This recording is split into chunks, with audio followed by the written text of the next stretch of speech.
Hey guys, welcome to Fanfic Fanatics. So in today's video we are gonna see, what if Deku became Beast of Woods and fell in love with Mina?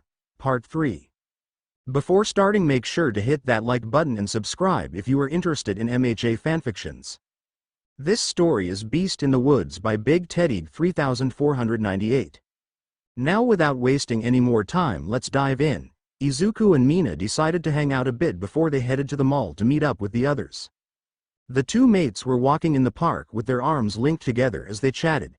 It was mostly Mina talking about her favorite show and excitedly explaining the plot of it to Izuku, who hasn't watched TV in over a decade. He listened attentively to her the whole time, even though he had little interest in watching the trash show, as she put it. There are around 20 episodes per season, and how many seasons are there? Izuku asked at some point. Mina hummed in thought and took a bite out of the frozen treat they were sharing. I think 50? Izuku's eyebrows rose. That's a lot. Oh, that's nothing. I've seen some shows have over 100 seasons, Mina said with her mouth full of frozen yogurt. Have you watched any TV lately? He shook his head and took the spoon for a bite. I like to read. Toshi has been telling me about comic books and I want to check them out sometime. Manga too. We'll look in the mall when we go. She beamed up at him. He returned the smile in full force as they continued their walk through the park. Izuku was entirely lost as to where they were, so he was completely reliant on his maid to know where to go. It was getting close to the time to the mall, so they took their time to head over. It was a different mall from the one Nem took him to, so it would be a new area for him to explore. The two sat on a bench and waited for their classmates to arrive. The first to show up was Iida, of course, followed soon by Yaoyorozu. Mina went to join the heiress and they talked animatedly, eager to go shopping. Iida approached Izuku with crossed arms and a displeased look. Hey, Iida. Why do you look upset? Izuku guessed the emotion on the tall boy's face with a tilt of his head. Iida sighed. It's nothing. Aizawa was just displeased with the damage you left on the ceiling of the classroom. Why would he be displeased? It would be Cementos who fixes things, or Loader. The reason is because he is doing his best to teach us discipline in being a hero, Iida said with the chop of his arm. His best? Izuku cut him off before he continued his lecture. Iida froze and looked in deep thought. His hand went to his chin as he looked down as if he were trying to solve the world's problems at the moment. Is it his best? But then why would he sleep instead of teaching us? Iida walked away as he talked to himself, Izuku forgotten. For the feral boy, he shrugged and let Iida have his life crisis. Instead, he people-watched as he waited for the rest of his classmates to arrive. Bit by bit, they trickled in and joined him and the other three. Toshi sat with a yawn next to Izuku, a cup of black coffee in hand. You drink too much of that. Izuku sniffed the aroma of the coffee in his hand. He had tried it once when Toshi had visited his den one weekend, but he didn't like the bitter taste of it. Although, the smell of coffee was one of his favorites. Partially a reason why Izuku liked Toshi so much. Also, he was Izuku's first friend in over a decade. Bite me, he said in a monotone voice. Wait, no, don't, he said almost in a panic when he heard Izuku's teeth sharpen. He was already leaning over Toshi as he tried to push his face away to avoid the clacking teeth. I think that's everyone, Izuku said, stopping and looking over at Shoji, who just had arrived. He had been keeping track of everyone's scent, but it was difficult to do so in the city. He got off of Toshi and walked over to where everyone was grouping up. Right, then. It's best to stay in groups of at least 2. Yaoyorozu began. We can meet up at the food court in 2 hours. Everyone nodded along and Izuku looked around at the large mall with many people already walking around. How do we find stuff on the list? He asked. Mina hooked her arm with his and looked on with a beaming smile. That's where I come in. And if you get lost, just call my number. You should have it on your phone, Yaoyorozu said. I do? Izuku asked, confused, and pulled his phone out to check. You do? Mina asked at the same time and looked over his shoulder. Yes, he does. Miss Kayama gave me his number since she anticipated something like this to come up. Huh. There it is, he said, pointing at the screen. How the hell did he survive so long? Kachan mumbled to himself. A finger jabbed into his nose. Bad word, Izuku said, and Kachan slapped his hand away with a growl. And no fighting, Izuku. I'm sure Miss Kayama has told you the usual rules about being in public. No quirk use, no fighting, and such? Yaoyorozu asked. Izuku looked off in the distance, trying to remember everything Nem had told him about being out in public. I think so, he said with a scrunched-up face. Look after him, Yaoyorozu said to Mina, already knowing something would happen. You got it. Mina beamed, giving her a thumbs up. $5 says that he will get kicked out, Kaminari whispered to the watching class. 10 says that he will get us all kicked out, Siro bet. 20 says the police will come after today due to him. Toshi sipped his coffee. None of you have any shame. Jiru glared at all of them. 5 on him getting kicked out. They began to make a betting pool as to how the day will end. Everyone split up into groups to shop for what they needed. A few already had everything they needed and just tagged along. Shoji and Toshi split off while Jiru joined Kaminari, Siro, and Kirishima. Izuku was dragged along as Mina pulled him from store to store as they bought what they needed. She had most of the supplies already, so it was an easy time for her. As for Izuku, he just followed along with his maid as she picked things and explained why he needed them. Bug spray. What's that for? To ward off bugs from biting at you. Now that I think about it, how did you survive without it in the woods so long? She asked curiously. I ate them. She paused and stared at him incredulously. What? She asked as she thought she had heard wrong. Like those Venus flytraps but skin. I was super happy to have thought that up years ago, he said proudly. Mina opened her mouth to say something but shut it with a smile. That works, she said with a shrug. They continued shopping with Izuku's super credit card given to him by Nezu at the beginning of the school year. His concept of money was still very vague, which led him to buy more expensive things over the equivalent of cheaper versions. Mina sweated just a bit at seeing the price tags, but Izuku smiled as he felt the sleeping bag's quality put her worries at ease. Izuku was the one to carry a dozen bags in total, that included Mina's bags too. But his compressed muscles didn't protest at all. Mina stopped next to a bathroom and pointed at it. I'll be right back, need to use the bathroom, she said with a sheepish smile. Izuku nodded and waited next to a bench. He looked around at all the unique people walking around the mall and smiled at the peaceful time. The smell of the city is what caused him to be grabbed from behind. He acted quickly as he felt the skin on his neck begin to flake and crumble to dust. The smell of who it was registered immediately. He whipped his head around the strong grip on his neck and met eyes with red angry ones under a black hoodie. For a split second, they stared at each other. One with his teeth bared and beginning to sharpen and the other reaching his other hand to turn Izuku to dust. Izuku turned around and broke the grip of the villain and then bit viciously at the wrist. The villain screamed in pain, which caused everyone around them to panic at the scene. Izuku felt bones break under his teeth and the taste of blood not belonging to him on his tongue. He jerked his head away and tore off part of the villain's hand while grappling with the other. You bastard! The villain screamed into Izuku's bloodied face. His focus shifted to something over Izuku's shoulder and he moved to put whoever was behind the feral boy and him. A stinging pain lanced through Izuku's back and he howled in pain. He threw the bleeding villain away from himself to see another man running at him with 2 swords drawn. He acted instinctually and shifted his hands to razor claws while keeping an eye on the other villain. He roared a challenge at the other man and watched him carefully. Just my luck, I told you I would kill you, Stain said, charging at the other villain. Izuku swiped his clawed hands at the other man and he deflected them with his sword. He didn't expect the immense strength and was pushed back, which caused his charge at the other villain to stop. As for the villain who tried to ambush Izuku, he was sinking into the ground with dark purple mist surrounding him. Izuku threw a javelin with a parasitic tip at the portal, but it was too late as the mall's ground was torn asunder from the bioweapon. His attention was drawn back to Stain as the dagger in Izuku's back was yanked out. He roared in pain and shifted his arm into a blade that swung behind him. Stain dodged back and licked the bloody blade. The hunter's body got ridged and he collapsed to the ground. You were not my target, for that I will. He cut off as Mina leapt on his back and rubbed her palms on his face with acid.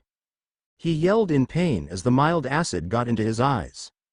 He threw Mina off his back and slashed at her in midair.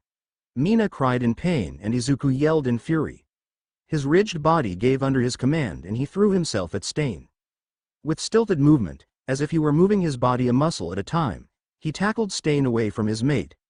Tendrils ripped out of his clothes and stabbed at Stain, who cut at them. Most were deflected, but a few found their mark as they stabbed into his flesh. Stain rolled away from the hunter with his swords at the ready. The hunter crouched low over Mina's prone body and growled animalistically at the villain. He looked over Mina's injury and saw it was a small cut on her bicep. His whole body had shifted already, with his teeth bared in the blood of the other villain and tendrils whipping around erratically in the air at his fury. "I say again, you weren't my..." Stain tried again. "You hurt my mate." A dozen voices shouted at once, and the ground under him cracked as he launched himself at Stain with his claws aiming at his neck. Stain backpedaled at the ferocity of the attack. He blocked where he could, but the lashing tendrils cut at his exposed arms and legs.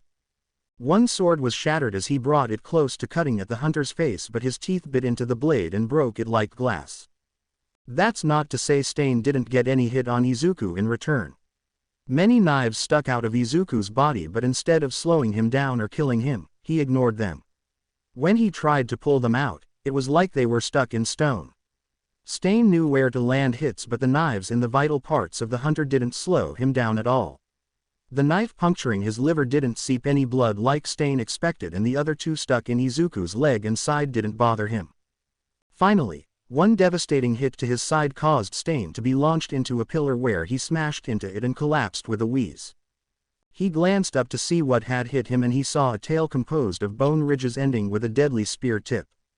He coughed up blood as he tried to get back up, but the menacing growl caused him to look up at the hunter walking up to him on all four. The tendrils never stopped whipping through the air until now, when they all stopped and aimed at his vitals. The hunter grabbed Stain's arm as he tried one last attack with his sword. He squeezed and the sword fell from limp fingers into a waiting tendril. The sword was brought to his back and the hunter grabbed Stain's other arm to hold him aloft. "You hurt my mate," he growled in a dozen voices. "You got in the crossfire. That blade was meant for Tamura Shigaraki, but you got in the way." He wheezed. Izuku turned when he heard his name. "Izuku, I'm all right, it's okay," Mina said, getting to a seated position, and tried to smile reassuringly to him. His eyes softened at seeing her, but his anger grew when he saw the blood seeping through her hand clutching at her arm. "You hurt my mate." He put special emphasis on the last word as he snarled back at Stain's face as the tendrils whipped in agitation. The limb holding Stain split down the middle, one still holding Stain, and the two fingers turned into razor-sharp pincers that hovered right over his neck. He was stopped from any further actions when footsteps were heard, and he looked over to see Eraserhead and Nem running full tilt towards them. "Izuku, don't kill him," Nem shouted and got close to the three. "Let us take it from here, all right?" Izuku turned back to Stain and snarled in his face before throwing him roughly to the heroes. Eraserhead's scarf wrapped around Stain in midair, and Nem used her quirk to put him to sleep. Izuku ignored that and went over to his mate to see how she was doing. He shifted back to himself and crouched over Mina worriedly. He took what remained of his shirt, tore it into a makeshift bandage, and quickly wrapped it around her arm. Mina grabbed his face and smiled warmly up at him. "I'm all right, thanks Izuku. I don't like to see you hurt," he said quietly. It was her turn to look worried. "Ah, Izuku, you have knives in your body." He looked confused and looked down to see 3 knives still stuck in him. He grabbed 2 in each hand and yanked them out with a growl. "Don't pull them out," 3 voices shouted in unison. The wounds closed almost immediately with no blood leakage. The last knife was pulled out from his stomach and it clattered to the ground as Izuku scanned his internals for the damage to repair. It was simple enough with his knowledge of anatomy and biology. "Come on, let's get you looked at," Nem said behind Izuku. She looked over both her students and helped Mina up from the ground. Izuku was at his mate's side immediately and helped her to her feet. "Care to explain what happened?" Aizawa asked with a raised eyebrow. "Later, Sho. Let's get them to the medics." She looked down at Izuku in his bloodied state but with no wounds, and then at Mina, whose arm stopped bleeding. Her eyes landed on the sword held by some tendrils on Izuku's back. She opened her mouth to talk about it but then shut it when she remembered the trophies Izuku had collected over the years. She knew of the most recent trophies of the Nomu's knee brace and the medal from the sports festival. For now, she let him be, and they will talk about it later at the police station. The 4 and the captured villain were escorted to the exit where a crowd was watching what was going on. Multiple police were holding the people back from getting too close and other heroes were around and waiting to help with what was going on. The crowd got louder as they came out. Many shouts from their classmates who waited anxiously for the last two. Izuku looked around and found his classmates all safe. He felt more relieved to see his pack together and unharmed. He met eyes with Iida and he shouted, "Hey, Iida, I got Stain." He pointed at Stain who was still unconscious in the scarf of a very annoyed man. Iida looked horrified and vindicated at seeing Stain bloodied and due to his class president. He gave a single nod in gratitude to Izuku and he beamed as the crowd exploded into chatter at seeing Stain captured and what Izuku had said. In the crowd, Toshi shook his head at everything he was seeing. He turned to his classmates. "You guys owe me 20. Kachan smacked the back of his head.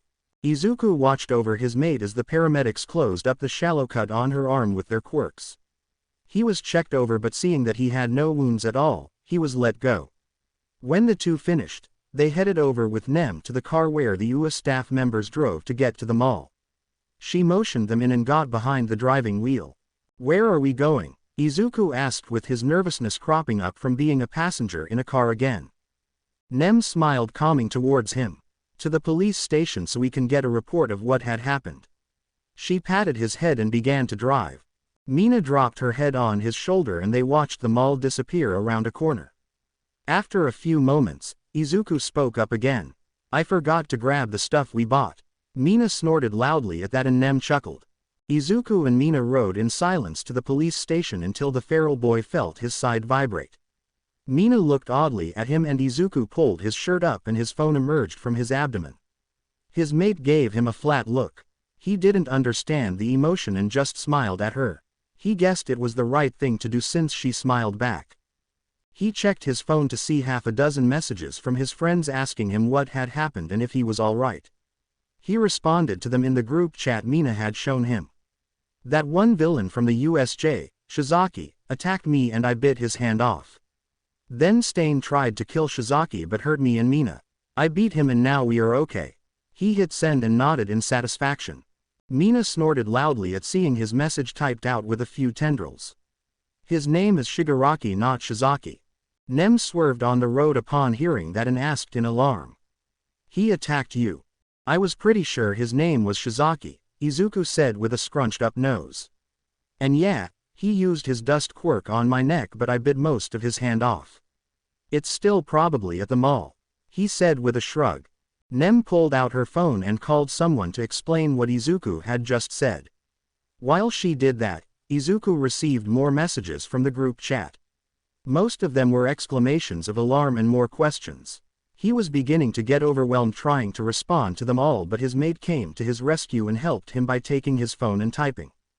They arrived at a station and they got out and walked together to a conference room after passing a few police officers who nodded to Nem in her uniform. A familiar man was waiting in the room already for them. Izuku stared at him for a moment, trying to remember where he met him before. Nem left for a moment and then came back with a new shirt for Izuku to wear instead of the one he had that was slashed all over. He took it and set it to the side to switch later. "Ah, you're that guy who asked me questions about Inko," Izuku said pointing at him with a smile. The detective chuckled and nodded. "That I am. Good to see you again, Izuku. My name is Naomasa Tsukauchi," he said with a bow to Mina and Nem. He motioned them to sit across from him. "Miss Kayama is here as a guardian for the two of you so you guys can give out a statement of the events that happened today." He placed a recorder and hit start on the small device. "Mina Ishido, can you tell me what happened? From start to finish?" Mina looked slightly nervous but did so from her point of view from the start of the day to the point Eraserhead and Midnight arrived. Tsukauchi asked a few clarifying questions but kept track of each time his quirk registered as truth. He nodded and then turned to Izuku. "Izuku Kayama, please tell me what happened.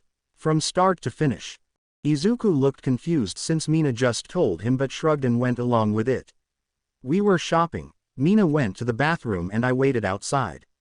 Someone grabbed my neck from behind and felt my neck begin to dissolve, I guess, and I turned to see it was Shizaki. I bit most of his hand off and then Stain hit me with a knife. He said he was aiming at Shizaki but I got in the way." He continued until he reached the point where he had Stain pinned to a pillar and the two heroes arrived. To clarify, you said Shizaki. Did you mean Shigaraki Tamura, the same villain who attacked your class at the USJ? He said with a slight smile. It was the same villain from then, but I'm pretty sure I'm right. He said confidently. Nem and Mina both held in laughter at his surety. Tsukauchi did the same and covered his smile with a cough. All right, thank you for your cooperation. You were both clear from any vigilante actions since it was all in self-defense, but there is one thing we need to discuss. He turned his attention to Izuku. Izuku felt the attention of both adults on him and instinctively held his trophy closer to himself.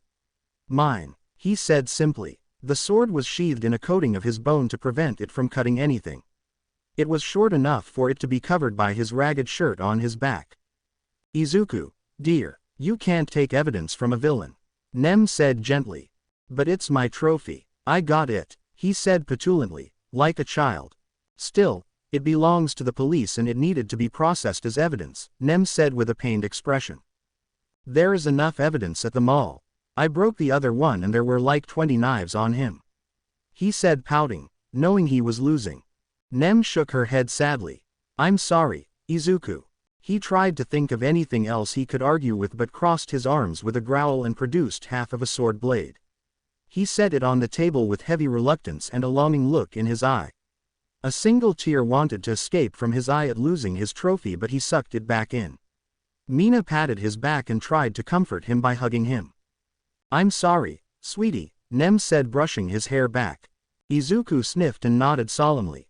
I understand. For what's it's worth, you did a good job taking out Stain, Tsukauchi said with a reassuring smile as he took the blade and put it in a cloth to put away. They finished up with Tsukauchi and made to leave the station. The three were met by a few people. Aizawa was there waiting outside the police station and trying to appease a pink woman and a horned man with black eyes. Once they met eyes with Mina, they forgot about Aizawa and rushed over to his mate. He could already tell it was her parents from the resemblance in their scent. The woman had long pink hair tied in many placed down to the middle of her back. She was a bit taller than Mina and just as lean as her daughter. Her father was as tall as the hero gang Orca. His horns were thicker than Mina's but the same rough shape. Heya, Mom, Dad, Mina said weakly as she was almost picked up by their tackling hug. I'm all right. We could only think of the worst when we got the call. Her mother sobbed. She pulled her back and looked at her from top to bottom. She found the bloody sleeve of her t-shirt and examined the now closed-up wound. Well, you do look all right, her father said, calming down some. He looked around and caught Izuku's eyes and his horns. Oh ho, who is this strapping young lad? His smile grew. Izuku looked between them all and was unsure how to greet the parents of his mate. Hello, he waved. Mina pulled away from her mother. She hooked her arm with Izuku's and pulled him forward slightly with a smile. I guess this is as good time as any.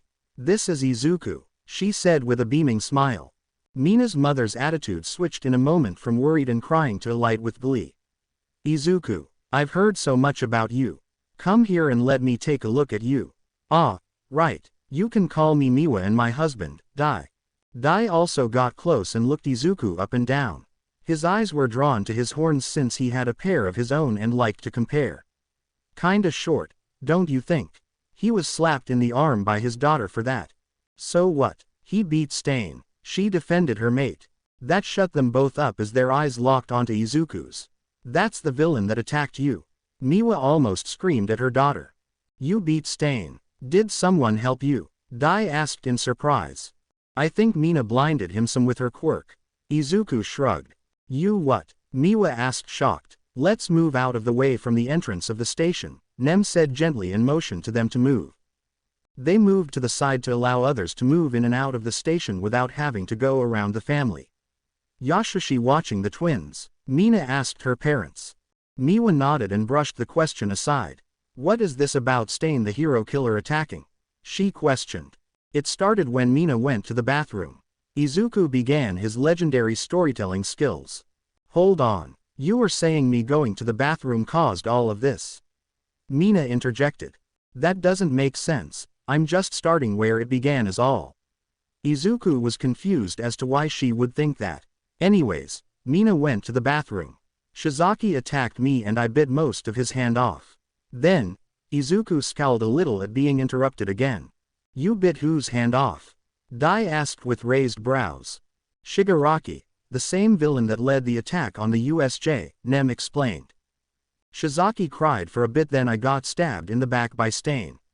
He said something about getting in the way, then Shigaraki, right, Shinami. He nodded along with Mina as she pouted at his tease. Anyways, he got away and Mina blinded Stain, he hurt her, and then I beat him, a lot. Izuku summarized. Miwa and Dai were both horrified at what they had heard and how easily he told the story of fighting a serial killer. Aizawa was more resigned as he listened to his feral student talk. However, he is glad that they are both safe. Well, that's a story. Dai held onto his daughter's shoulder to reassure himself that she was safe next to him. Dai looked down at Izuku and re-examined him from top to bottom. He took in the torn-up and bloody shirt on him to the strong canine legs that held him up. What his eyes caught most of all were his eyes. They had a more animalistic element to them than most animal quirk users. Miwa approached Izuku and held his face tenderly between both hands. Thank you for keeping my daughter safe, she said with tears in her eyes and a motherly smile. Izuku returned a beaming smile and a nod. Of course, she's my mate. What? Miwa asked, confused and a little worried about what the two teens had been doing unsupervised. Ah. Most animalistic quirk holders call their significant other a mate without any of the other pretenses. A friend at work told me about that once, Dai said with a chuckle. Miwa's face relaxed some at hearing that and then turned to her usual self, now knowing her daughter was safe. So, Izuku, I've been hearing a lot about you from Mina. Her arm was hooked with his in an instant and she had a teasing smile. But she doesn't want to tell us much about some other things. Wanna fill me in? I wanna know what kind of man my daughter is pinning after. She giggled like a schoolgirl. Ma, Mina shouted in mortification at her actions. I don't mind. What do you want to know? Izuku asked happily. Miwa began to walk them to the small nearby park in front of the police station. Aizawa waved at Nem and left, not wanting to be a part of any more of whatever was going on. As for Nem, she smirked and tagged along with Dai and Mina to walk behind the two. So tell me, Mina is a bit cagey about telling us about you and where you are from. What do you like to do in your free time? Miwa began in earshot of the other three. I'm from here, not sure where. I'm really bad with directions in the city, Izuku said looking around. But I like to read, go hunting, and spend time with Mina, he said beaming and looking back at Mina, who had a slight blush at him telling her parents so straightforward like that. Miwa was about to tease him about the last part but stopped. Hunting? She asked confused. Yay, I really want to hunt a bear but they don't live near here, Izuku said sullenly. Most predator quirks enjoy hunting as a pastime, Dai said to help his wife. Oh, I see, you go hunting often, Miwa went on. Every night, usually small stuff like badgers and rabbits for snacks. When I'm really hungry I go for a deer, Izuku nodded. At that, even Dai looked confused and looked both at Nem and his daughter. They both looked like they already knew what he did daily. Nem caught his eye and just nodded for him to listen. He did so after seeing his daughter so calm. Daily. Do you live near the woods? Miwa asked. In the woods. I made my den there. It's a bit bigger than my old one, I think. Izuku jerked to a stop when Miwa did. He looked at her confused. Miwa for her part looked to her husband to see if he had anything to say about people with animal quirks living in dens. He shook his head just as confused. She looked at her daughter and she just smiled and nodded to her mate. Miwa did so and then asked, what do you mean? Do you live in a den? Like a wild animal? She asked tentatively. Do you not know? Izuku turned to his mate in confusion. Did you not tell them? She shook her head. I didn't think it was right for me to tell them something so personal. So I waited for you to meet them and tell them yourself. But I already told you I don't mind. Who knows? Know what? What's going on? Dai asked with furrowed brows. You sure you don't mind if I tell them? Mina asked and Izuku smiled as shook his head. Well, all right then. Do you guys know the story of a child being raised by wolves in the wild?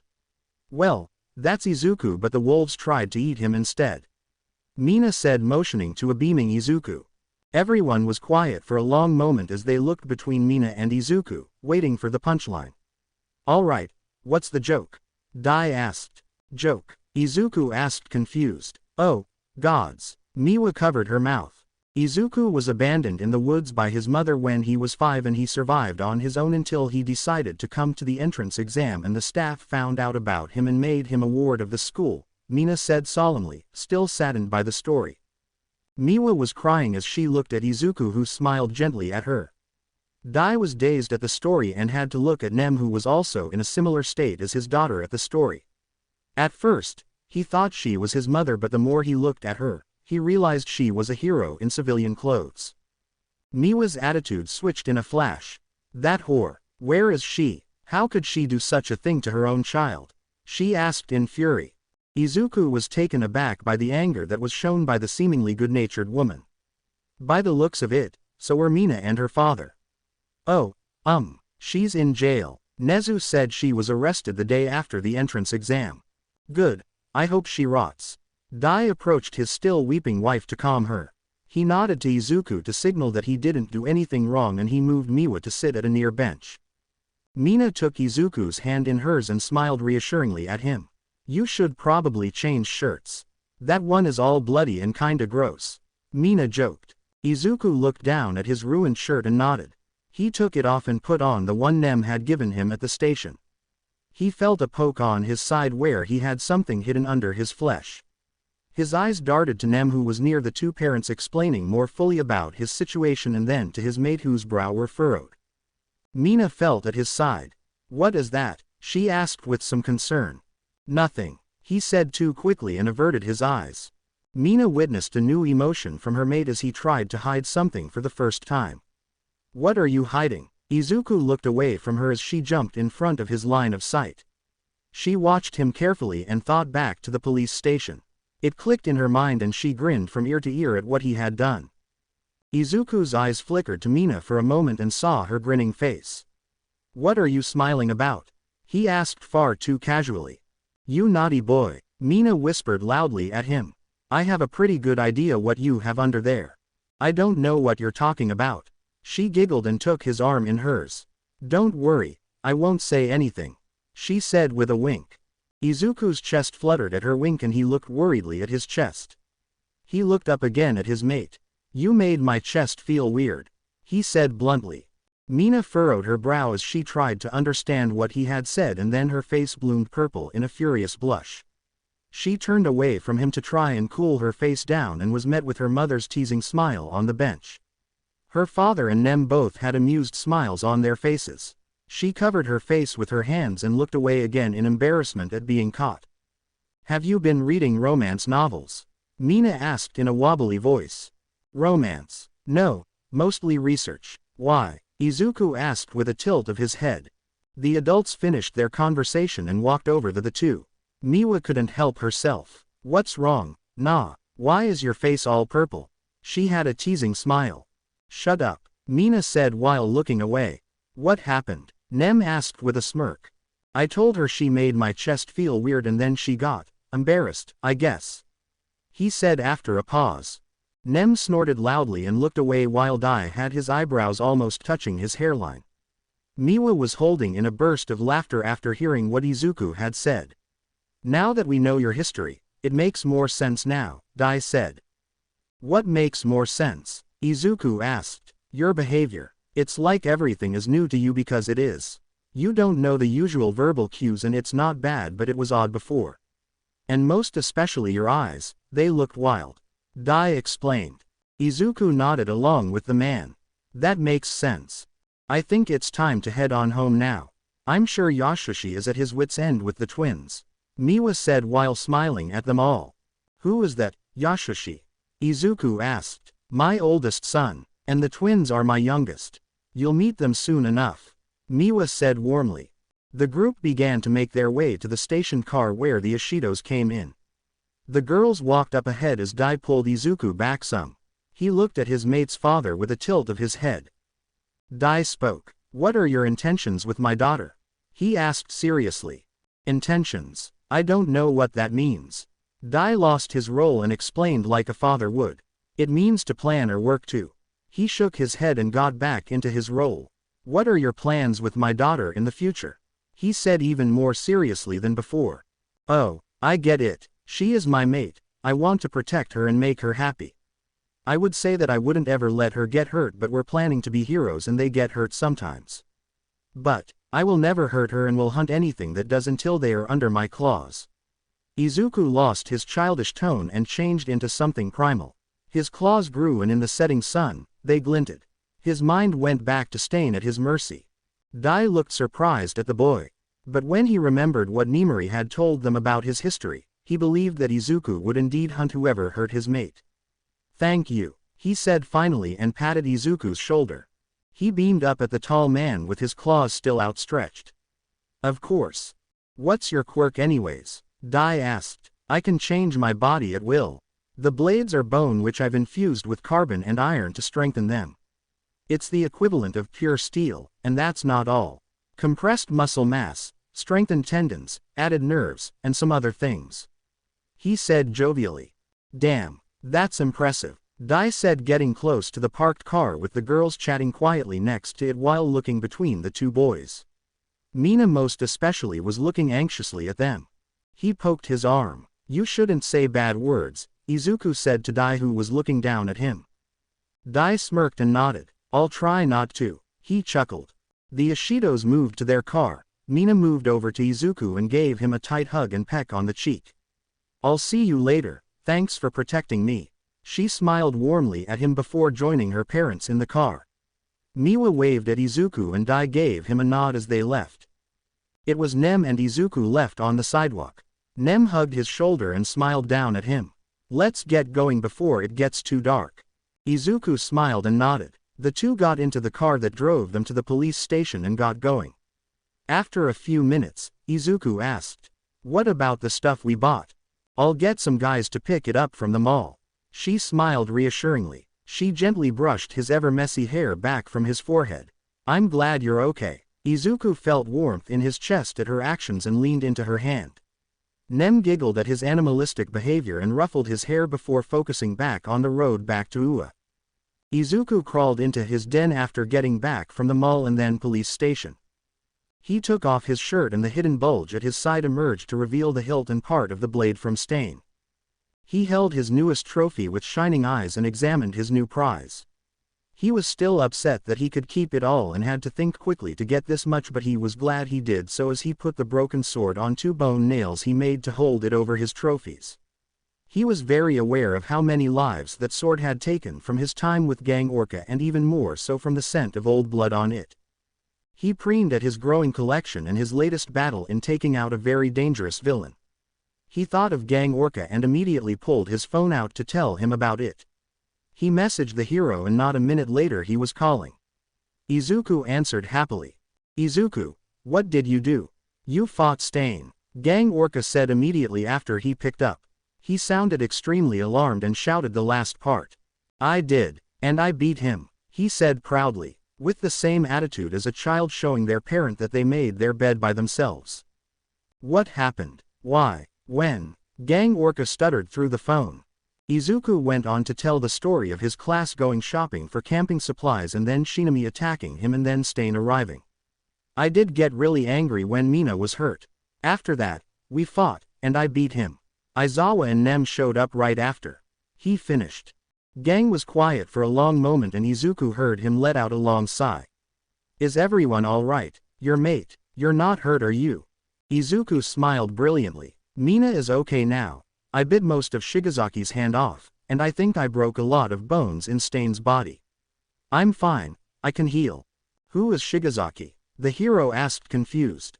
You know, that one villain that attacked us at the USJ and can turn what he touched to dust.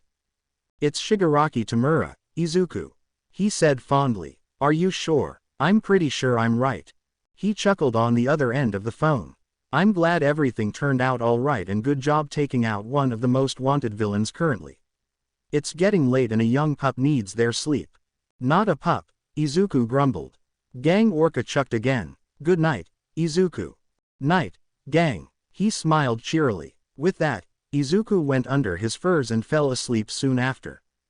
His sleep was mostly calm, but he did dream of his mate getting more hurt than she did at the mall. He dreamed of Stain's mauled corpse at his hands with his mate dead nearby. He woke up earlier than usual and stayed awake in his furs, remembering the nightmares he had. It had been a long time since Izuku had had nightmares of any kind, and it was no surprise to him what the subject of them were.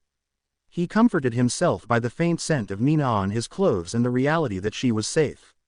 He stayed there for a long time until he saw the sun beginning to shine into his den.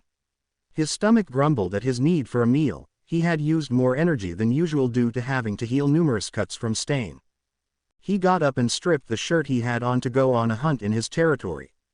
It wasn't long before he was back at his den with a few smaller animals on skewers over the fire. He munched on them while thinking about how else he could shift his body. He hadn't had much of a chance to experiment since he was usually busy with school or spending time with his mate. He did enjoy the form he took when he battled against Kachan in the festival with more armor than usual, but his senses were limited due to his face being covered. He hummed in thought and ran through the possibilities. He had an array of senses he could choose from while being armored like before. He would most likely keep the scales since they were easy to move in and easy to replace if damaged. But how to see? Eyes would be a weakness, and a sense of smell wouldn't work, especially in the city. That would leave touch and hearing. He would leave the taste sense out since it would be a secondary sense he could use like his sense of smell.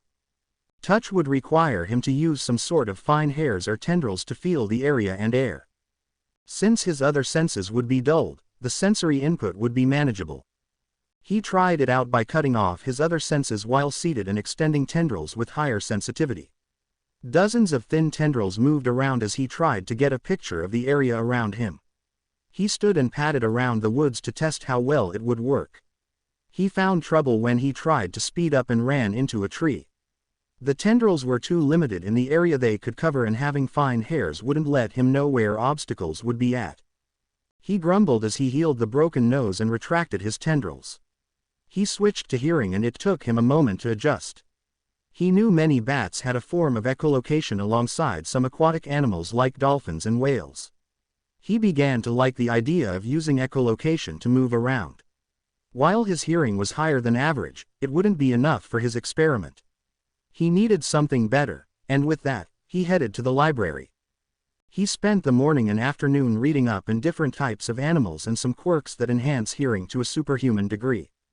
It was very quiet in the library since it was the weekend, so it gave Izuku a chance to experiment without any distractions. He began by mimicking a bat's hearing and tapping his finger on the table to hear the echo of the room. The more he got used to the sense, the more excited he got at the idea of using his hearing with his armored form. With his idea gaining traction, he began to combine the parts of the best animals with superior hearing. He added some from some people with unique quirks that added to his hearing.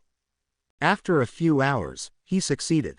With his other senses cut off, other than touch, he could hear his surroundings using a form of echolocation. He moved around the empty library with his finger tapping on shelves to hear. He smiled with giddiness at his newest sense. Wanting to see what it looks like, he extended a tendril to see his ear. His smile slipped when he saw it was a large fleshy hole, a large weakness. He hummed and the sound helped him find his seat again at the table where his books were. He grew bone plating around his ears to add some protection, and his hearing shifted to something different. The plates of armor were angled to be open where he was facing, which caused his hearing to be more focused ahead of him. That gave him the idea of moving the plates of armor around his hearing with smaller tendrils to angle the echo of sound around him while allowing the armor to close at a moment's notice to both shield his ears and mute the sound to avoid the damage of something loud. He did so, and he shifted the armor plate to the angle where the sound came from. It became more clear to hear what was around him. He added more armor plates with tendrils to close around his head that helped angle sound waves to give him an even clearer picture around him. With another extended tendril, he looked at himself to see what he looked like. His head was covered in armor plates that interlocked almost seamlessly. The only thing from his normal form were his horns, which he had grown to like. When he moved them to open his hearing, they moved in angles to redirect the sound to his ears. His sharp teeth were the only thing other than his ears were showing. Now, he truly looked like a monster, just like Mina liked to show him pictures of. He giggled in excitement at his new form and ran to the exit to test it out in the woods. He stopped and went back to his table to put away the books he had been reading, Asato's voice in the back of his head. To say the least, his newest form was a success. He could see with his echolocation as he sprinted through the woods. His armored form was a bit slower than his hunter's form, but it was a new way to fight. Using this form he could have beaten Stain without his mate having to get hurt because he was hurt. He absorbed the scales to become more quiet and began a hunt for a meal. He jumped from tree to tree while using his echolocation. He stopped and listened, armored plates moving in different directions to find his prey. There were sounds in the woods but not enough for his benefit. He made a rapid clicking sound from his throat that echoed through the trees. He snapped his head in one direction and found his prey. A badger was looking around in full alert from the clicking noise. The hunter positioned himself over the badger and clicked again to see. The badger tried to run at the sound but the predator was already upon him. Izuku just finished the last bite of the badger when the communications device in his arm buzzed. He extracted it and pushed the button to answer. "Izuku, I hope I didn't catch you in a bad time." Nezu's voice came out cheerily. "Nope, just some experiments," Izuku's dozen voices said at once. "Oh, may I ask what kind?" Nezu asked curiously. There was a shuffling sound and then Nem spoke. "Heya, Izuku, I figured you left your phone in your room, so I'm using Nezu's way to tell you that I've got your things from the mall." "Okay, Nem, I'll be there in a second," Izuku said happily. "I'll be here in Nezu's office." The smile on Nem was able to be heard through the device. Izuku quickly cleaned up and headed over to the door he used to get to his room and into the school. He bounded through the empty hallways and up the stairs to Nezu's office. He stopped and knocked on the door. Nem answered with a brilliant smile at Izuku. He smiled back and his already messy hair was ruffled by her as he walked in. The bags Mina and he had at the mall were in a box to the side of the couch for him to take. "They said that was everything. Did you get everything you needed?" Nem asked. "I think so, thanks, Nem." He beamed. "Of course, kiddo," she said with a warm smile. "About those experiments, may I see what you have come up with?" Nezu asked from his desk with fascination in his eyes.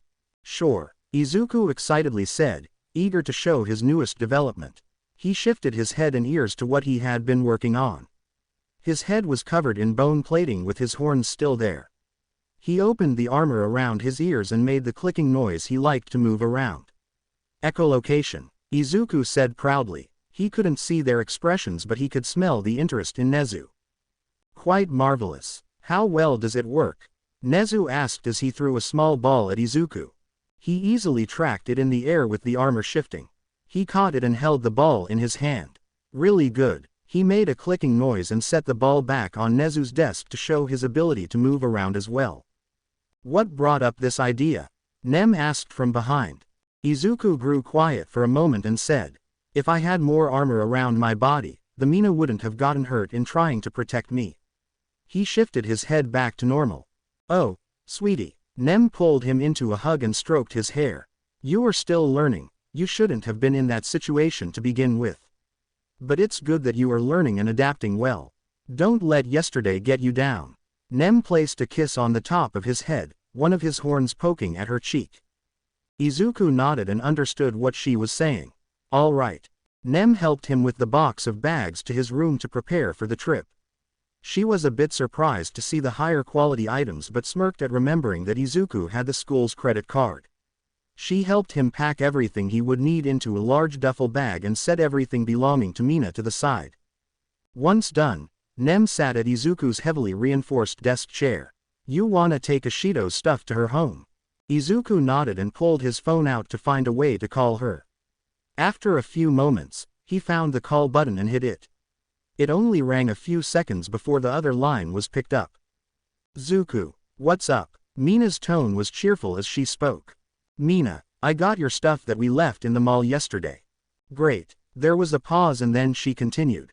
"I would ask you to come over now but it's getting late. How about coming tomorrow morning?" Izuku also looked out the window and saw it was nearing sunset. "All right. I'll send you my address." She paused. "Do you need help getting here?" she asked tentatively and with just a bit of teasing. I can do it, Izuku said defensively. I got to Ruzo's house just fine on my own. He pouted, which caused Nem to hide a giggle. Mina hid nothing and laughed out loud. All right, but if you get lost you will have to pay up. Pay? Pay for what? More giggling. You'll see. All right, I'll see you tomorrow morning, kisses. Mina was heard kissing the speaker. Izuku smiled warmly at the phone and put it away after checking the address. He told Nem the plan for tomorrow morning. She was skeptical of letting him out of her sight after what happened the day before, and more especially because Izuku heavily injured the leader of the League of Villains. They would have a bigger reason to target him after that. Nem proposed that she drive him to her home and back just to set her mind at ease. Izuku agreed to her counter-proposal with little argument on his side. After that, Izuku gave Nem a hug goodnight and went to his territory for a hunt before bed. He shifted his body to his newest form, which he named Echo Hunter. He left out the armor on his body since it was unnecessary at the moment and began his hunt by rapidly clicking to see his surroundings. Izuku sat in the passenger seat with Nem driving to his mate's home. While he did trust Nem, he still felt uneasy every time he got in a car. She knew this and helped by distracting him by telling him stories of her youth or playing music that he enjoyed. It did help quite a bit, but he still fidgeted in the seat. It took less than an hour to arrive by car. Nem stopped in front of a modest home. It was slightly larger than Kachan's with the same sized yard. The two got out of the car and the front door opened at the same time to show Izuku's mate with an excited smile. Mina leapt right at him from the stairs without putting on any footwear. She gave Izuku a tight hug and then dragged him to the front door, leaving an amused Nem getting the bags.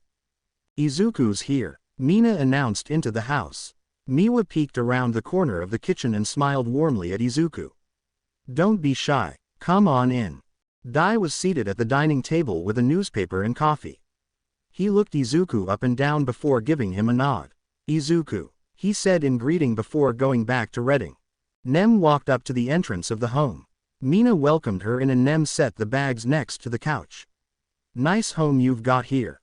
Thank you, Miss Kayama. Would you like a cup of tea or coffee? Miwa motioned to the dining table. Oh no, I just wanted to make sure Izuku got here safely. I got more paperwork back at the school to do. Nem politely declined. She turned to Izuku and ruffled his messy hair. Behave yourself and call me when you want a ride back, all right? Izuku nodded and hugged her. I will. Nem gave him a motherly smile and brushed his hair back before heading out the door to the car they arrived in. I'll see you later. With the door closed, Mina pulled Izuku further into the house. You eat yet? Mina asked. Yep. Izuku nodded with a smile. You sure? I can cook something up real quick if you like. Miwa offered. Leave the boy be, dear. Come and sit down. Dai had moved from the kitchen table to the living room couch.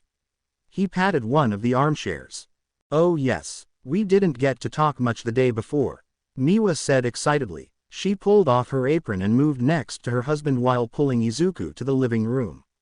Nah, why don't you put away your bags in the meantime?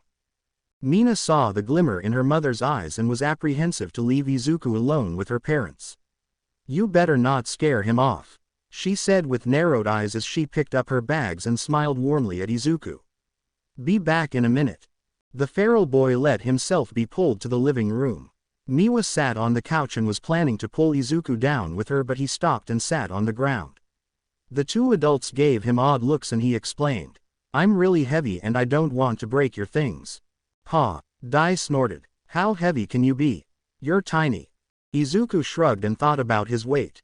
I have a dense metal skeleton, compressed muscles, and lots of added mass to use for my quirk. So a lot. Yes, Miss Kayama told us a little about that. Did you do all that to become a hero? Dai asked. You don't have to answer if you feel uncomfortable, Miwa said in a hurry. It's fine, I don't mind. I didn't think about heroes until I was like 13, I think. I was going to the library near my old den when a man dressed weirdly stopped me to ask me about school and remembered they were a thing. Then Toshi came and I joined him in the hero exam for fun. He beamed at the memory. As for why, for all the improvements. I wanted to be the best hunter. He nodded with determination. Was it difficult? Being out in the woods for so long? Miwa asked delicately. It was at first. Izuku remembered back to his first years in the cave. It took me a while to learn how to make a fire and winter was hard. He thought about the cold morning in the cave moss. But then I got my quirk. It made a lot of things easier, like hunting and healing. He smiled again. Miwa looked saddened at his story and Dai continued for her. How did you find your quirk? He asked in curiosity. A wolf tried to eat me and I killed it when I was 7, I think, maybe 8. He shrugged and continued. I got hurt and passed out. When I woke up again, I was all healed. It took a while to figure out what my quirk did, but it's super fun to experiment and try new things. Dai looked surprised. You killed a wolf as a child? I did. I still have its skull back in my den, he said proudly. As they talked about Izuku's time in the woods, 2 pairs of eyes peeked around the couch. One head was above the other as they observed the stranger in their house talking with their parents. The 2 looked at each other in silent communication and then snuck up to the stranger at the same time, one around the couch and the other climbing over it. Izuku's ears twitched at the quiet noise of clothes behind him and turned his head. He stared at a young boy and girl, around the age of 6. They were almost identical with pink skin and golden black eyes. They both had small nubs for horns beginning to grow on their heads. The only difference was that the girl had golden pupils with black sclera like Mina. The boy had black pupils with golden sclera. The twins froze in their steps and stared at Izuku. He stared back and tilted his head with a smile. You're Mina's siblings, the feral boy said with certainty. Miwa laughed warmly. Those are my youngest children, Kaori and Saori. She pointed at the boy as Kaori and Saori as the girl. The twins stared at Izuku with suspicious eyes. Are you Mina's boyfriend? Saori asked. I am, Izuku said proudly. Are you going to marry her? Kaori asked next. Kaori, Miwa said in admonishment. Maybe, I'd like to. Izuku shrugged. But people get married when they're older, right? Izuku turned to the 2 adults who were surprised at his bluntness. Miwa was the first to break out of her shocked state and gave him a teasing smirk. How forward of you. What would Mina say if she heard you? She asked with a giggle. Internally, she was beginning to like the idea. Heard what? Mina came around the corner. Your boyfriend said he was going to marry you. Saori shouted and pointed at Izuku. Mina blushed furiously and clapped her hands over her cheeks to hide it. Izuku, you can't say stuff like that. Why not? Izuku asked with his head tilted. I would like to marry you and have a family. He said with such earnestly and a smile. Not now, of course, Nem said that's for after school is done. When we graduate, I think. Everyone looked from Izuku to Mina whose blush was intensifying as he spoke. By the end of it, she couldn't handle it and ran further into the house to cool down. I have to use the bathroom, she called back. It was quiet for a brief moment before one of the twins spoke with the other nodding at their question. Does that mean we can call you brother? Miwa and Dai gave each other significant looks as they tried to talk to each other without speaking. Miwa read her husband's expressions and got that he was unsure what to do at the moment. And from what Dai read on Miwa's face, she was thinking it wasn't such a bad idea. They focused back on the boy who caused a ruckus in the house unintentionally to see Saori seated in his lap and playing with Izuku's hand while Kaori was on his shoulders and using his horns as handholds. Izuku for his part was smiling happily at the children on him. Miwa smiled as well at seeing them get along and then turned to her husband to make the "I told you so" motion at Izuku's interaction with the children. Dai rolled his eyes and looked at Izuku. So, Izuku. Dai began and Izuku turned to him. Were you serious about your feelings for my daughter? Of course. But Nem said not to do anything that my mate wouldn't like, so it would be up to her, he said seriously. You're not shy to tell us so bluntly, Miwa grinned. Why would I be shy? Izuku tilted his head and Kaori tilted with his motion. Hey, Zu. What's your quirk? Kaori leaned over his horns and looked upside down at him. I can change my body to do what I want, he beamed up at the boy. Like what? Saori asked on his lap. I grew my horns and changed my legs to be this way. He wiggled his paws for emphasis. The twins looked interested and asked for a demonstration. Show us. Izuku extended a tendril from his arm and it moved gently around.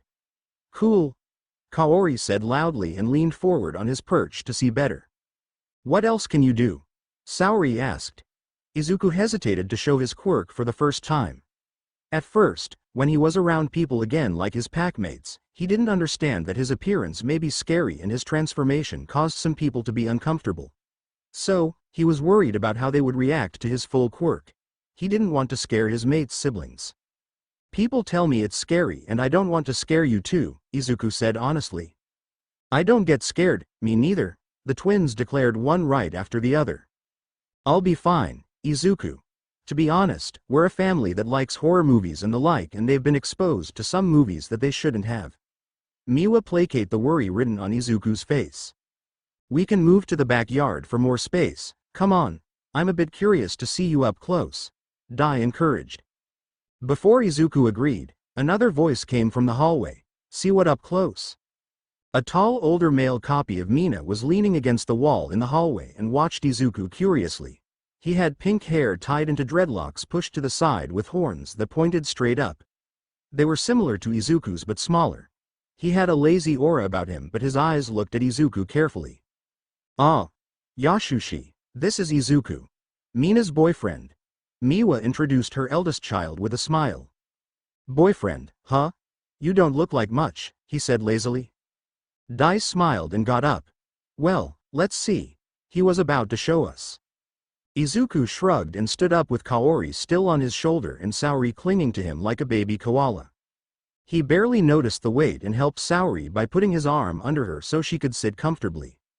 He followed Dai to the back sliding door to a fenced-off backyard.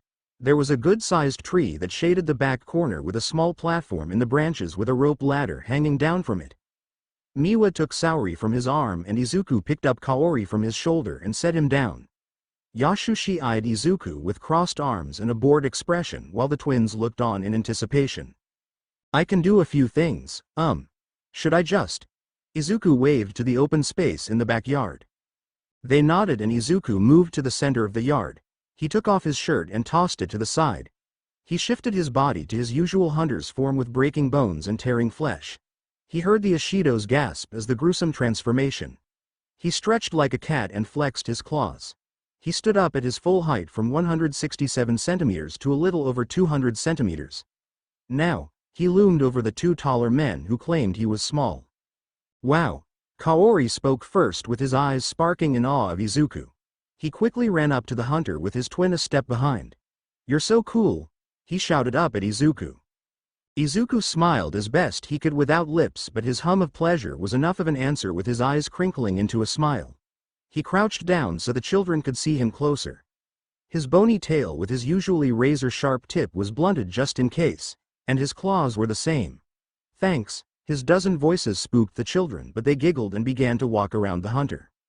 He felt Kaori immediately jump onto his back and then climb up to his shoulder again to regain his position. Now, I'm the tallest, he said with glee.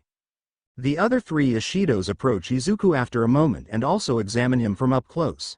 Izuku sat on the ground and Saori climbed onto his lap again with his tail wrapping around her to secure her position. She giggled at the appendage and began to trace her finger across the blunt edge.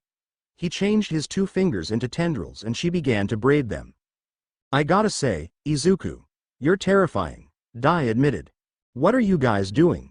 He's not a show pony or something, Mina shouted from the back door. Relax, he didn't mind. Did you? Yashushi turned to Izuku. I didn't mind. A dozen voices rumbled.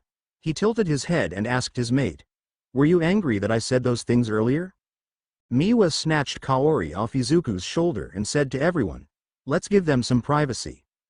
The other Ashidos left Izuku and Mina alone in the backyard. He shifted back to normal and stayed seated on the grass. Mina blushed again at what was talking about. She looked like she was trying up the best way to explain, but Izuku spoke first.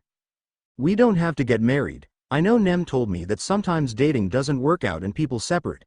He didn't show it, but he was hoping for the opposite to happen. Mina rubbed at the base of her horns and let out a huff before sitting in front of Izuku.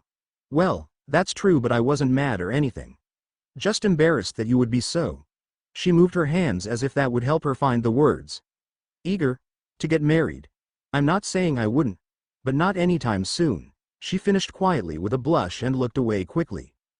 I'm not eager. Just I know I would like to marry you someday if everything works well. I like everything about you and want to be your mate," he said, smiling at her. Mina played with her hands and had her head tilted down to hide a smile. "What do you like about me then?" A lot. I like your eyes and smile. I like how you always try to make others smile. I like that you are colorful and full of energy all the time. What else? Oh, I like how you give me hugs and how it makes me feel." He beamed at her darkening cheeks. Mina was covering her face with her hands again and moving side to side in embarrassment at the onslaught of compliments from her mate. "Okay, that's enough." Mina covered Izuku's face with her hand.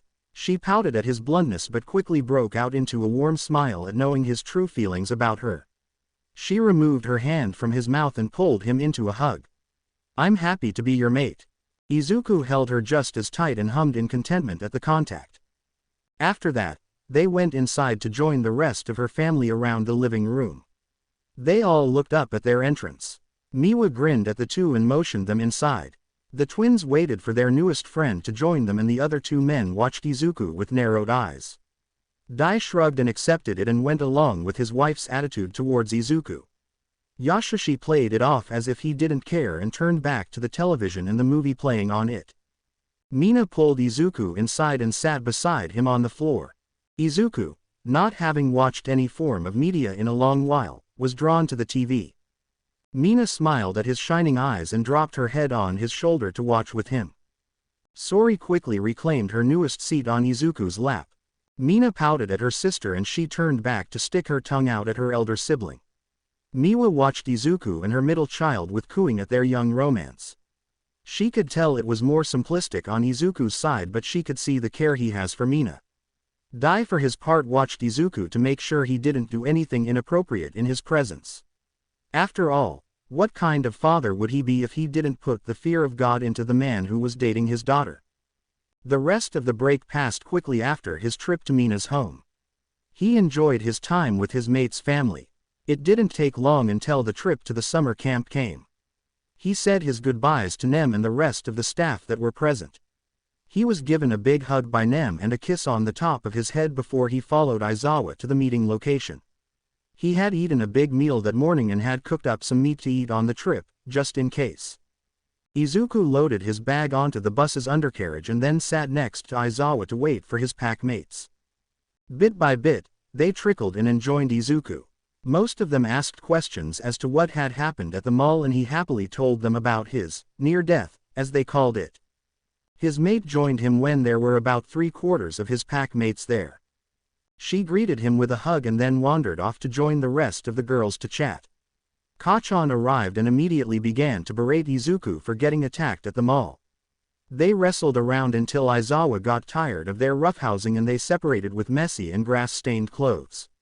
The blonde grumbled about the stains but Izuku was used to stained clothes and didn't mind it.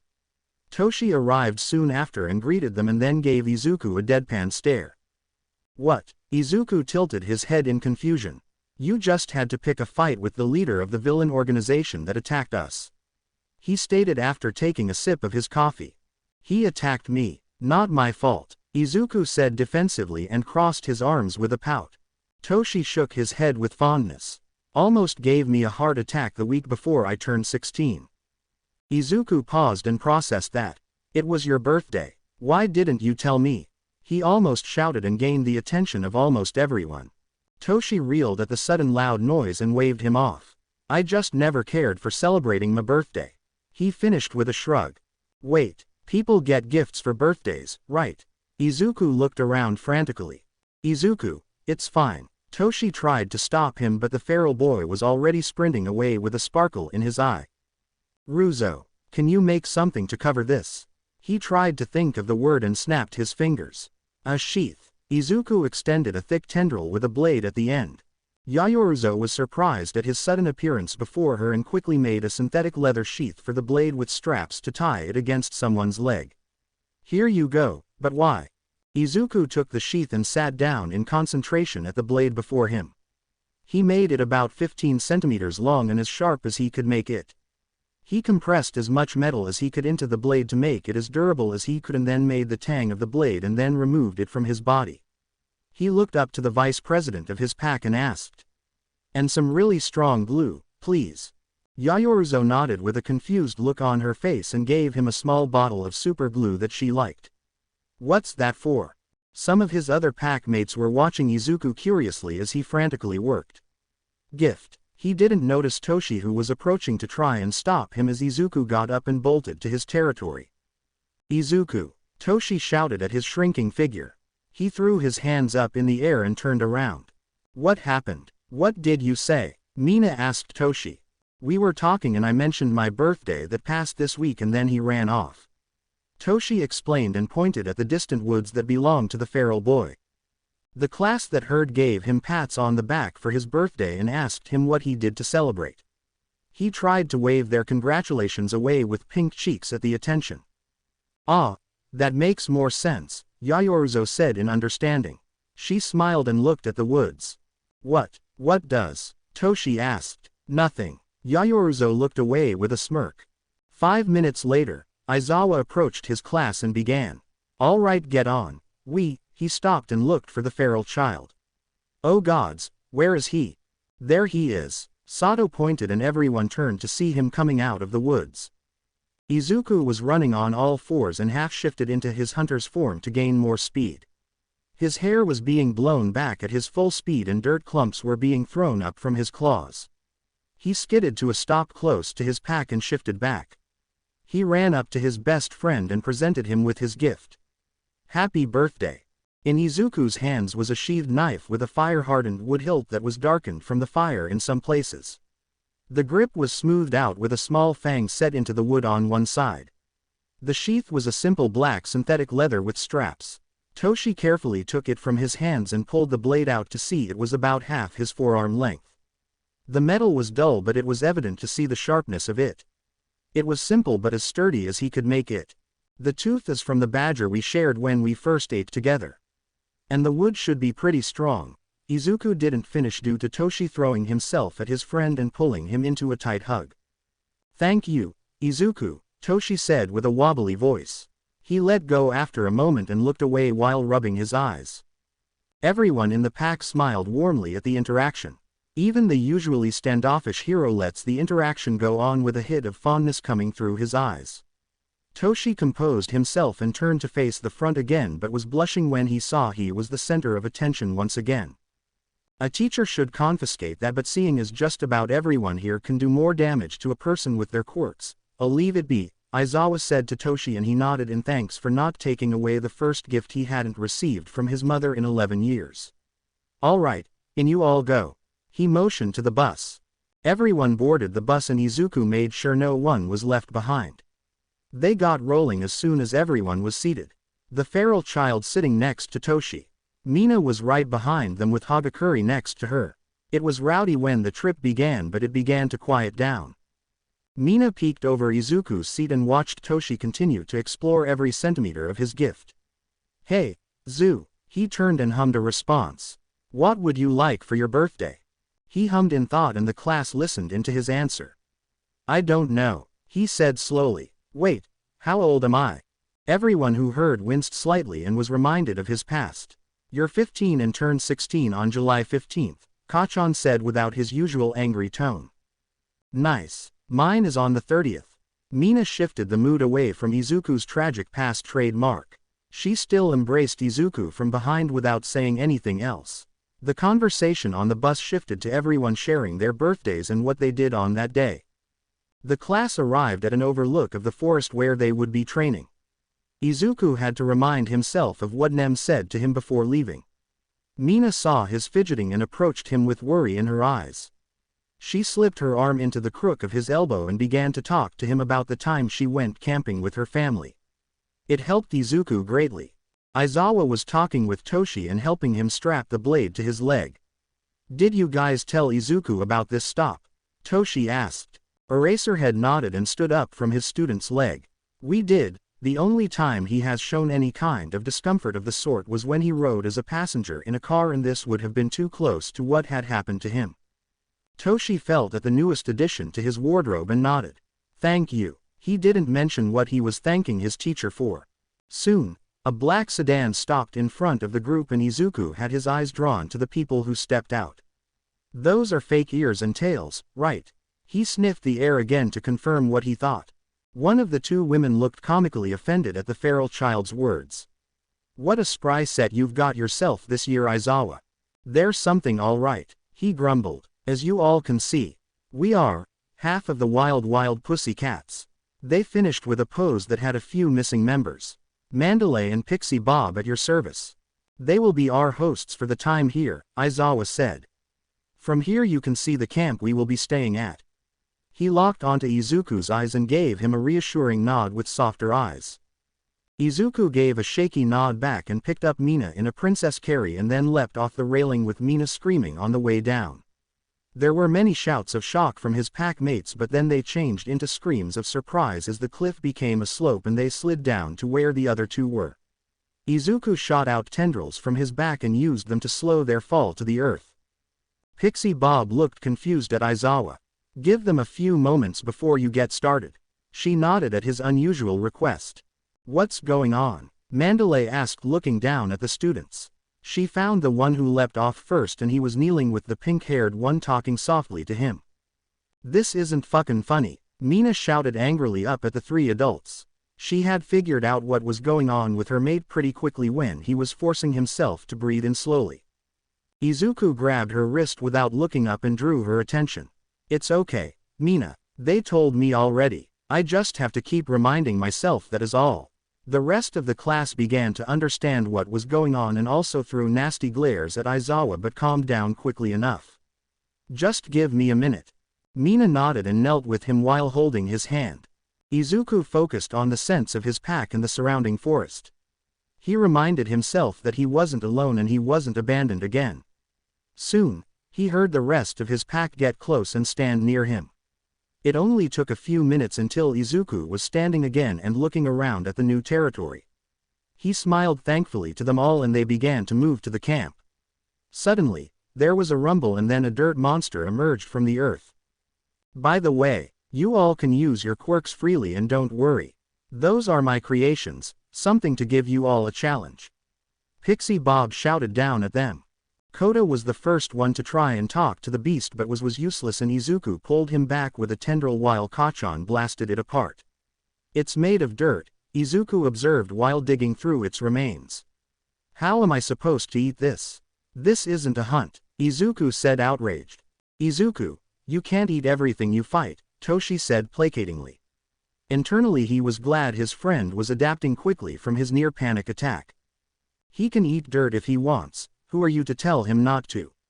Kacchan argued and watched Izuku from the corner of his eye to see if he'd take the bait and eat dirt. Didn't you say you took a bite out of Shigaraki's hand? Kaminari asked. Well, yeah, but I didn't swallow it, Izuku said defensively. Do you have the taste of human flesh? Shiro asked with faux wariness. I might. Izuku narrowed his eyes at the black-haired boy who was beginning to move behind the larger pack mate that was Sato. Sato grabbed Shiro and set him in front of himself in direct sight of Izuku to keep his focus on the tape dispenser. Alright, let's keep going before it gets dark. The strongest offense takes the point with Izuku navigating. Support and range behind them with anyone who needed a break to move to the back. Sound good. Yaoruzo organized them and they all nodded. They began to move with Izuku already shifted into his hunter's form and disappeared into the trees. The group passed along already destroyed dirt golems. They heard the noise of battle and were beginning to get bored at not seeing any fighting. Kacchan was the first to have an outburst. Izuku, get over here, he roared and made others near him jump away. The hunter appeared without a sound in front of them. He dropped from the trees and looked curiously at his old friend. Yes, he tilted his head like a puppy, but a dozen voices and a monstrous face with 4 eyes and interlocking teeth ruined the cute image. Yaoruzo spoke before Kacchan could shout something. Izuku, this is a training camp and you will tire out soon if you don't let us take some of the fight off of your hands. Just focus on leading us to camp, alright? She asked sweetly. Oh, sure, Izuku beamed and then disappeared with a shout. Follow the claw marks. The class looked at each other and shrugged.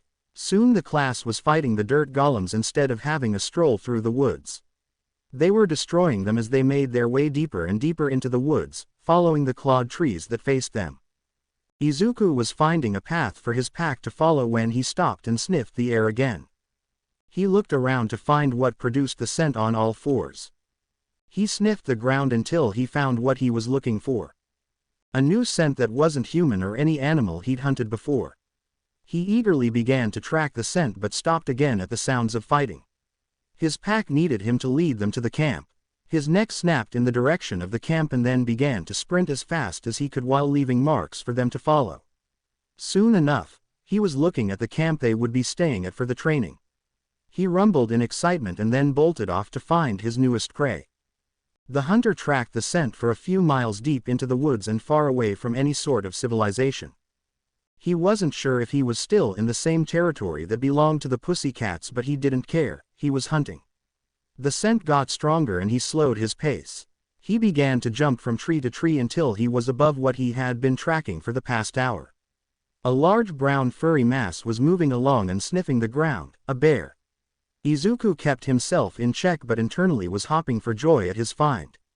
He would be able to take another animal off his list to hunt. The hunter stayed silent and watched the brown bear for an opportune time. Just as he was going to leap at the bear, he stopped and heard two small sounds. His prey stopped being his prey when two small cubs ran to their mother. Izuku let out a keening whine at losing what could have been his prey. The bear turned around at the noise. It got up on its back legs and roared at those who threatened its young. Izuku could only sulk and glower at the bear's fortune. He would have continued his hunt if the cubs were older and could fend for themselves, but they were still small. Instead of wasting any more time, he leapt to another tree in search of more bears. It took him an hour to pick up another scent not belonging to the bear and its cubs. The only difference was that the new one was strong and close to where he had found the trail. He began by searching the immediate area where he got the scent. His ears picked up another sound and he turned to see a brown mass leaping on him with a roar. The hunter acted quickly and moved to the side while swiping his clawed hand across its rear paw. It stumbled as it went past the hunter and toppled over. Izuku watched it carefully as it stood. It was a male at his glance and it was bigger than the other bear he had found. Izuku made an excited noise that could only be described as terrifying to others. The injured bear roared in a challenge at the hunter and limped towards him as fast as he could. The hunter roared back and threw himself at the bear with claws and teeth. The bear had the same idea and clamped its jaw closed on Izuku's shoulder while his claws raked down his chest. The armor plate saved him from the worst injury, but his shirt was torn apart. Izuku's claws tore deeply into the bear's thick skin and drew gouts of blood to water the forest floor. The bear cried in pain just as Izuku did from the strong jaws latched onto his shoulder. The bear viciously threw its head back and forward and the hunter tore deeply into the bear's abdomen. The hunter must have finally hit something vital in the bear's chest as it let go and roared one last time to the sky, and then it collapsed. Izuku roared in triumph to the surrounding woods. A new predator was lurking in their homes. 19 tired and dirty students broke out of the tree line and found what the trail Izuku left for them. Aizawa, Pixie Bob, and Mandalay stood there waiting as everyone stumbled out, with many collapsing in relief that the trek through the woods was done. "Well done. It took you a few fewer hours than we thought," Pixie Bob exclaimed and was about to continue but paused and looked over them again. "Wait, we're missing one." She looked slightly worried when she recounted twice and was still short a student. Aizawa's eyes sharpened and also agreed that one was missing and immediately identified it as the feral child. "Where is Izuku?" He looked at each one of his students. Toshi looked around the camp area in confusion. "I figured he was here already. We had him scout the path ahead for us to follow, but we didn't see him after that," Yaoruzo said with worry about the class president. There was a rustling on the other side of the clearing and everyone was startled to see a large brown mass emerge from the tree line with guttural growls coming from it. "Holy hell, it's a bear!" Kaminari exclaimed in surprise. There were bears in the woods. Hagakure shouted. Kota ran ahead and began to speak to it. Whoa, this isn't a good place for you to be in. It's someone else's territory, please leave." He held his arms out in a placating manner but stepped back at the strong odor of blood. "It's injured." With another growl, The bear was lifted and tossed on its side to reveal Izuku in his torn school uniform and covered in blood. "I have brought nourishment for the pack," Izuku roared to the heavens. His usually green and black hair was streaked with red from having the field-dressed corpses drip on him. "What the hell?" Pixie Bob said in shock. "You got a bear," Toshi shouted at his friend. "You got a bear," Mina shouted in glee at her mate having gotten one of his goals. "There are bears in the woods," Hagakure shouted again and looked in the tree line. "Enough," Aizawa shouted over everyone and it got quiet. He rubbed his face with both hands and let out a long stream of air through his clenched teeth. "Izuku, are you hurt?" "Not anymore." Izuku shrugged casually. Aizawa nodded along with that. "We have food already prepared. We can have this for dinner tomorrow." He nodded to the massive adult brown bear. Izuku pouted at having to wait to dine on his prey. He looked down at it and sighed. "K," he said with a long sigh. "One more thing to do, help Izuku put this guy away." Aizawa motioned to the bear and looked to his class. There were many groans but they got to work with Sato stripping off his shirt again to help like he did before. Yaoruzo made a roll of wax paper and a simple table while Izuku hung the bear to skin it and cut it into manageable pieces. It didn't take more than a half hour with the help of his pack. While the kids dismembered the bear, Aizawa explained Izuku's more than unusual behavior to the other heroes. A small child watched in some fascination as the teen took the bear apart but was distracted by the adults coming back from the talk with Aizawa. The two women were slightly red-eyed and Mandalay knelt to give Kota a tight hug without saying anything. He was worried as this was the way he was told his parents died but Mandalay didn't say anything else but pull back and give him a sad smile. The final part of the bear was wrapped up and Shoji carried it off to the kitchen to place it in the walk-in fridge. The only part left was the skin which Izuku already had hung up away from the camp in the bear's head. He examined it and then took a bite of its cheek. "Izuku, that's not sanitary," Ruzo exclaimed. With his teeth still in the flesh, he bit down and chewed for a moment and then swallowed. He nodded at the taste and answered, "I can't get sick, at least I don't think so." He finished slowly and then took another bite. "He controls his cells, I'm sure he is the healthiest being on Earth," Toshi said wiping his sweat-soaked hair back and sheathing his newly gifted knife after cleaning it of bear blood. "You should still wait for it to be cooked," Ruzo still argued. Izuku took another bite out of defiance while holding eye contact. She gave him an exasperated sigh and waved him off. "I'm too tired for this," and headed inside with the others to eat what the hosts had prepared for them. "How does it taste?" Mina walked beside her mate. "Tasty. Fatty and tasty. I like bear meat." Izuku had another bite before having his tendrils take the head away to strip it of flesh to have his new trophy cleaned. Mina smiled at his happiness. "I'm glad you got one," and bumped shoulder with him. "Come on, I'm hungry." She pulled him into the cafeteria where her classmates were already piling food onto their trays and sitting down. Izuku followed and had his newest clean trophy over his shoulder held by his tendrils. He piled food onto his tray and then had another filled with his tendrils holding the second tray. Everyone devoured their meals like Izuku usually did and not one word was spoken until there were groans of satisfaction. When everyone was done with their meals, they were ordered to get cleaned up and then to sleep. Izuku mimicked the others as they rinsed in the shower and then followed them into a large area with a steaming pool in the center. Izuku walked around the pool apprehensively and watched the others slowly sink into the water with sighs of relief. "Come on, Izuku," Toshi encouraged his suddenly skittish friend. "It's hot," Izuku stated and was crouched down by the pool and dipped his fingers into it. "It's called a natural hot spring.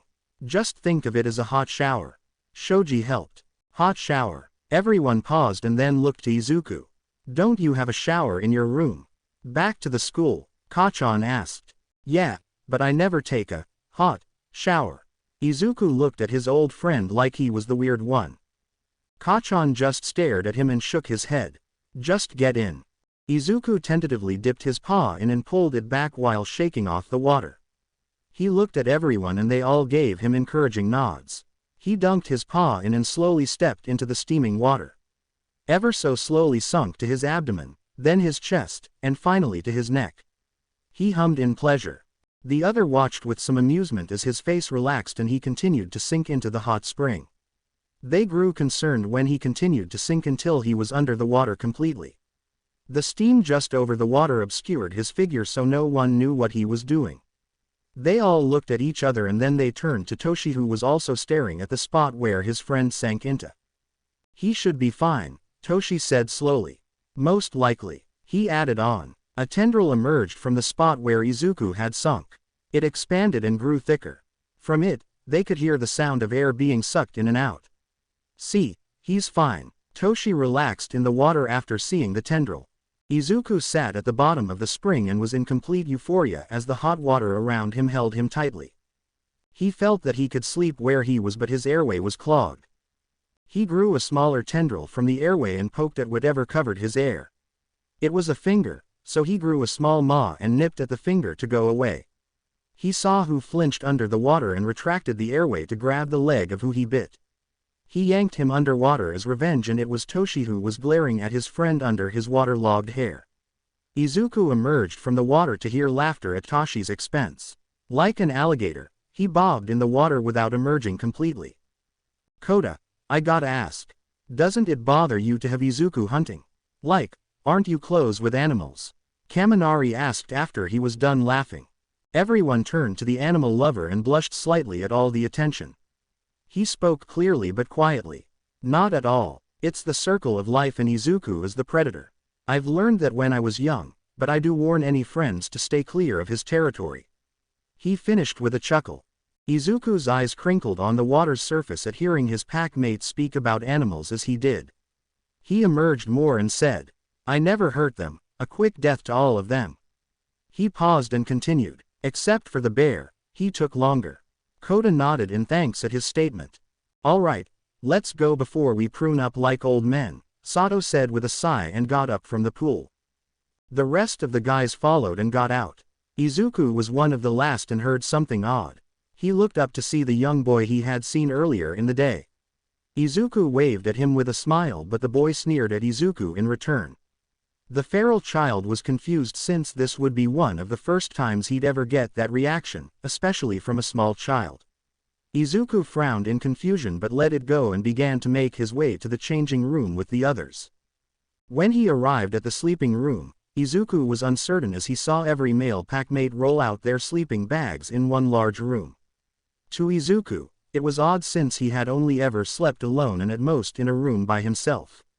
Sharing a sleeping space was new to him. "Come on, Izuku," Toshi called over from his sleeping bag. "Just pick an open spot." He waved to the spot next to him. Izuku did so tentatively and copied what others did. He looked out the window high up in the room and asked, "Can't I just sleep outside?" "No way. This is part of the camping experience," Kaminari exclaimed. He waved him over to the circle of friends who were pulling out games. "Come over, I'll teach you some games," he said with a bright smile. Izuku did so and sat with Kaminari and the others as he learned the betrayal and deception of Uno. It was slow at first, but Izuku picked it up quickly enough that they were slapping cards down and cursing at each other. Toshi joined them after a couple of rounds. By the end of the night, 3 fights broke out, 2 crying young adults, and 1 furious dark shadow due to a smug Izuku playing +4s on him back to back when he was down to 2 cards. Aizawa barged in and glared at everyone until they scrambled to their beds. The feral boy had the hardest time trying to get to sleep in the unfamiliar environment but soon focused on the thought that his pack was all around him and soon he was drifting off. The morning came and found 1A in front of Aizawa in the early morning. Many of Izuku's pack were still drowsy and nodding off while standing. "All right, you hellions," Aizawa began. "The reasoning behind the training camp is to expand on your quirk. While you gained knowledge and some experience during the year, here we are going to stretch your quirks to strengthen them." He tossed the same baseball at Izuku and he caught it. He looked at it and then at Aizawa. "Want me to throw it?" He sighed. "Yes, you feral child," he said with exasperation. Izuku shrugged and moved away for his pack mates. A long whip extended while holding the ball and Izuku's arm elongated with added muscle. The whip with the ball was dragged for a moment, then he whipped his whole body to the side, causing the whip to follow along his path. With a guttural growl, his arm flexed to the point his sleeve ripped and the whip shot forward. The whip cracked in the air and the ball was sent sailing through the air. Izuku covered his eyes from the sun and tried to track it but lost it in the blue sky. "You think that will hit someone?" Izuku asked, looking back at his pack mates and teacher. "Should have chosen some normal," Aizawa grumbled and turned to his class. "The point was that your quirks wouldn't have developed much since the beginning of the year, but Izuku keeps adapting and is unique." He finished while watching the whip retract into his arm and turn back to fingers. Aizawa split everyone up to work on their quirks.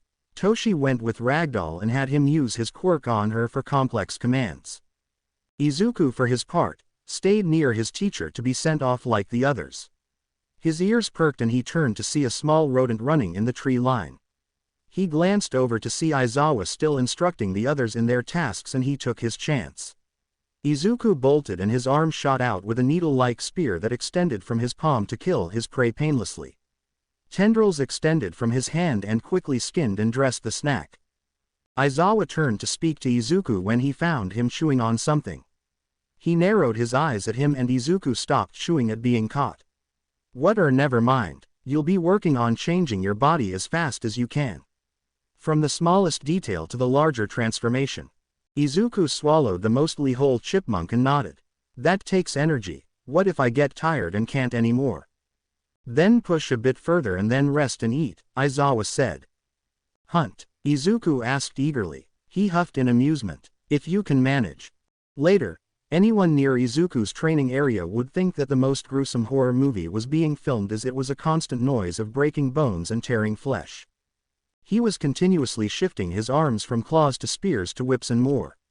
His body didn't change much, but more was added on, like scales, armor plates, and sometimes thick leathery skin.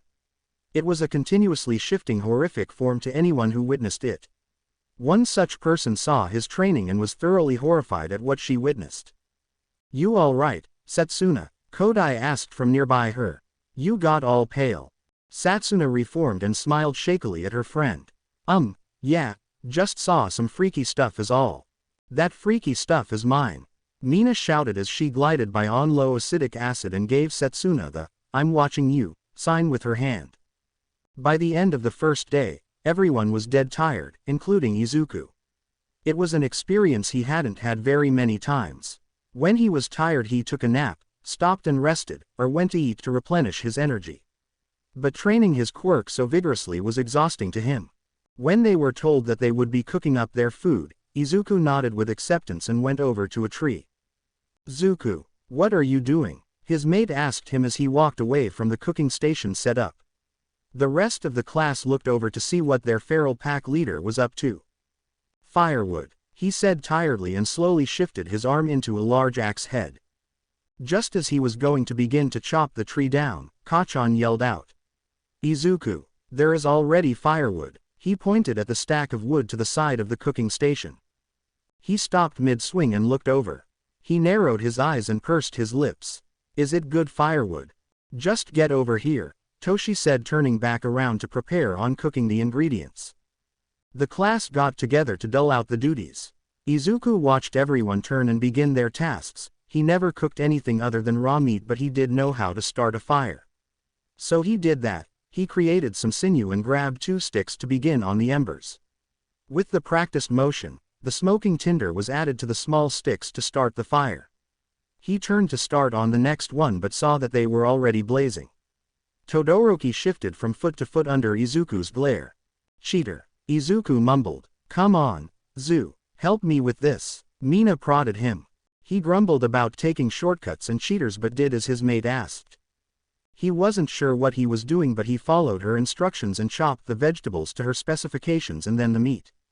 He did pop 1 or 2 into his mouth when no one was watching, but he enjoyed the calm air with his pack. When she added the spices, his nose wrinkled but he didn't say anything. He did notice she didn't put in as much as the others did and he was grateful for that. Kachan poured the whole bottle of spices into his pot and was about to grab another when he was stopped by Kirishima, who was going to eat from the same pot. "Don't be such a pussy shit," Kachan argued. "Kachan, don't say bad words," Izuku admonished and then paused. "What does pussy mean?" He turned to his mate in confusion. Her cheeks darkened with a blush and she barked out a laugh. Izuku turned in confusion to his other pack mates, and they were similarly in the same situation from his question.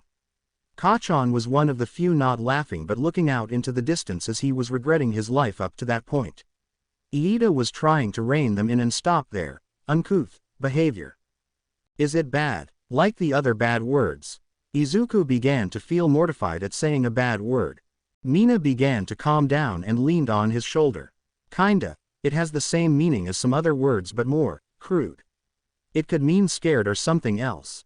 She blushed slightly again at the end of her explanation. Bad word, got it. Izuku nodded and then turned back to Kachan. I'ma tell Auntie Suki you're saying bad words again. Ha, she says worst shit than me. He defended himself. Izuku looked horrified. Auntie Suki. No, she doesn't. Before they could come to another bout of roughhousing, Kirishima stepped in. Let's finish the food first. The food was filling and tasty to Izuku's senses. He did catch Mina adding salt to her bowl, but she didn't raise any complaints about it. Again, Izuku was content with the calm atmosphere with his pack around him and eating. There was a quiet noise of chatter and the woods making their noise, but to Izuku, it was peace. You think he ate already? Toshi asked from across the table. Izuku looked up from slurping his bowl of food to Toshi, where he pointed with his chin. He turned his eyes to see the small boy walking into the woods. He finished the remains of his bowl and swallowed. He shrugged. Maybe. Should we ask? Mina turned on her seat to Mandalay, who was at the door. Hey, did Kota eat yet? Not yet, the hero said. Izuku stood up from the table and retracted the carapace legs that held his weight instead of the wood table. I'll go take him some, he said with a smile. Thank you, Kayama. Mandalay smiled at his offer. Are you sure you'll be able to find him? Izuku poured a sizable bowl and gave her a smug smile. I'm the best hunter. Mandalay was reminded of the large bear the boy had brought and nodded. She watched him walk off with the bowl in hand and followed her nephew's trail. Does he usually go hunt like he did before? She asked into the eating group. Every day. Mina giggled. I'm pretty sure I saw him munching on something earlier too. Izuku followed the trail with ease. His footsteps were silent from the years of practice of walking in the woods. He never stepped anywhere he was sure that would make noise. Ducking under a branch, taking a larger step to avoid a patch of dry leaves, and stepping between sticks. That's how he was able to sneak up on Kota sitting on a rock outcropping without the boy ever noticing. Izuku stopped and took in the view before getting closer. He set the bowl to Kota's side, which caused a small clinking noise that alerted the young boy. He yelped in surprise at the form of a silent being with horns on his head. He began to fall off his seated position and into the drop, but Izuku grabbed him easily. Get off of me. How'd you find me? Kota pushed Izuku's hand off his shoulder and stood up with a glare. Izuku tilted his head at the anger the boy showed. I'm good at following tracks. Here, your mom said you didn't eat, so food. He motioned to the bowl. Kota's face showed a brief moment of pain but glared again. She's not my mom, and I don't want any of your crappy food. I think it tastes good. Izuku pouted slightly. Where is your mom? The same brief moment of pain flashed across Kota's face. It's none of your business. Izuku caught the emotion on his face that time and his heart clenched at the reminder of his own mother. Oh, I see. Was she nice? Kota's eyes began to water, but he roughly wiped his face. Why do you care? You're just some hero brat that's going to go off and die like every other hero. His face was slightly red from the emotions surfacing. Izuku sat down and looked over the forest. I'm just asking because my mother wasn't nice. He shrugged. She's in jail or prison, I'm not sure what the difference is. Kota was thrown out of his anger by his words and asked out of curiosity. Why? When I was about your age, I think, she drove me far away. She did something to make me fall asleep, and when I woke, I was in the woods. Like these but bigger. She didn't like the idea of having a quirkless son, so she left me to die. Kota was horrified at what he was hearing. But you're not quirkless. A few years later, a wolf tried to eat me. I killed it and found my quirk. It was easier to survive after that. He smiled at the memory of gaining his quirk and the turn in his life. Kota was quiet for a long moment and asked softly, when did the heroes find you? They didn't, not really. I took the entrance exam with Toshi and they made me a ward of the school. He smiled again and turned to the boy. Was your mom nice? He turned away and nodded sadly. She was. That's good, you can always remember her being nice. I'm sorry she died, but Mandalay is nice too, no? Kota wiped his eyes again and nodded. Yeah, she is. Izuku smiled at the boy who had a caring family to look after him. He patted the stone beside him. Come eat, pup. Kota did so and picked up the bowl. He stared at it and then said, there's no spoon. Oh, I forgot about that. Here. Izuku extended a tendril to a nearby branch and sliced it off with ease. He cut it to the right size and began to carve away at the small log. Multiple tendrils came out and helped with the task until there was a simple wooden spoon in his hand. There we go, spoon. He offered it to the boy who watched the whole thing happen. Kota took the smooth spoon and dipped it into the bowl for a bite. What was it like, before? He asked hesitantly. Before I went to school. It was nice, most of the time. Winter was cold, but I figured out a way to stay warm at night. At first, it was hard. It took me a while to make a fire, so I ate raw fish for a couple of weeks. After I got my quirk, it was much easier since I could heal quickly and I could change my body for what I needed. Izuku explained as the boy ate. Kota continued to listen as Izuku told him about his time isolated in the wilderness for his childhood. He had forgotten about heroes and villains and instead focused on the story of fighting to survive in the forest. Long after Kota finished his bowl and Izuku finished telling him about the time he almost started a forest fire, the two made their way back to the campsite. When they arrived, it was obvious that Mandalay was waiting for them to return. The kitchen area had already been cleaned up and everyone else had gone inside to clean up for the night. She didn't ask anything, but she could see the more relaxed posture of her nephew rather than the more recent frown and tense body. She was grateful for whatever the feral boy had done to help Kota. The rest of the class has already gone inside to clean up before bed. You should join them before it's too late, Mandalay said to Izuku. Izuku nodded and turned to Kota with a smile. Bye, pup. Kota nodded back and watched him go. When he was out of sight, he turned to Mandalay. Did his mom really leave him in the woods? He already believed the feral boy but wanted to see her response. Mandalay smiled sadly at her nephew and nodded. Come on, let's get you to bed too. She took the bowl and wooden spoon that she hadn't seen before. With another night of playing card games that ended with at least one fight between the guys, the morning came and brought another day of harsh quirk training. Izuku continued his training by shifting his body multiple times as fast as he could. When he tired out, he was sent to Tiger for the first time. Why are you doing that? Izuku asked the small group what required their body to use their quirks more effectively. To grow more muscles, but of course, Tiger shouted with enthusiasm. How else could you improve? That makes sense, but why am I here? Izuku asked. Tiger slowed in confusion. To do the same. He said it as if it was obvious. But I grow muscles every day I can. I don't do that. He waved at the others, mostly guys in 1B. Grow? How? Tiger asked.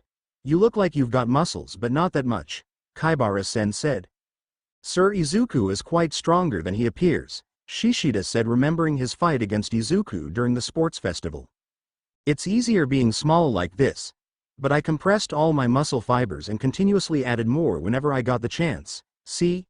Izuku explained and then had his flesh open on his bicep to show the red corded muscles hidden from view. Everyone slowed to a stop and some got green in the face at seeing the grotesque scene and the sound of tearing flesh. Izuku continued to explain his process of gaining muscle and his balance by reinforcing other vital parts like ligaments and tendons while continuously healing any drastic wear on his joint cartilage to keep him in optimal condition for hunting. I think that's enough, Izuku. Tiger stopped him from continuing to explain an in-depth anatomy lesson. How about trying to strike me, then? Tiger shouted with intensity. Izuku was thrown off kilter at the sudden request but did as he was told. His arm struck out to grab Tiger but his body became like rubber and he bent unnaturally to avoid his grasping hand. Tiger countered by striking Izuku in the stomach but it felt like he punched a brick wall. The other hand went to grab the offending limb but Tiger pulled back just in time. Izuku didn't give up and continued to try and grab Tiger as he did his best to avoid the grasping hands. Why are you not using your quirk? Tiger asked as he frantically dodged each grasp. Izuku stopped and asked, Did you want me to? When Tiger nodded, Izuku obliged by shooting out a dozen tendrils from his forearms and shoulder as he continued to try and grab Tiger. When Tiger was grabbed by one tendril and then another, he did his best to slip out by compressing his limbs, but the tendrils tightened their grip while more and more wrapped around him. Izuku tapped Tiger's nose with a victorious smile. "I win." After that showing, Izuku was allowed to rest his quirk instead by having Toshi use his quirk on the feral boy. It gave Ragdoll a break even if she said she didn't need it. Toshi ordered his friend around to do more complex commands such as putting together a puzzle, which ended poorly since Izuku had not done a puzzle in ages. When he regained his stamina, Izuku went back to shifting his body as fast as he could between transformations. It was after a bear stew for dinner that things changed. Ragdoll brought them all together and announced a trial of courage. Of course, Izuku had no idea what that was, but with the excited expression from some of his packmates, he looked forward to it. His mate excitedly explained to him the concept of the trial, but her face and demeanor dropped when Aizawa came to drag her away with the others who failed the practical exam. She clung to Izuku but was dragged away with longing in her eyes. Izuku felt bad for her. They were paired off as Class 1B were sent off into the trail they would walk through. Mandalay saw that Izuku would have ended up alone and decided to put him together with Iida and Koda. She didn't want Izuku to experience something like the trial of courage alone, especially with his background. Not that she thought he would hurt anyone, but it would be more fun with friends. Izuku hopped from paw to paw in anticipation of starting the trial like his packmates. His enhanced hearing did pick up their shrieks of fright easily, and he reminded himself that it was for fun and no one was in danger. Both Kutra and Iida smiled at Izuku's eager behavior. Izuku's smile dipped when he smelled the air and caught the whiff of burning wood. The smile dropped when he caught unfamiliar scents in the woods too. Scents of people not belonging to his pack, the heroes, or 1B. Kutra noticed his change of behavior first but wasn't able to ask him what was wrong before he was gone. Izuku's fist impacted against a large block that one of the villains was able to use to blunt the attack. He sent the villain to the ground and made her drop the item she used for her quirk. His knuckles reknit themselves back together as he turned to the next threat. A large sword made of other blades came down aiming to maim him, but it shattered to pieces when Izuku's shifted arm blade slashed upwards to counter it. Shuichi Iguchi, more recently known as Spinner, watched in disbelief as his weapon came apart before he got to use it. He stumbled back and got a good look at who he fought. He recognized Izuku Kayama as their target and the one who captured his idol, Stain. Before he could charge forward again to end the one who stopped Stain's goals, he froze. He began to shiver violently in pure terror at his mistake. The boy before him didn't change when the sudden fear came over him, but he wouldn't notice until later. What gave him nightmares was what came after. No longer a boy, changed. His body shifted and transformed into something terrible to his eyes and to his primal senses, death incarnate. Four eyes stared at Spinner with the eyes of an apex predator. His claws scraped against each other while his tail clinked behind him and waved lazily. With his horns and interlocking teeth, his face was shadowed by his messy hair. He looked like a true demon in everyone's eyes. A dozen voices rumbled out aimed at the scaled villain. Kneel. Spinner didn't hesitate and dropped to his knees while his body was racked with tremors. He didn't dare look up and accepted his fate was in the hunter's claws. The other villain was beginning to recover, but seeing what was before her, she stopped and cursed Shigaraki for sending them into a suicide mission. The hunter stood over the two incapacitated villains as they were tied up by Mandalay and Tiger. The hunter was sniffing the air back and forth as he tried to decide where to go first. Two tendrils absent-mindedly stretched out and took a blade from the sword and a chunk of something from the other villain's tool. He ignored what the others were saying as he guessed at least 14 unknown entities near his pack or around them. He also caught the scent of something sweet that caused his nose to twitch. At least 14, including those two. The hunter said out loud. Everyone in the cleaning quieted, and Mandalay was first to speak in a panic. Koda is at his camp. Izuku, she shouted out, but he was already gone after hearing the first word out of her mouth. Iida, run back to the camp and alert the others there, we are under attack. Tiger ordered. Iida nodded and sprinted off at full speed. Mandalay turned to Koda after sending a message to the student to retreat to the campsite. Talk to as many critters to help however you can. Koda nodded and shouted out to the forest for their help. Only one small squirrel came out, and it looked more skittish than normal. After Koda spoke to it for a moment, Mandalay spoke with a frown. What's wrong? Koda turned to her. They're all scared to leave their homes. I think it's Izuku, he said hesitantly. The hunter sprinted on all fours to where he knew where Kota was. He could smell the cub in his peaceful spot with another bloodstained smell. He doubled his speed and focused on his prey. He had to trust his pack to be strong enough to take care of themselves for the time being. The hunter broke out of the trees and found Kota backing away from a large blonde man raising his fist to strike the young boy. With a roar of challenge, the hunter launched himself off a tree with enough force to shatter the bark. The hunter collided with the man and rolled on the ground with him until they came to a stop. He aimed his clawed fingers at the villain's neck, but he was thrown off by hundreds of muscle strands emerging from his body. The hunter landed on his clawed feet and was crouched down with his tail whipping at the air in anger. How Lady Luck decided to bless me this day. You're on the list, but first, let's see how strong you really are. The blonde muscular villain shouted. Kota stood in terror behind a beast and the monster who took away his parents. Kota, run, I will find you. He flinched at the dozen voices that came from the beast. He didn't hesitate and turned to run. Get back here, brat. The villain shouted after Kota as he began to run as fast as he could. The hunter intercepted the villain from leaping over him to get to the small child. With a roar of anger, he caught Muscular and began to claw at his chest as the hunter's tail whipped around and slashed where he could. Muscular punched down to get rid of the beast, but he was faster and crawled around to his back.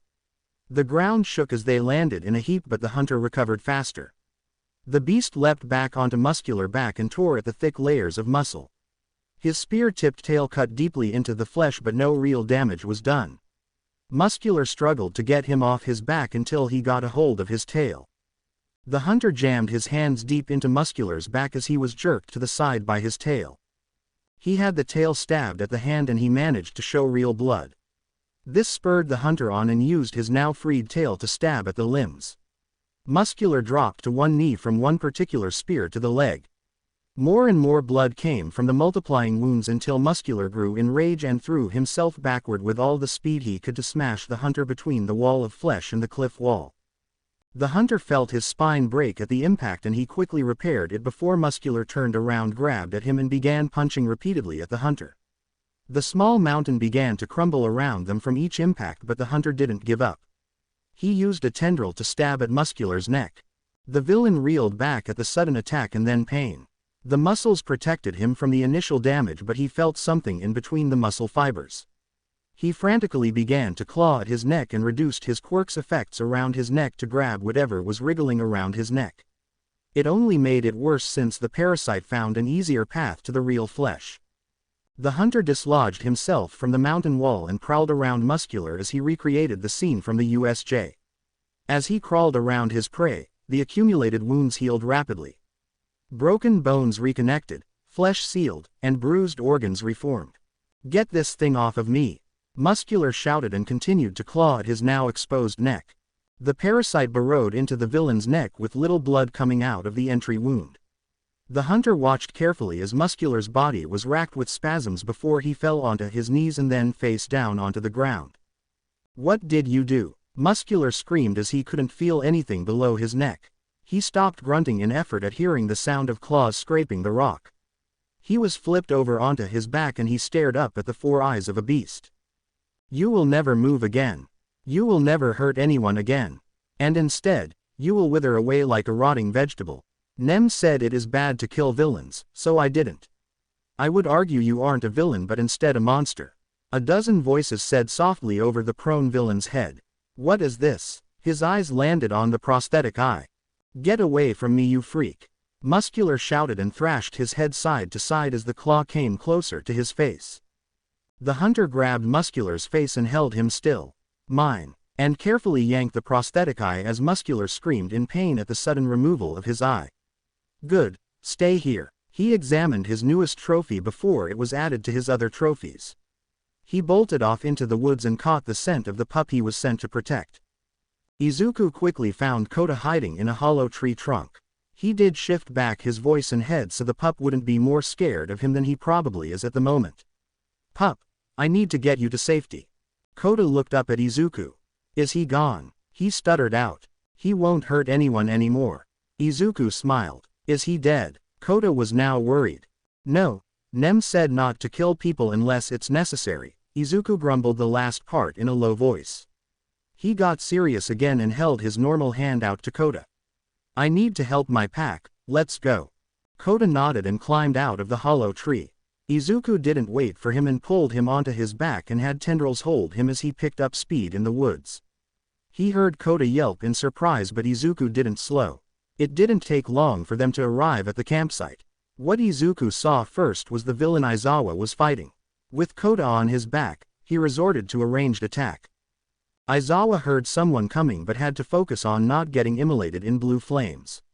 After dodging the next jet of flames, he heard something whip through the air. Looking up at the villain showed him clutching his neck as a tendril picked him up and slammed him violently into the earth. He exploded into a mud-like substance like the clone before. He turned to see Izuku with Kota on his back with wide eyes. Izuku ran over to Aizawa and held Kota to him. Take the pup. Aizawa immediately took him and grabbed Izuku's arm. You need to stay here, it's not safe. I'm not leaving He cut himself off and sniffed the air. He whipped his head up in the air to see two Nomu in the air. One flying and the other held in the talons of the first. Another one emerged from the dangling Nomu's chest like it was being born. The third smaller one emerged and grabbed onto the second Nomu as they continued to scan the area. They didn't see what made the flying Nomu's head explode, but they did see where it came from.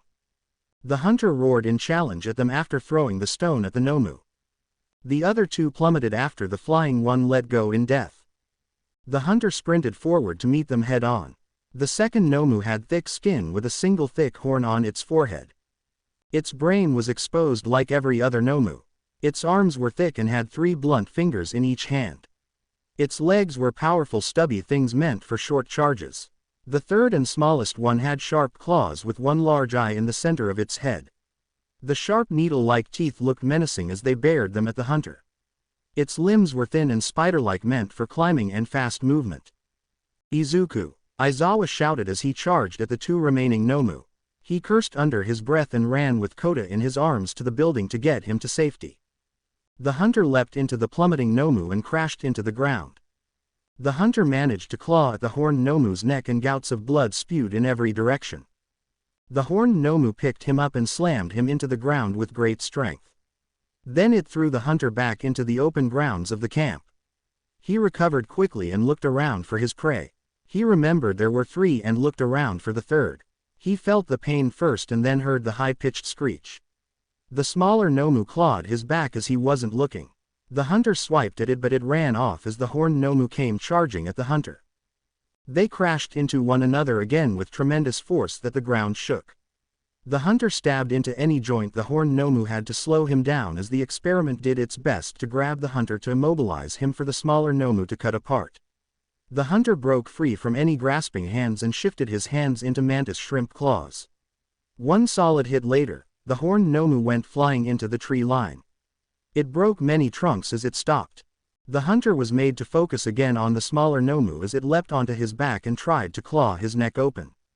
He roared in pain and had his hands shift back to claws to tear the Nomu off his neck and hold it like an unruly child. But unlike a child, the Nomu thrashed around in his grasp and clawed at whatever it could. In frustration, the hunter grabbed it in both hands and pulled it apart. It screeched one last time before it was split into halves. He was just about to throw the dead Nomu away but was bulldozed and pierced from the back by the horned Nomu. The last remaining Nomu had recovered and snuck up on the hunter and gouged him with its horn that grew into something like a spear. The hunter screamed in pain and looked down at his chest.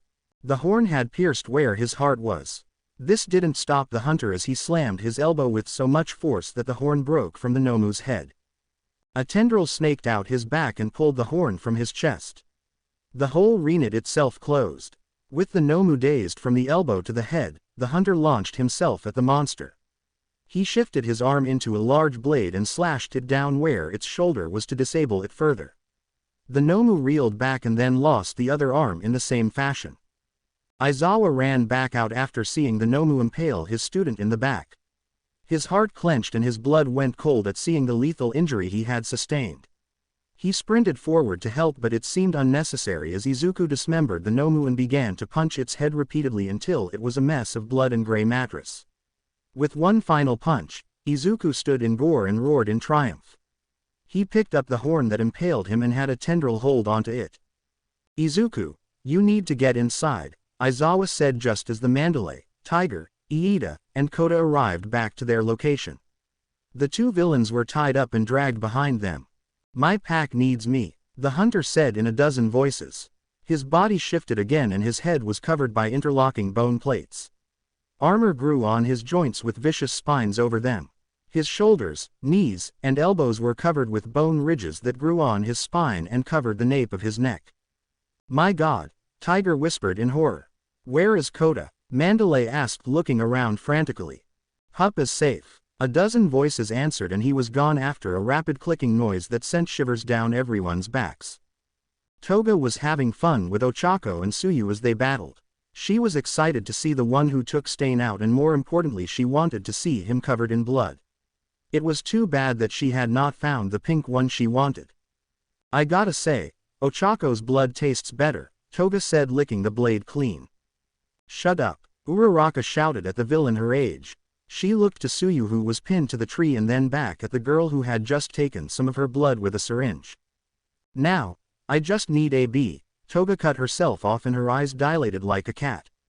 Tsuyu also stopped struggling and relaxed. "Oh, he's here. That's good." "What? Who's here?" Uraraka asked her friend and kept an eye on the villain who had frozen up. She heard it then, a rapid clicking noise from the trees. "I'm sorry, I'm sorry, I'm sorry," Toga began to repeat over and over again as she dropped her knives and backed away from the two girls she had been playing around with. Tears cropped around her eyes and she looked around at the sound that echoed between the trees. She turned to run but tripped on a root and sprawled on the ground. The hunter emerged from the treetops without a sound. First was his spear-tipped tail that hung down, and then he dropped down from a branch. Toga squeaked in horror and Crab walked away from him, but the tail struck out and wrapped around her leg. She continued to apologize as she was dragged back to the hunter, who stood tall over her. He grabbed her support item and tore it away from her neck. Next, he placed her on the ground and she fell to limp legs. "Obey," a dozen voices ordered the shivering girl, and she nodded while looking down. He turned to his pack mates and patted their heads. "Safe." He pulled the needle, holding Tsuyu up. "Back to camp is that way, take her." The hunter grabbed her and grew something to cover her hands in metal. He grunted at his low store of fuel. "I'm hungry." Toga flinched violently at hearing that, but peeked up to see the hunter gone without a noise. The two pack mates looked at each other and shrugged. "You think Mina would share him?" Tsuyu asked. "Tsuyu," Uraraka shouted in embarrassment. Her face burned at the mere idea of it. "I apologize, animal instincts. He is a strong male and you get the picture. Don't worry, I'm not a homewrecker," Tsuyu said, grabbing a catatonic Toga and beginning to move in the direction they were told to go. The hunter weaved through trees to find his other packmates. He didn't stop to help Ojiro and Toshi as they were already running to the camp. He was happy to see them safe and continued on his path to help his packmates. The next pair he found was Shoji running as fast as he could away from a crashing sound behind him. He saw that Shoji had a missing arm, but he already knew he could regrow them like Izuku could. The hunter instead turned to the sound and found Dark Shadow had grown and was going on a rampage. The hunter dropped from the tree next to Shoji as he ran past him and faced Dark Shadow. "Izuku, we have to go. Dark Shadow is out of control," Shoji yelled at his friend. Dark Shadow continued to throw trees left and right but froze after spotting the hunter before him. He felt like he was a child again with Fumikage as they stole cookies from the cookie jar and got caught. The effects of the apex predator and their pack leader being in their presence helped Dark Shadow calm down greatly. He had shrunk enough for Tokiyami to pull him further until Dark Shadow had his head bowed at the still hunter watching them carefully. "I apologize, Izuku," Tokiyami said in gasping breaths. Dark Shadow nodded sullenly with his brother. The hunter got closer and patted their heads. "You are safe, go that way. Shoji, go with them," he commanded and made to leave to find the other. Tokiyami was about to say something along the lines of it was too dangerous to go alone, but he saw the multiple trophies held to Izuku's back by tendrils and shut his beak. He bowed his head once again in thanks and was helped up by Shoji to make their journey back to camp. The hunter ran through the woods after making sure Tokiyami and Shoji were all right. He caught the scent of an unknown person up in the trees, but the scent was faint. They had moved on. He focused on the scent of Kachan and Todoroki he had grown to know. He could even hear them as flames shot up in the air with explosions next to the source. He picked up the pace and quickly found what they were fighting. A man in some weird clothes was dangling in the air by the teeth that extended from his mouth. To Izuku, it looked weird and off-putting. But that feeling didn't stop him from leaping full force at the villain attacking his packmates. Some teeth shot at him in an attempt to spear him, but the hunter swung his claws and they shattered in midair. The collision was violent as the hunter smashed his fist to the side of the villain's head as they landed. Multiple teeth speared through his chest at the same time.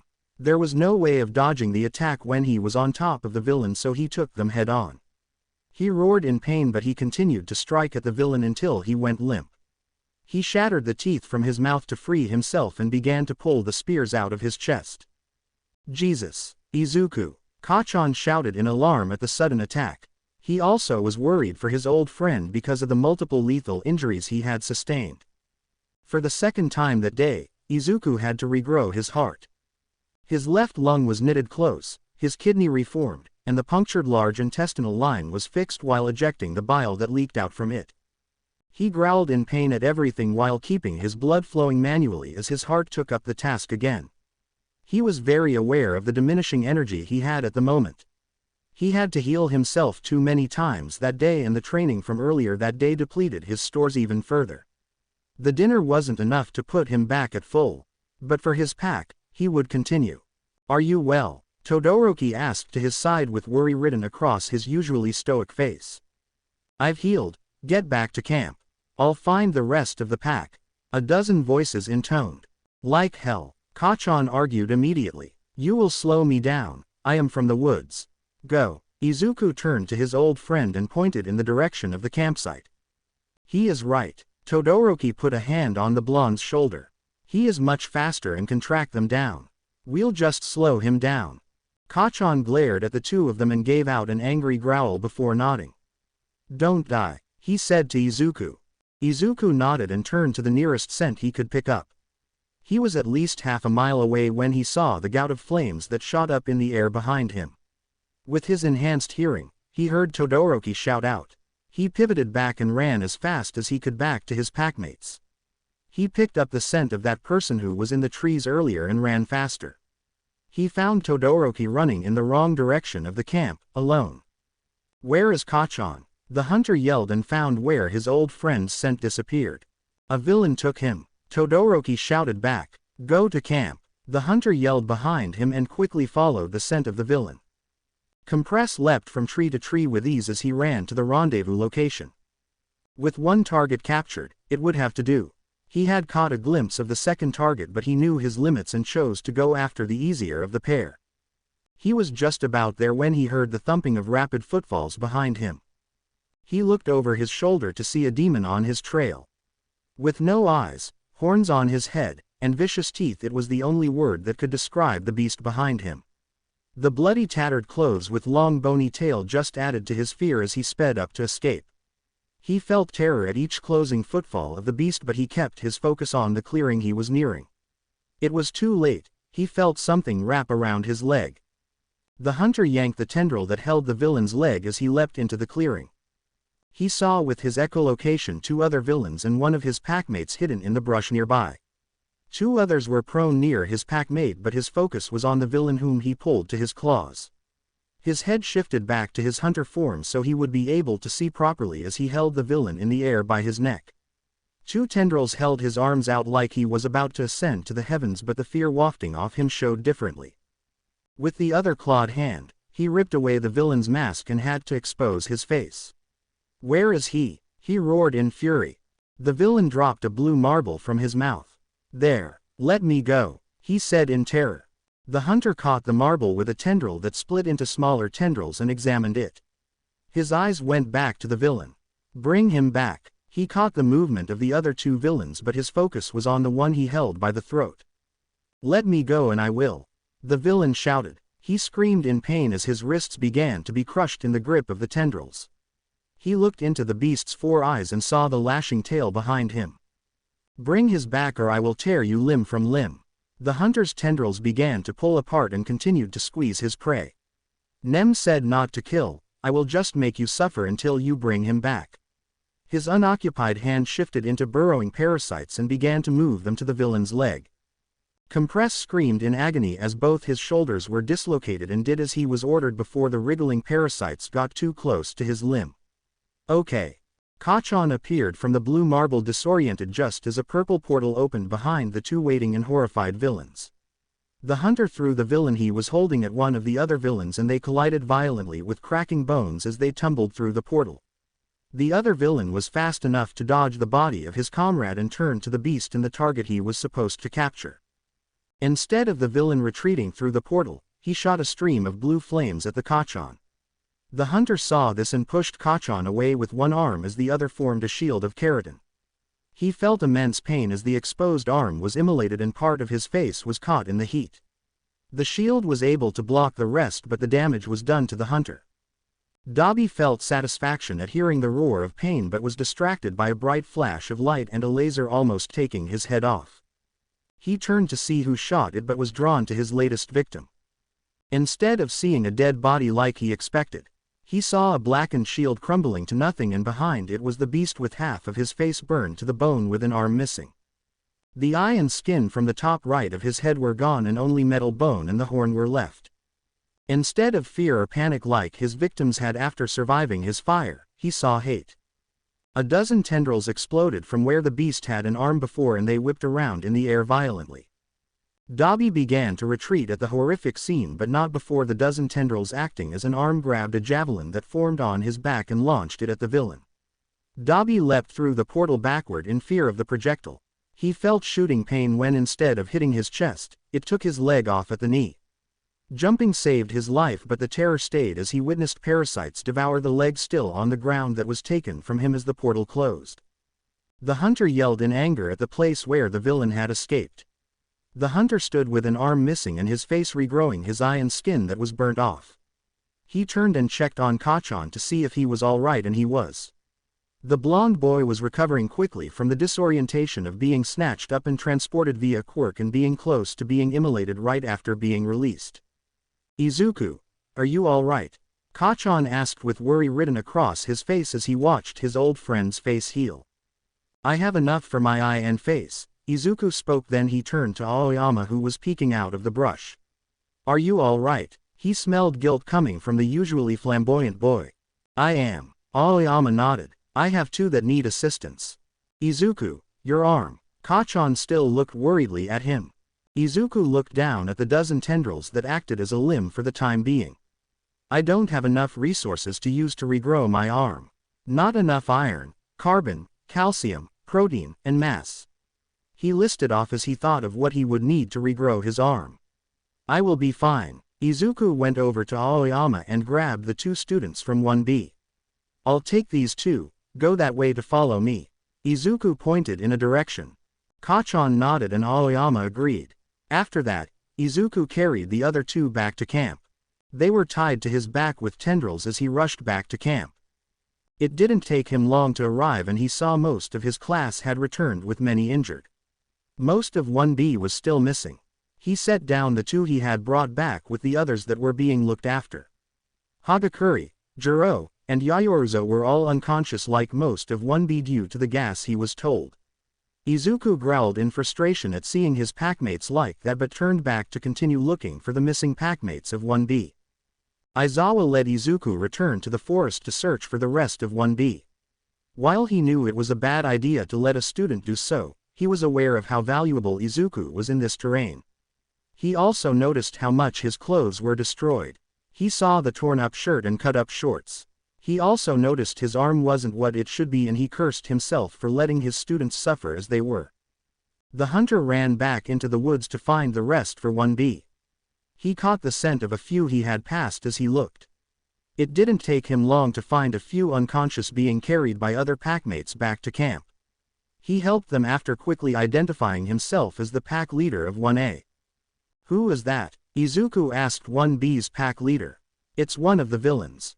He was the one responsible for the gas that knocked everyone out. Kendo responded.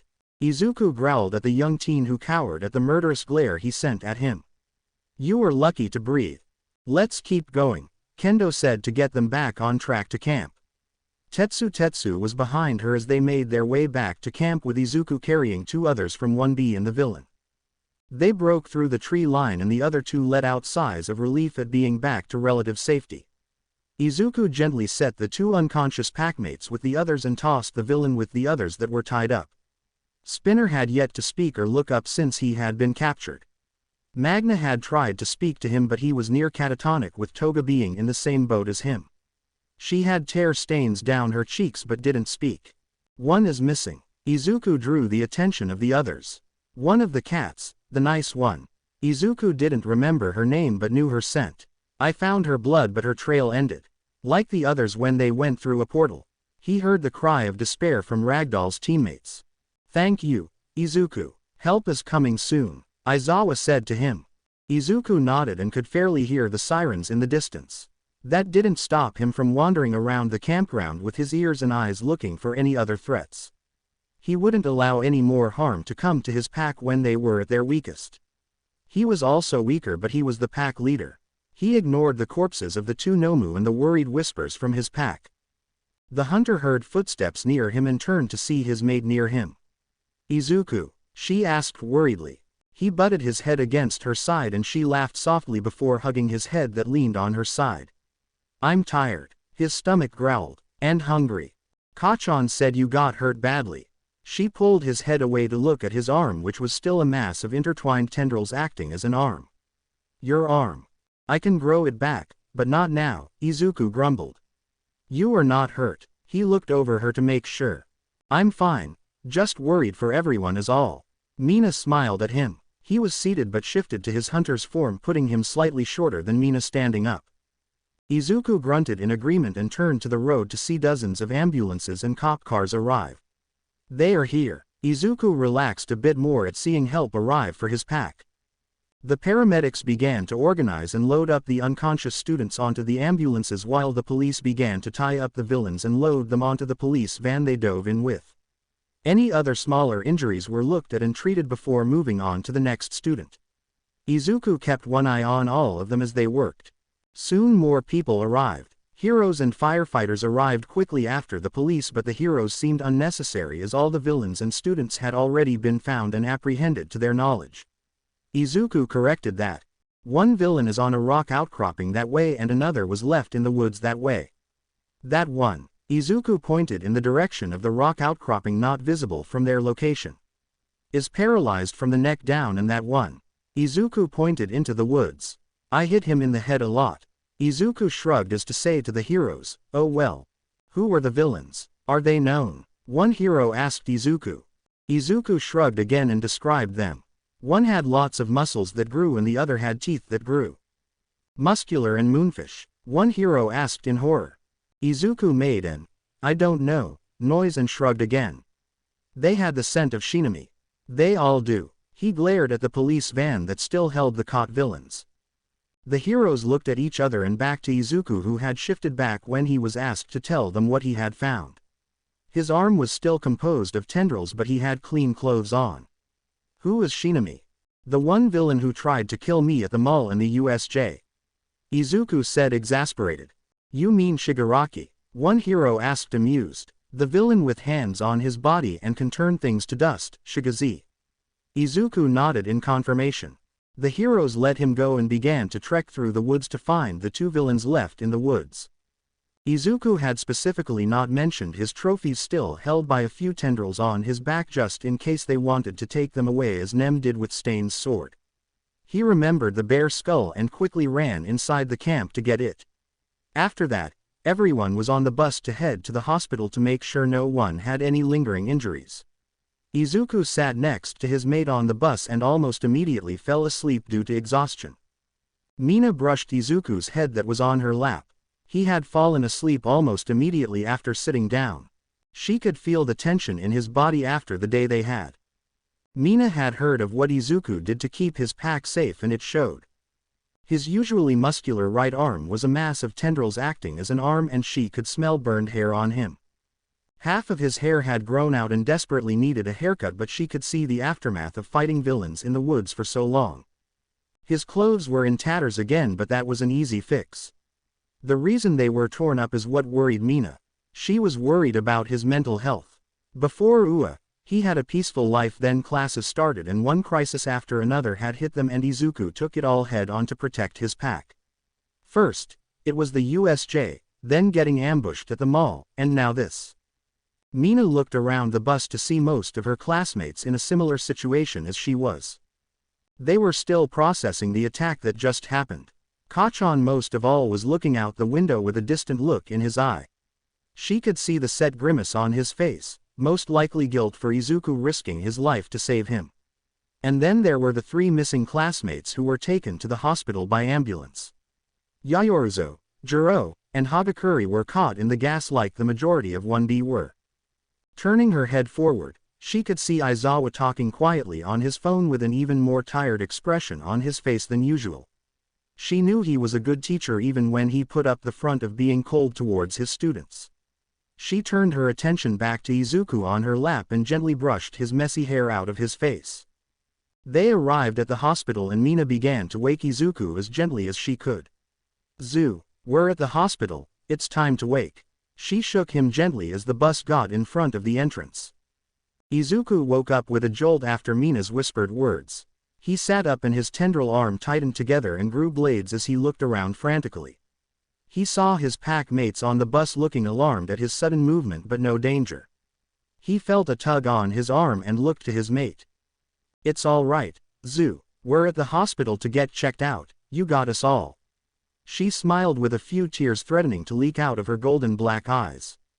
Izuku nodded and calmed down. "Sorry," he said softly to everyone. There were multiple reassurances from everyone on the bus for his actions. Once he had calmed down, he took in his surroundings. Aizawa was the first to get off the bus and guided his class off.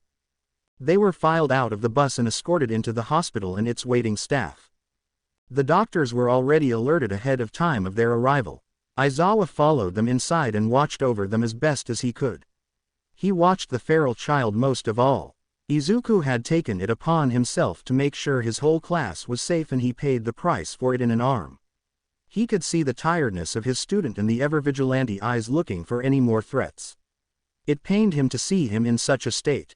Izuku was led away by a nurse to a nearby bed in a large room with multiple beds parallel to each other. His packmates were also being checked by other nurses. Not everyone had been injured, so they were sent to the waiting area. His mate gave him a reassuring smile and hug before leaving with the others to the waiting area. Out of everyone, he was the most injured. Or it would appear that way since his clothes were in tatters and covered in dirt, but in truth, he was healed completely. The nurse sat him on a visibly reinforced bed and began to check his vitals. "We're going to need to take this off," the nurse said and gestured to his clothes. Izuku nodded and he pulled off his shirt and shorts. He wasn't shy in the least. 10 years in the woods would get rid of that. The nurse quickly gave him a new pair of shorts to cover himself and he obliged. She calmed very quickly from her flustered state and continued to check him for any injuries that weren't there. She frowned and looked at him after checking one last time. "You aren't injured. A regeneration quirk." Izuku shook his head. "Not anymore. I can heal, but I can't regenerate my arm right now. I don't have enough mass or the right materials." He looked at his right arm composed of a dozen thick tendrils and opened his hand a few times. The nurse pursed her lips. "You lost your arm. What is your quirks? I can help how I can." A villain burned it off. Nothing but ash left. He sighed at the loss but would do it again to save Kachan. "I need lots of food. Protein, calcium, iron, carbon, tendons, ligaments, and lots of calories." Izuku listed off what he would need to regrow his arm back to how it was. "It's going to take me a while to grow it back." The nurse took that in with professionalism and nodded. "We got some high-caloric and protein food bars." His stomach grumbled at that moment and she smiled. "I'll be right back with that." She came back with a few large plastic-wrapped bars and handed them to him with a water bottle. "Thanks." Izuku beamed at the food. "Of course, you're free to wait with your classmates." She smiled and motioned to the door where everyone who was healed walked through. Izuku nodded in thanks again and quickly moved to the door while stuffing his face with a food bar. The first few he didn't even chew in favor of swallowing it whole to begin breaking it down for the energy. Hundreds of small tendrils inside his body did the work to break them down and begin to use what he needed. He found his pack mates quickly and went to them. They all looked worn out from the day and Izuku could sympathize with them. He sat next to his mate where he could watch over them easily.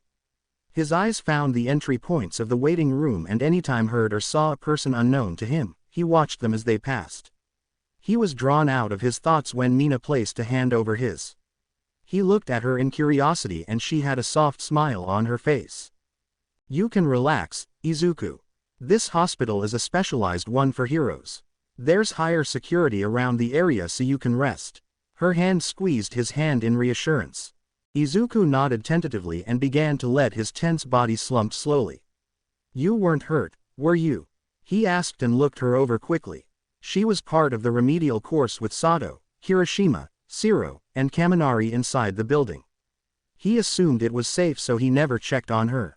Mina shook her head. No, a villain tried to get in but Aizawa and Vlad King took him out before he could hurt anyone. He turned into clay or something when he was hurt, it was weird.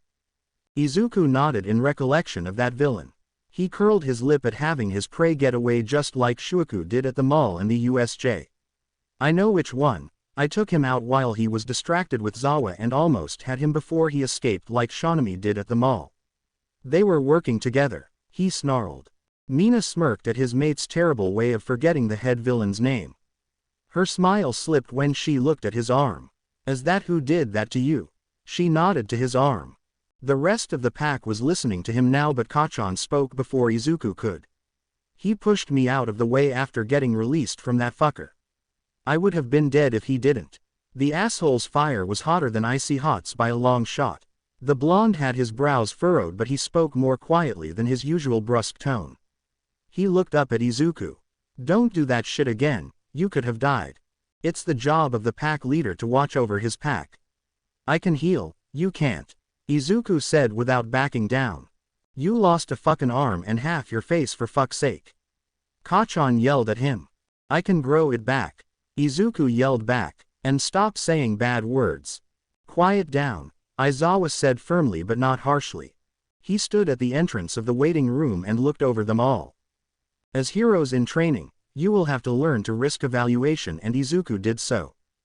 From what I understand, if he didn't take the hit, you would be dead or critically wounded.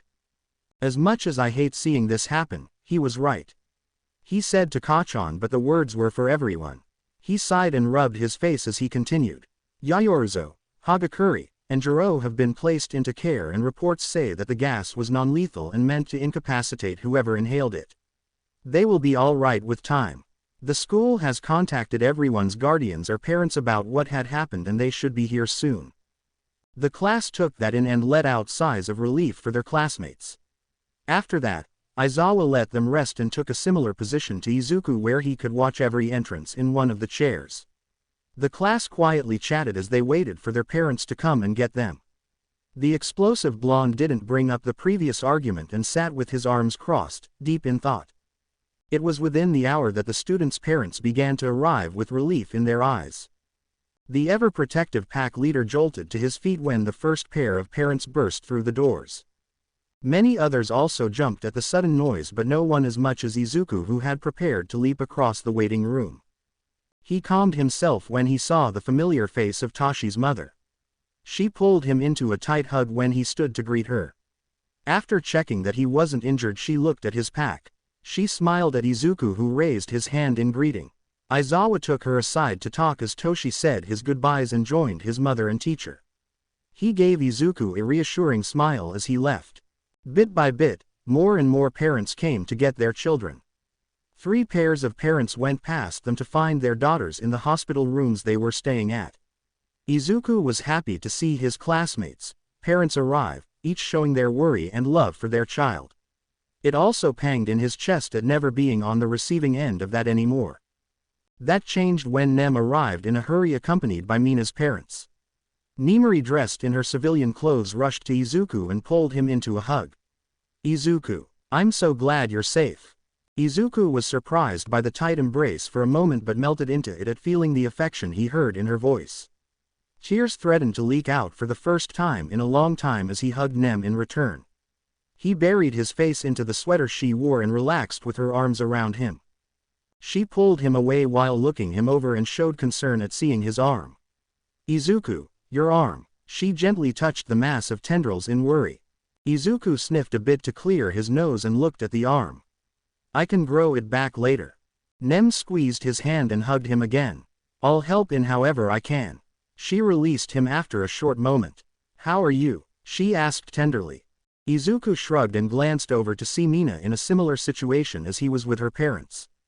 Tired mostly, kinda hungry still. As they spoke, Mitsuki rushed into the waiting area and found her son. You brat, you are giving me a heart attack.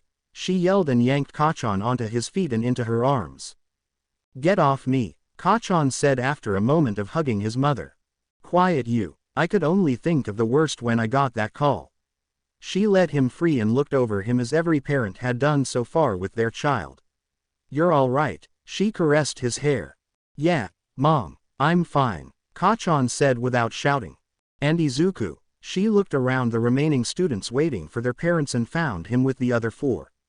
Izuku, she went to him while dragging a mildly protesting explosive blonde.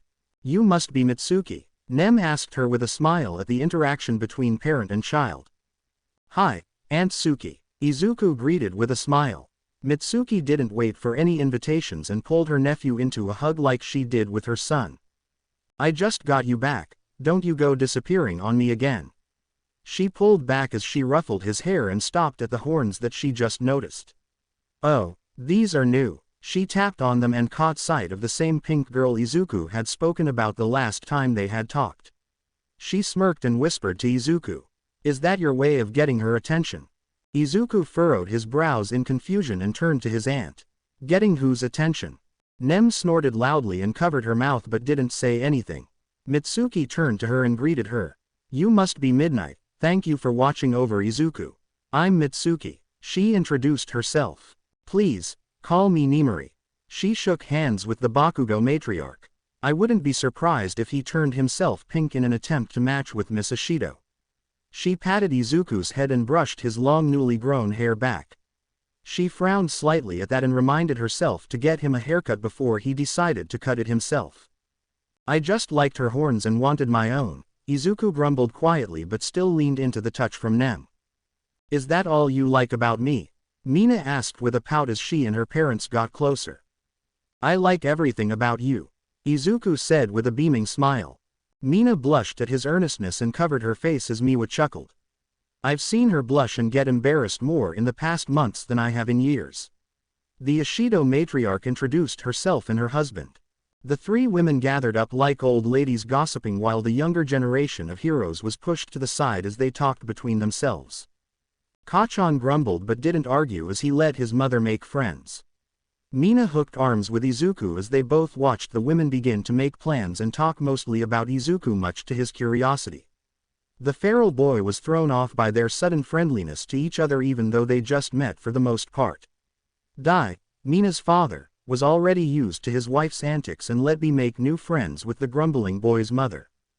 After talking for a moment, the three split up after changing contact information. The three families began to split up and head to their respective homes. But not before Kachan pulled Izuku to the side for a short moment. Kachan, Izuku asked his old friend curiosity as he tried to speak. He growled and finally said, Thanks for saving me, I won't need it next time. I'll get stronger, he said with determination. Izuku's smile could split his face. Of course, you'll get stronger. But it's my job to watch over my pack so your thanks is appreciated. He patted Kachan's head like the feral boy liked. It was an odd sight since Izuku was much shorter than Kachan but the tendril arm came in handy as it stretched easily. Kachan growled again and batted the eldritch arm away. Get those worms away from me. The two old friends parted ways for the time being as the bomber joined his mother in the car to head home. Mina was next to say her farewells. The pink girl hugged Izuku tightly as a goodbye and was sure to kiss him goodbye before joining her parents in their car. Izuku was the last to leave the hospital except for the 3 still unconscious pack mates. He joined Nem in the borrowed car from the school. He waved Aizawa goodbye as he stayed back at the hospital with the other students. The ride back was quiet with Nem holding his hand over the center console. They arrived at the school soon after. Izuku took his bag from the car that he took camping with more things in it than he took when he left. He didn't tell anyone about that, but he had a feeling that Aizawa knew and didn't say anything. Nem walked with him to his room to say goodnight. She hugged him one last time before leaving him be. "I'm sorry you had to go through that, again. You and your pack were supposed to be safe, but it was the USJ all over again," Nem said apologetically. Izuku wasn't sure what to say to that but hugged her in return. "What's going to happen now?" Nem sighed and brushed his messy hair back. "Heroes will look for where they took Ragdoll. Sometime in the future, a detective will come around to talk to you about what happened. As for school, I'm not entirely sure, but it will be all right. I promise." She smiled down at him. Izuku nodded and hugged her. "Thanks." Nem tightened her side of the hug and made up her mind about something she had been debating while Izuku was away, but that was for another day. She let him go and kissed the top of his head. "Get some rest, I'll talk to you later." Izuku nodded with a smile and watched her leave his room. He waited for a moment until he couldn't hear her footsteps anymore and quickly grabbed his large duffel bag and opened it to see his trophies still all there. He pulled one out at a time to examine each one. First was one of the blades of that lizard villain's massive sword. Next a piece of the magnet, he realizes after, was stuck to the blade. The fake eye from Muscle Man, the horn from the Nomu, a tooth that speared his chest, and the mask from the villain that almost took Kachan to who knows where. He set them next to each other on his bed to admire them as he finally pulled out the pristine bear skull. The others were trophies of opportunity, but the bear was something he wanted for a long time. With a sigh of satisfaction, he took all his trophies and left the building. Quickly made his way to his den and made a quick pass around his territory to make sure everything was how it should be. He caught the scent of hound dog and some old animal blood, but he paid no mind to the hunt of the man. The beast in the woods breathed in the familiar scent of his home and let out a long sigh. He crawled into the hole in the ground and found his den's comfortable silence. He began by setting his newest trophies next to the others in order. First was the bear skull, followed by the blade from the Stain copycat. He nodded in satisfaction at seeing his collection grow. His body reminded him of his almost empty stomach, and he crawled out of his den for a late-night dinner before bed. The day after the attack on the summer training camp came quickly enough. Izuku slept in as much as he could, but after years of getting up at the same time as the sun rose, it only made him turn in his furs until he got out. As he got out of his den, he checked his phone to see if anyone in his pack had contacted him for any reason. No one did, and he wasn't sure if that put him at ease. He couldn't remember what day of the week it was, but it didn't matter much since they were still on summer break. The hunter shifted and went for a hunt, a large one. He took down 2 deer to begin the process of gaining enough mass to make his arm again. He could do it now, but it wouldn't be the same as the rest of his body. It would be a regular arm with calcium bones and a standard nervous system. It would be less than he was used to. He took the blood of the deer and took all the minerals he would need to make his build, the steel skeletal structure. He would need lots of iron from the blood and carbon from charcoal. He groaned at having to eat charcoal again. After completely devouring the 2 deer, he moved on to start a collection of charcoal. He knows that there are ways of getting the iron from Recovery Girl's medicine cabinet, but he doesn't want to ask for her help. He was stubborn like that. So instead he found a clear patch of earth and began to dig a hole to burn enough wood for the charcoal. After a few hours and a big fire later, Izuku got a call on his phone. He pulled it out of his side and checked to see who was calling him. It was Gang, he answered with a smile. Gang, Izuku said with a smile. Izuku, are you all right? I heard about what happened at the camp. Gang Orca's voice boomed out of the speaker on Izuku's phone. Izuku's smile fell just a bit. I'm alive. He glanced at his right arm. Answer the question, Gang said sternly. Izuku grimaced and told his mentor about what happened, and then my arm was burned off. He heard a gasp from the other end and quickly added, I can grow it back. I'm working on it now, it's just gonna take some time. Your arm, Gang said morosely. You are sure you are alright? Izuku paused to think. I was just tired and worried for my pack. They have told me this sort of stuff isn't common, but it's the third time. He scratched at a stick to make kindling for future fires. Gang Orca heard the confusion in his voice. Hero schools getting attacked is not normal. Before this school year, I could count on one hand how many times villains attacked the students in hero schools. Yes, there is the rare crazed villain, but it's very rare for it to occur. He paused so Izuku could soak in the information. For some reason, the League of Villains have their sights set on your class, but we are working on that as we speak. As for your pack, how are they? Izuku felt more at ease at hearing the heroes were working on taking out the League of Villains with Shumnai at their head. 3 were knocked unconscious with some gas, but they were alright. They are still at the hospital, I think. The rest were alright with small injuries. I had the worst of it all to an extent. Gang took that in silence and nodded along. He was already aware of the injuries they had sustained to an extent, but hearing from first-hand experience was always better. I am happy to hear none of your pack sustained serious injury. Have you told Asato about what had happened? Izuku physically flinched at the reminder. She is going to worry. He feebly tried to argue. She is going to worry either way, but it would be best if she heard it from you instead of the news. Gang lectured. Izuku groaned slightly but nodded. Okay, I'll tell her right after we're done. Gang smiled on the other end. Good, then get to it. And then hung up. Izuku glared at his phone as if the glare would come to the other end of Gang Orca's phone and hit him. He sighed and went through his phone to find Asato's phone number and dialed it.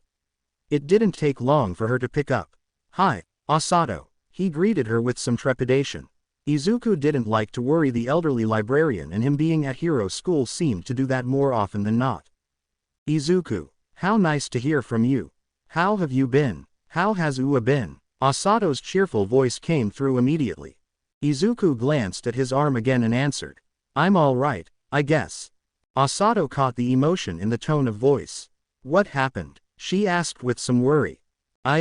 He paused to think of a better way to say he was attacked in a supposedly safe location, again. So we had the summer training, but we cut it short because it was interrupted. He said tactfully. Interrupted? How? She asked, but already had a feeling she knew what the feral boy would say. A few villains, he said meekly. But, it's all right, you don't have to worry. We are all right. He cut her off before she could say anything. Of course, I will worry, Izuku. I couldn't after I watched you grow from a young boy to a young man. She paused to take in a calming breath. What happened? She asked after a short moment. Izuku told her of the summer camp that was going well until yesterday night. He didn't tell her in detail, but he didn't lie about what had happened. After that, we all went to the hospital to get checked out, and then everyone's parents came. I've been working on my arm since I woke up this morning. There was a sniffle from the other side of the phone call. You seem to have a lot of bad luck recently. She tried to joke, but the wobbly tone in her voice was clear to hear. Yeah, I do, Izuku said weakly. He didn't like the feeling of hearing Asato cry because of him. You always seem to make the best of it, and for that I admire you. So, tell me, what do you plan with your arm? Asato said in a lighter tone. Izuku shrugged. Regrow it. I have enough mass to make it, but the bones would be normal. And that wouldn't work very well since the rest of my body is set at a higher standard with the nervous system and skeletal structure. If I just had a regular arm, it would break a lot. He was lying on the grass of the woods as he spoke. Asato hummed in agreement as he spoke. Yes, it would be for the best to gather what you need. Unless you wish to try something different like you did with your legs. She proposed. What do you have now? For an arm, that is. A few tendrils, well more like tentacles, acting as an arm and hand. He flexed the arm in question. The dozen tendrils tightened together in response. Did you stick with the octopus tentacles as a base for them? I did. They were the simplest with the muscular structure. If I had gone with vertebrae tentacles, it would have been heavier and less flexible. As he spoke, the arm unraveled, and then he had 12 tendrils moving around in the air over him. It's all right how it is now, but it's odd missing an arm. They talked for a while longer as they went back and forth with ideas to have some variety to his appendages. Soon after, Osato had to go open the library and they said their farewells.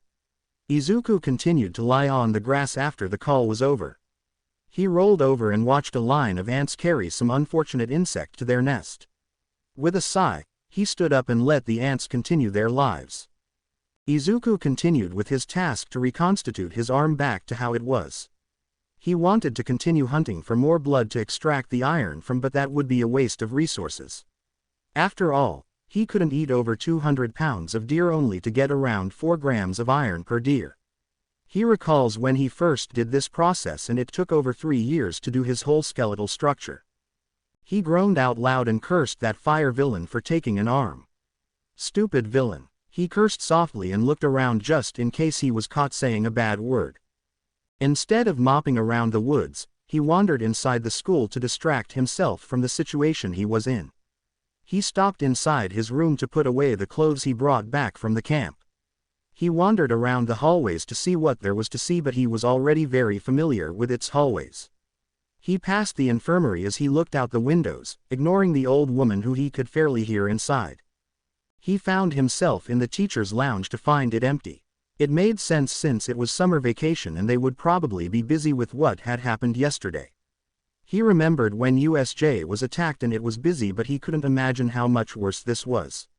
Not only were students hurt, but it happened for the second time this year. He sighed again and began to wander out of the teacher's lounge. Passing the infirmary, he ignored it again, but he couldn't ignore the door sliding open. Recovery Girl was standing there watching him carefully. He glanced at her and swiftly turned his head to ignore her. Recovery Girl let out an exasperated sigh while she rolled her eyes. "Just get in here so I help you with your arm already." She walked back into her office. Izuku hesitated before walking inside with a grumble. "Do you have 25 pounds of iron I could eat?" "What? Of course, I don't. And don't go out and do that. It will hurt you more than it will help." She tossed him a large bottle of pills. "Take 2 a day, 1 in the morning and 1 at night." Izuku caught the bottle of pills with his tendril arm and read the label. "Iron pills," he said excitedly, but it dimmed when he saw the dose of each iron supplement. "It's going to take forever with this. I ate more this morning," he groaned. "Can't I have he paused to count quickly. 100 of these?" "No. You bull-headed boy. You need to take it slowly, otherwise you can get sick. This is the safest way to do so. Come back in 2 weeks when you finish that and I'll get you another bottle." Recovery Girl's words were final as she swiveled around to continue working on whatever she had on her desk. Izuku ground his teeth and grumbled on his way out of the infirmary with the bottle of iron supplements in hand. "I'm gonna take a bite out of something," he continued to grumble. He had already taken in the carbon from the charcoal, and with the bottle of supplements, he could get started with his shoulder joint and part of the humerus. Ignoring Recovery Girl's medical knowledge, he opened the bottle of supplements and dumped them in his mouth. After consuming them all, he sat down on a bench in front of a window and focused on what he was doing to his arm. He was already breaking down the iron and mixing the fine powder with the carbon he had stored. With that, he added it to the calcium in the growing bone. He did stick with the spongy bone of the joint with a reinforced exterior like he had before. Bit by bit, the arm that was missing began to grow back. He didn't add any muscles since they wouldn't be connected to anything just yet, but he was happy to see his arm beginning to grow back to how it was. He regrew the thick tendrils of his arm and got up to find more iron to remake his arm.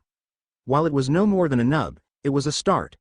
Now to find something made of pure iron and eat it, what would a medical profession know? "Izuku. What are you doing?" The feral boy stood straight as he was caught doing. Izuku, an hour later, was prowling on the school grounds looking for that crunchy iron when Nem's voice startled him from his search. He was currently eyeing the nails on a wooden board. The board held up a few flyers for school activities and clubs, but he was sure he could take a few nails without the notice board coming apart. The feral boy casually took a step away from the notice board and his objective. He turned to Nem, who was eyeing him with suspicion in her civilian clothes. "Nothing," he said a bit too loudly. Nem raised an eyebrow and looked him up and down. With crossed arms, she responded. That's not suspicion at all," she said sarcastically. "Suspicion of what?" he said innocently, his head tilted in obvious confusion. She walked closer with a smirk and pinched his nose, moving it side to side. "You're such a bad liar." She let go of his nose after some fun. Izuku clutched his nose in mock hurt, forcing some tears to come to the corner of his eyes. So mean, he pouted. She laughed and brought his head into a tight hug. You are so precious. She let him go and held him by the cheeks to look him in the eyes. Now, tell me why Nezu told me you've been prowling the grounds. Looking for iron, he said, garbled with his face mushed by Nem. She let go with a raised eyebrow. Iron? Ooh, for your arm. Why not ask for recovery girl's help? Don't tell me you're still avoiding her. He crossed his arms at the mention of the old woman. She gave me iron supplements, but they don't have nearly enough, and she said not to come back for 2 weeks. How much do you need? She patted his head to keep him at ease. At least 25 pounds, he pushed against her hand with his head. Laughing at his actions, she rubbed his hair instead. Let's go on a trip. I'm sure we can buy out some pharmacies. She jangled a ring of keys with a smile. Izuku beamed up at her and joined her as they skipped down the hallways to the parking lot. They took a nice yellow car that had the scent of present Mike. They got on the road and began to head to the nearest pharmacy. They had music playing and the windows down as they drove. It was a relaxing day for Izuku. Excuse me. The pharmacist looked up from the book she was reading to help the customer on the other side of the counter. She paused for a moment when she saw she was carrying one shopping basket filled with iron supplements and the young man behind her with horns had 2 baskets with the same items. Yes? The middle-aged pharmacist asked politely. You got any more iron supplements in the back? The woman asked with her son peeking around the store. I don't believe so. Would you like me to order you some more? It would take a week at most. She offered. While being a pharmacist, she had seen lots of odd quirks that needed specific vitamins or minerals to work properly. She had never seen anyone take her supply of iron supplements. Nah. The woman waved the offer away. We'll just hit the other pharmacist.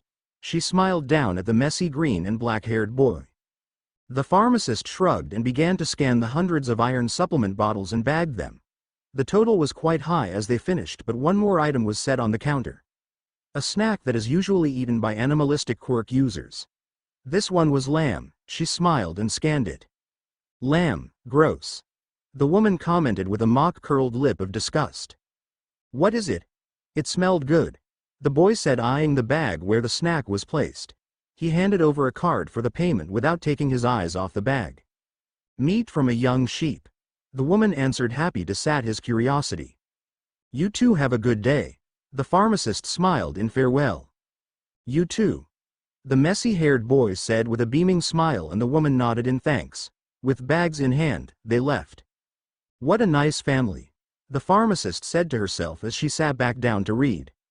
Izuku took another deep inhale of the bar of lamb. It was compact meat wrapped in a wrapper, but to Izuku, it was the best thing ever. The first bite was followed by another and another until it was gone. Now, the feral boy stared at the empty wrapper with tears threatening to leak out of his eyes. It's gone, he said sadly. He had his tendril arms split into smaller tendrils with fine taste buds to savor the taste lingering on the wrapper just a bit longer. The hair-like tendrils picked at what was left. Nem watched him with increasing amusement at seeing him try out a new taste. She cataloged lamb as one of his favorite foods for later. She patted his head in comfort. Think of it as a treat. If you have too much of it, you might get tired of it. The boy nodded at the logic and carefully put the empty wrapper away for later. He pulled one of the bottles out of the bag and read the label. When he was done, he opened the bottle to consume it all, but a hand on his arm stopped him. He looked at Nem in the driver's seat in question. I know you want your arm back, but if you rush it, you might make a mistake. Better to take it slowly to make sure everything works how it should. I'm not telling you to wait a week with each bottle, but don't rush it either, she finished with a smile. Izuku took that in and nodded in understanding. I'll be careful, he said seriously. He did take the whole bottle and tip it into his mouth, but he did take his time to break each iron supplement down and build it carefully into the calcium and carbon. Nem smiled down at him and let him work on his arm. She put the car in drive and began to make their way to the next pharmacy to buy out their supply of iron supplements and maybe a new treat for Izuku to try. She knew he deserved it after reading what he had done to keep his class safe during the camp. She reached out to brush his long hair to the back. He smiled at the contact and leaned closer as they drove through the city. If anyone else saw Izuku consume multiple bottles of pills, they would call someone to put a stop to it, but luckily for everyone, he knew exactly what he was doing. So far, he has taken 2 more large bottles of iron supplements since they returned from the third pharmacy in the area. He had had a great time taking his mind off of what had happened recently with Nem. He was happy to have her near. As for the iron he needed, the arm was growing steadily with each bottle he consumed. He currently had a nub that resembled more an arm than before. Granted, it was only a few inches, but he was processing the rest of the pills he had taken. He even had to return to his den for another batch of carbon. He only stopped working on healing himself back to full when he got a message from his phone. He opened it to see he was invited to a group chat with 19 other people. Confused, he tapped the accept button. The invitation was from Mina, so he could guess it was his pack's phone number. Many rapid messages passed quickly before he got a chance to read one. He could see some numbers change into names that he could guess were his packmates. He was getting annoyed at not understanding what was going on, so he let the group chat go on for a bit until it calmed down. Finally, he could read that everyone was planning to visit the 3 packmates who were still in the hospital. He found the time and address, thanks to Mina, for when to arrive. With that settled, he went to tell Nem that he was leaving. After getting back from the pharmacy, Nem showed Izuku the staff housing and where hers was. It was a simple small home with its bare necessities. She told him that the neighboring homes were present Mike's and Aizawa's homes. They were identical, but Izuku could tell them apart by their scent. So, Izuku trekked over to Nem's home and knocked on the door. It wasn't long before she opened the door and smiled down at him. "Come in." She nodded inside. Izuku wiped his paws on the doormat and walked inside. On the couch was a bowl of popcorn and a movie on pause on the TV. It was a clean home with everything in its place. Even the remote controls had their places next to each other on the coffee table. It was nearly the complete opposite of Izuku's method of keeping things organized. "What's up?" Nem asked as she plopped down on the couch. Izuku looked at the ceiling in confusion, trying to find what Nem was talking about. He heard her laugh and he turned to her again. "I don't see anything," he pouted, almost certain that he missed something. "Don't worry about it." She waved his pout away and focused on what brought the feral boy to her home. "What did you need?" "My pack is visiting the other 3 who got affected by the gas later today. Just letting you know that I was going," Izuku explained. Nem looked concerned while her eyes flitting back and forth for a moment in thought. "I'm going to tell you the truth and say that I don't like the idea of you, or any of your pack, leaving their homes until we've dealt with the League of Villains. But I know I can't keep you caged on school grounds forever.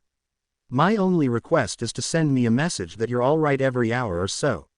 She was leaning forward, elbows on her knees as she spoke. Izuku nodded in acceptance of her request. "Alright, I will. So what are the heroes doing about Shamanaki and his league?" Nem smirked at the name she was sure he was purposefully getting wrong for fun at this point. "Keep this to yourself, alright." After Izuku nodded, she continued.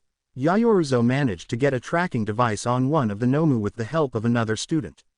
With that, many heroes are planning a raid on their base."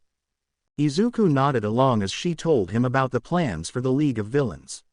"When is it gonna happen?" he asked. "As soon as possible," she said, reassuring. A few hours later, Izuku was getting off the train and following the directions on his phone. Luckily, the train station wasn't far from the hospital, so he arrived at the guarded gates easily enough. What wasn't so easy was the tall buff man who stopped him from entering the grounds of the hospital. "Reason for being here?" he asked gruffly but not unkindly. Izuku looked up at the 7-foot dark-skinned man in uniform. "Visiting my packmates." The man raised an eyebrow but nodded after a bit. "Don't cause trouble." And then, he moved to the side, letting Izuku waltz past the checkpoint. Izuku waved and moved to the entrance of the hospital. Walking inside, he looked around, not sure where to go from there. He was about to pull his phone out to contact someone who could help, but he caught the scent of someone familiar.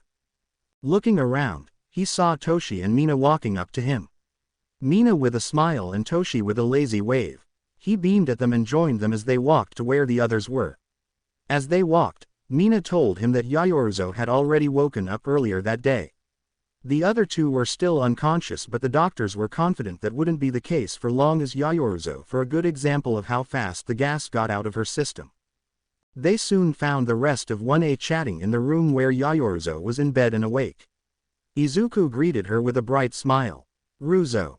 She turned at hearing her nickname and greeted him in return with a smile. But that smile dropped to alarm when she saw his arm. Izuku, what happened to your arm? She covered her mouth at seeing the obvious missing limb. Izuku shrugged. Lost it, kinda. I'm regrowing it but I need lots of iron. He uncoiled the tendrils to show the nub he had regrown already.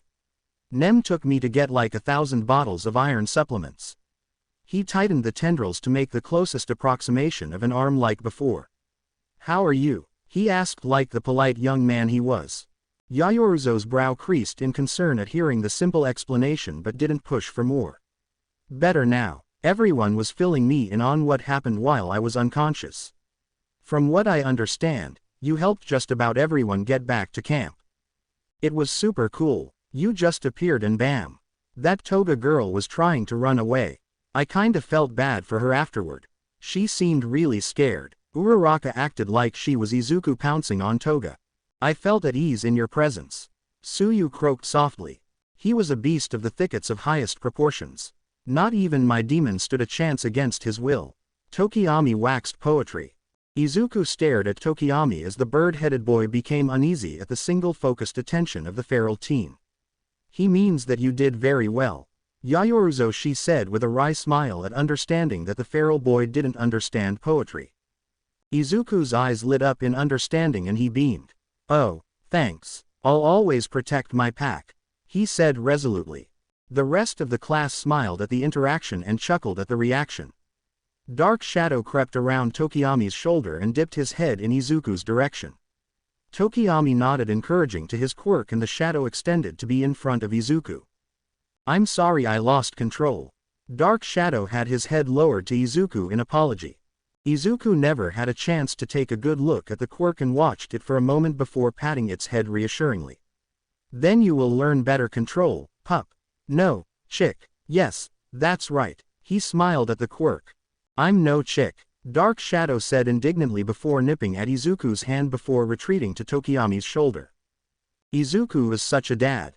Kaminari snickered. I was just thinking that. Hiroshima nodded emphatically. Hear that, he's a pretty good dad. Toshi nudged Mina at his side with a smirk.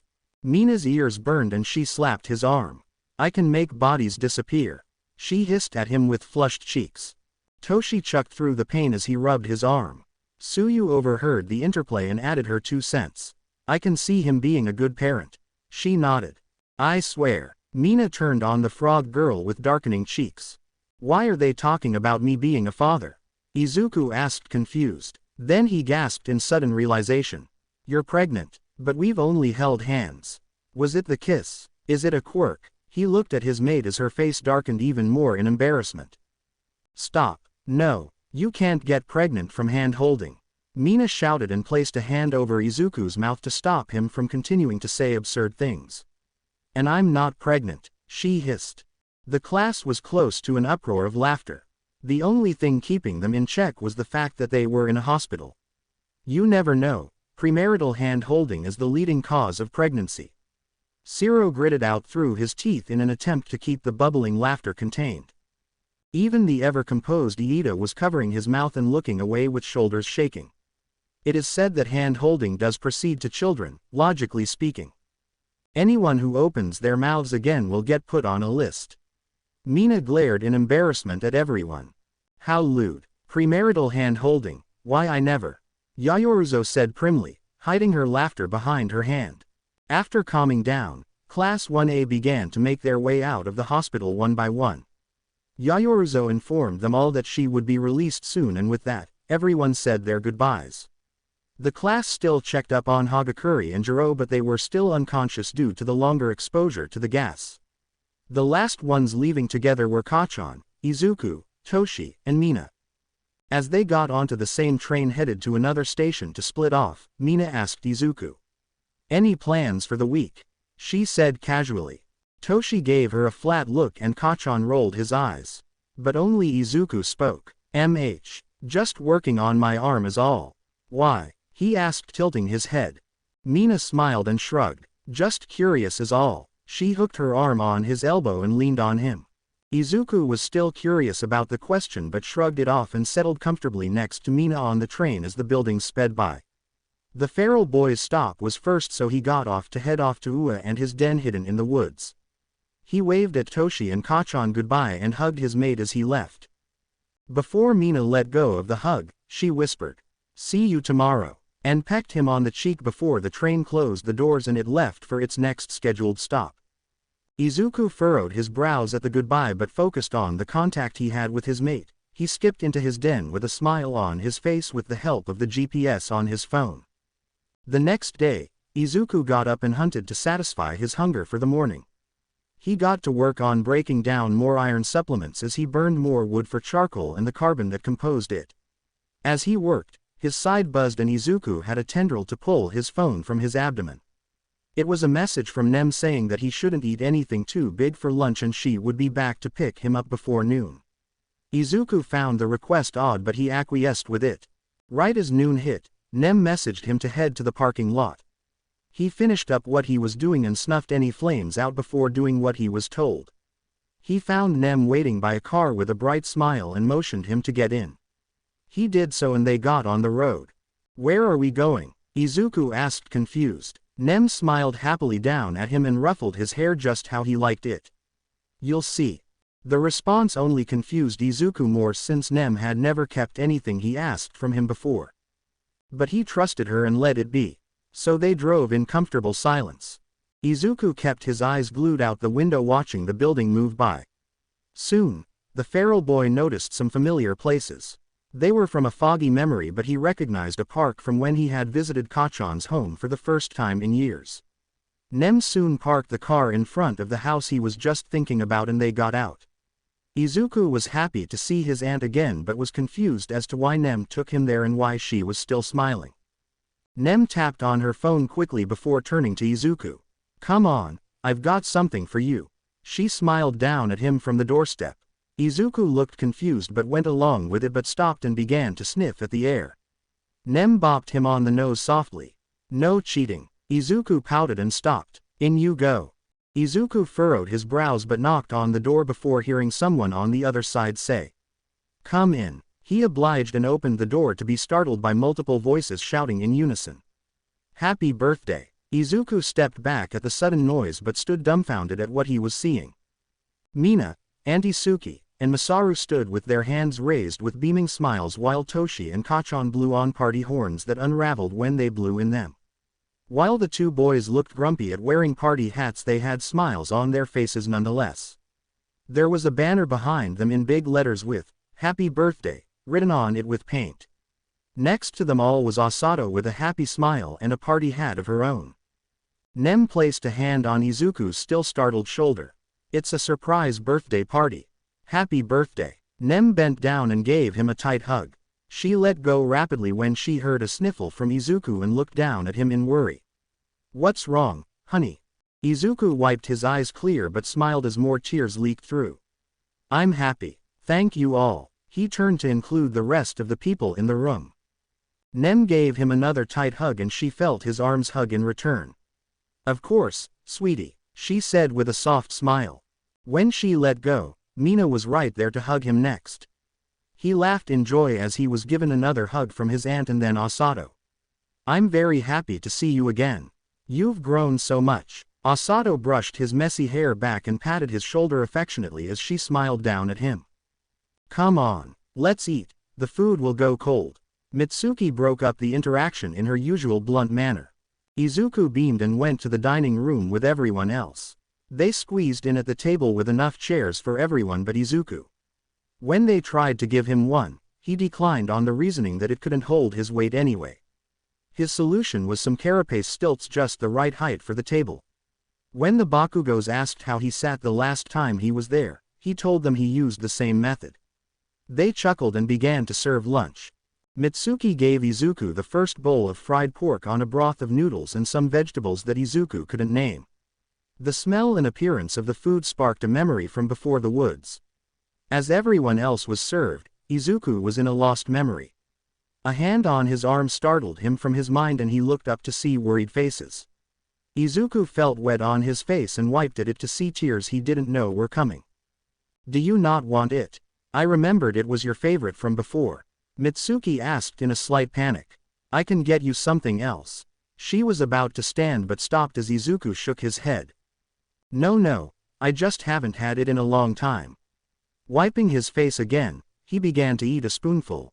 He ate slowly and savored the tastes that he remembered from before. It's great, he said with a beaming smile. Mitsuki relaxed at seeing the smile and everyone dug in. Mina bumped shoulders with him as they ate and Izuku leaned close to her in comfort. Everyone chatted about nothing important as they ate while they enjoyed each other's company and celebrated the feral boy's first birthday in a long time. After a large lunch, everyone moved to the living room to talk for a bit longer. They mostly stayed on Izuku as a topic. When Osato first met him and the years after. Toshi retells the time the two met for the first time and how he took Toshi on a hunt only for Toshi to get lost after Izuku left him behind. Mitsuki tells stories about Izuku's much younger years with Kachan. Mina about the time he saved her at the exam by tossing half a ton of concrete off of her.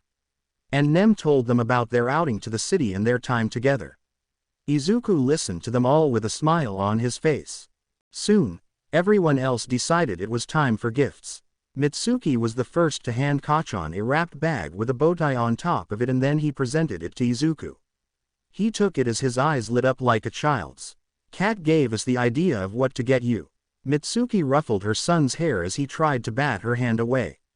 Open it up, she said smiling. Izuku did so with careful movements, he didn't want to damage whatever his first gift was. He pulled out a few articles of clothing. 3 pairs of tank tops and shorts made of the same fabric with dark green colors. They looked simple but sturdy.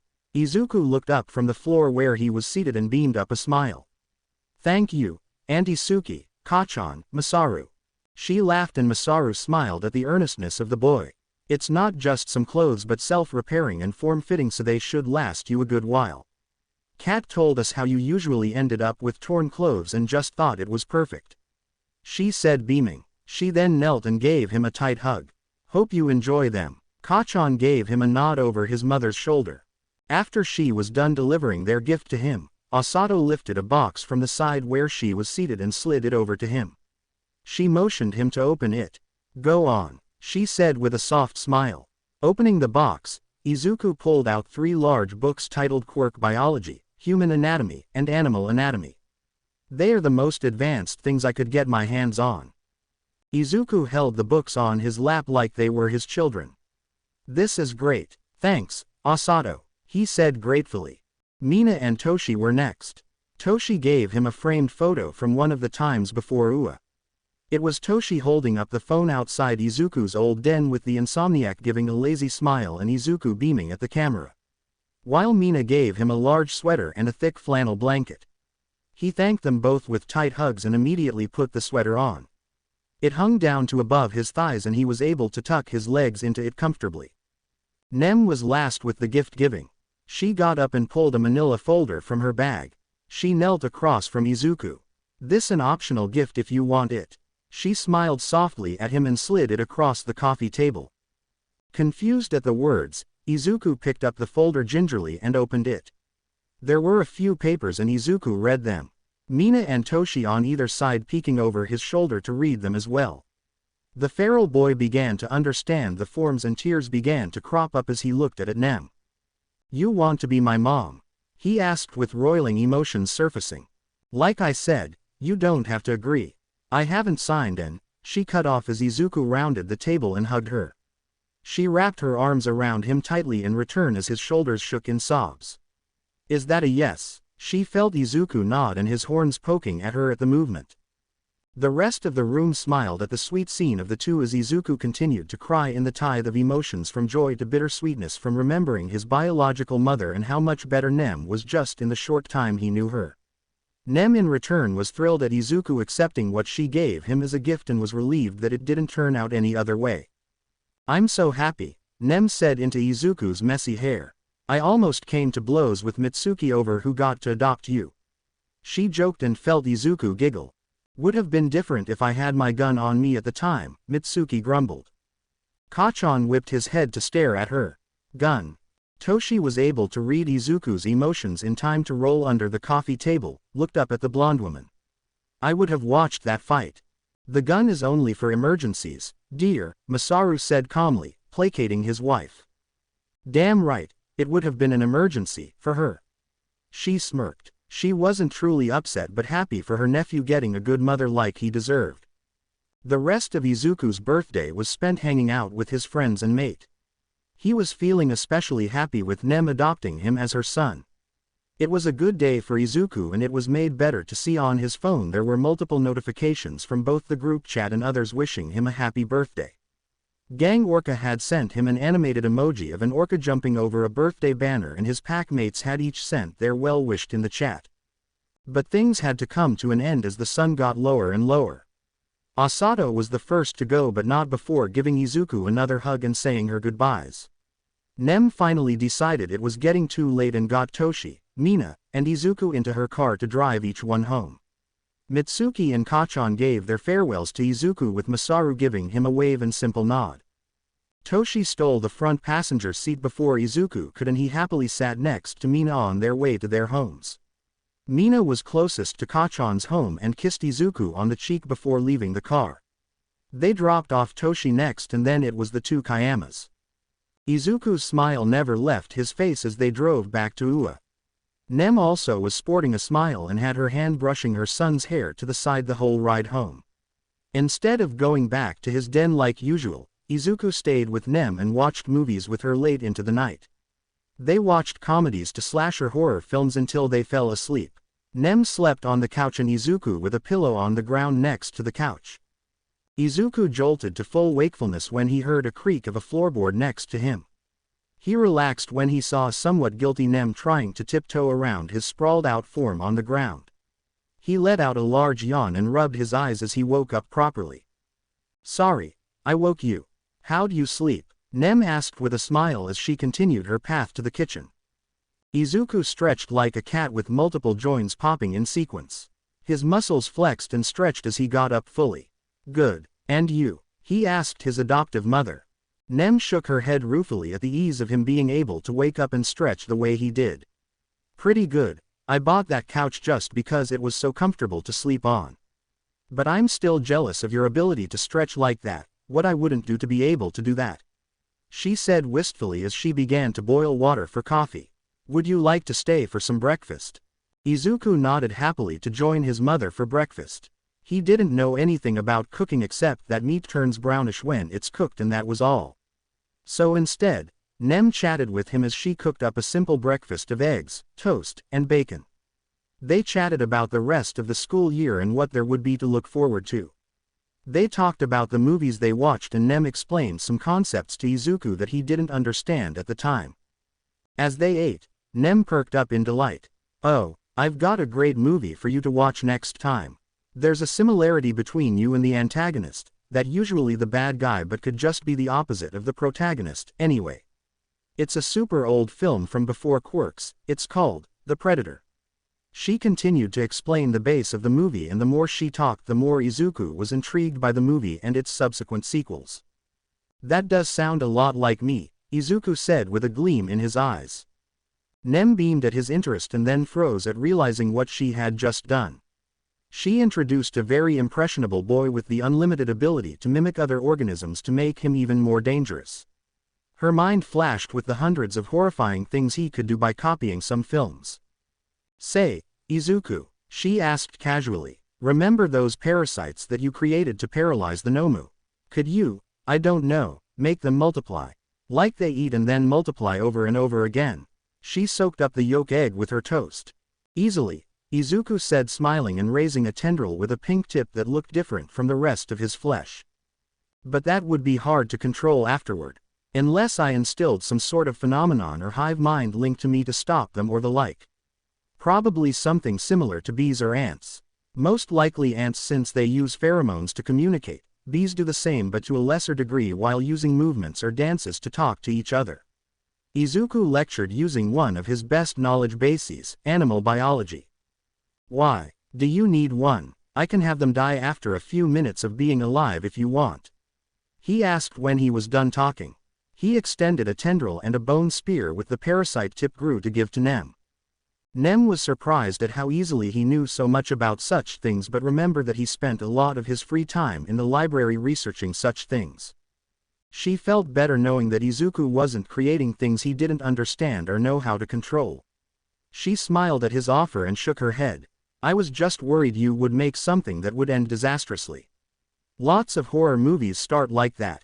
Someone creates something and it spirals out of control and kills everyone. She waved her fork around, picturing some movies that came to the forefront. Izuku nodded vigorously. Toshi told me about some stories like that. He said my quirk reminded him a lot of them. But I'm careful, he said reassuringly. That's good to hear. Nem smiled at him and took his empty plate away to wash. You know you don't have to stick around if you want to head to your den. But you're free to stay as long as you want and come anytime. You are my son and this is my home and yours too. Nem said gently. Izuku's eyes teared up just a bit and he sucked them back in before getting up from his carapace stilts and hugging her. Thank you. He didn't specify what he was thanking her for. Nem set the plates down and hugged him tightly in return. Of course, sweetie. She kissed the top of his head between his horns and ruffled his hair. Now go play in the woods like all the boys your age do. She said teasingly. Izuku beamed at her. He left her home and headed straight to his den to continue working on his arm and maybe read the books Osato gifted him. He had them stored in his room with the other gifts he received. So he went to retrieve them and bring them to his den. He left the clothes he got from his Auntie Suki in his room but brought the rest to his little clearing. Opening his den with his tendrils, he leapt down to place some of the things he brought. He set the picture from Toshi next to his furs where he slept and had a small solar lamp. He set the blanket from Mina on the furs for later and kept the hoodie on. He went back outside and sat next to his fire pit with the animal biology book and a few bottles of iron supplements, then he got to work. As he read, he took the iron pills to continue building his arm. It was a slow and tedious process but the book helped him from dying from boredom. The book goes in depth into unique animal biology such as the mantis shrimp eyes he used frequently. It told him how they worked, and why they developed in such a way. That was just one of the many types of animals he read about and some ideas did crop up and many others were tossed to the side as impracticable. Such as a moray eel's secondary jaw is called the pharyngeal jaw which helps the eel drag its prey into its mouth to consume it. While neat, it didn't seem like any kind of addition Izuku would make to his body. This continued into late at night with the only break to get food and a quick nap. Izuku only stopped when it became more difficult to read with such little light and thought up a brilliant idea. He flipped the thick book to the index and found what he was looking for. After some quick reading with the dwindling sunlight, he figured it out. A tendril with a translucent bag on the end hung in front of him. At first, it did nothing. Then, it began to emit a whitish light. Izuku beamed brilliantly at reading about such a simple thing as bioluminescent and figuring out what the animals did to make it work. He took the example from an angler fish and had the glowing bag hang over his head to provide enough light to continue reading under the starlight. A long time later, once the stars had been out for a time, Izuku felt the ground shake ever so slightly. The feral boy stopped his reading and placed his palm on the earth. This hadn't been his first earthquake so he wasn't alarmed. The first time he had experienced an earthquake when he was a lost boy, he had thought the world was ending. Later in Osato's library, he had learned of them and what caused them. But as Izuku felt at the ground for any more tremors, there weren't any. The feral boy shrugged and kept on reading until he grew drowsy and slept under the stars. A few days passed like that with Izuku reading Osato's gifts and working on regrowing his arm. The only notable event was that All Might fought some villain and destroyed a city block in the process.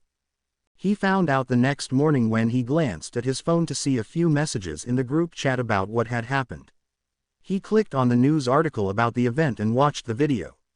The whole country was in shock at seeing All Might's true form. To Izuku, it was just a notable event.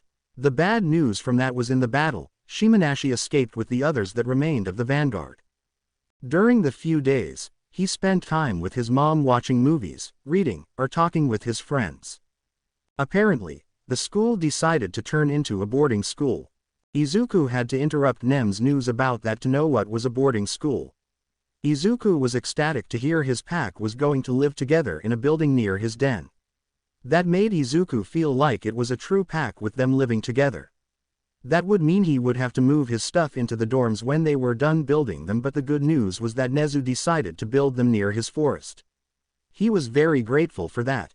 When summer break was close to ending, Izuku was at the newly built dorms and explored the empty building with Nem by his side. They had moved all of Izuku's clothes and belongings into his room before the rest of his pack arrived. His room was on the ground floor and his window opened up to the view of his territory. It wasn't very far and Izuku was very happy with his new accommodations. "This is pretty nice," Nem said, looking around at the kitchen and common room. She opened a few cabinets to peek inside. Izuku was sniffing at the new furniture and patted around where he would be living for the foreseeable future. "What's this?" He pointed at a board with columns. Nem found what he was pointing at. "Oh, that's a chore board. Since you all will be living in the dorms, you all will have the responsibility to keep it clean and orderly, well, as much as a bunch of teenagers can," she explained. Izuku nodded along and asked, "What are chores?" He tilted his head in question. Nem smiled and chuckled at hearing the question. "Household tasks like sweeping the kitchen, taking out the garbage, vacuuming, or cooking." She patted his head affectionately. "I don't know how to do any of that. Except maybe taking out the garbage." He leaned into her touch. She rubbed his messy hair with a smile. "You'll learn. All right, I'm off. I've got some work to do before heading out to patrol." She kissed the top of his head before leaving. "Don't cause any trouble." Izuku beamed at her and waved. "I'll try." With a laugh, she left through the front doors. With that, the feral boy was left alone in the dorms. He looked around the common room before wandering outside the dorms. The yard was nice and had a few trees and bushes lining the entrance of the dorms. It was nice and sunny out, so he sat under a tree and laid back to take a nap before the rest of his pack arrived. Toshi arrived at the dorm with his mother a couple of hours later. His stuff had already arrived before them due to the moving company Ua had hired for everyone. He stared up at the building with some surprise since it hadn't been there. There were a few others already there, all of them around the shade of a tree. And under that tree, napping without a care in the world, was his best friend. He heard his mother snicker at seeing the same thing. After a tight hug and many embarrassing kisses, she left him with his classmates. He approached the rest and sat next to Kaminari, who was lazily swiping his phone screen while laying back against the tree trunk. Toshi froze mid-step when he saw what else was near. A Bengal cat was sleeping on top of Izuku's chest. "Whose cat is that?" Toshi loved cats, but his mother was allergic, so it was a distant dream of ever having one, but now there was one right before him. "Yo," Hiroshima greeted with a smile. "No clue. I was the first to arrive after Izuku here, but he was already asleep and with the cat." "Maybe it's his." He shrugged. "I think it's a stray," Tsuyu said, crouched down next to Izuku and the cat. "A pretty friendly stray if you ask me." She gently stroked the cat's back and it purred softly without opening its eyes. "Kinda weird, don't you think? Most animals are afraid of him, aren't they?" Kaminari said out loud. His eyes turned to the resident animal expert, Koji. Koji shrugged. "It's a mixed bag with him. Most steer clear of him while others just think of him as the perfect predator and admire him, kinda. It's mostly birds that admire him since he doesn't like to hunt them, from what I've heard. When everyone visited my home to study for the midterms, the guard dogs followed him like he was their leader. It was quite cute but also interesting. I believe it's part of his animal presence," Yaoruzo said, smiling at the cat on Izuku's chest. The cat chirped and shuffled around on his chest before settling down. "I remember that." Jiro smiled in remembrance. Izuku was somewhat aware of his surroundings as he napped. Living in the woods would do that to you, so he wasn't surprised at seeing most of his packmates around him. What surprised him was the cat who stared at him from his chest. He stared at it back. The spotted cat raised its paw, placed it on Izuku's cheek, and let out a long meow. Izuku was confused about what was happening. "You have been blessed. Praise be," Kaminari said reverently. "Praise be," a few whispered jokingly in response. Izuku sat up and the cat sat on his knee and stared at him. He inspected the spotted cat and even sniffed it, but it was completely unfamiliar to him. You can hunt in my territory. Now, shoo. Izuku picked up the cat and placed her on the ground. She chirped up at him and bounded off to the woods. Did she understand you? Toshi asked incredulously. Everyone turned to Koji, who looked confused. Cats are notoriously difficult to speak with. Mostly because they think we're under them as we take care of them. Most are very arrogant. What did that one say? Juro asked. She said meow. That's what confuses me. Koji shook his head and shrugged. Zuku. Two small voices shouted in unison from the entrance of the gate to the dorms. Izuku turned at the familiar voices and beamed at the Ishido twins barreling right at him. The two hugged each side of him and then began to ramble on about what had happened to them since he had last seen them. Izuku listened attentively to each of them and nodded along even if he didn't understand a lot of what they were saying. Mina rounded the corner and glowered at her twin sibling already hounding Izuku. Kaori was climbing on Izuku's shoulder to see if he could reach the tree branch over him while Sori played with his tendril arm. He was almost done regenerating. She was still chatting with Izuku as he let them do what they wanted while making sure Kaori didn't fall off his shoulder, with a few tendrils hovering around the boy who was kneeling on Izuku's shoulder precariously. The rest of her classmates looked on in amusement as her siblings were around the local feral boy.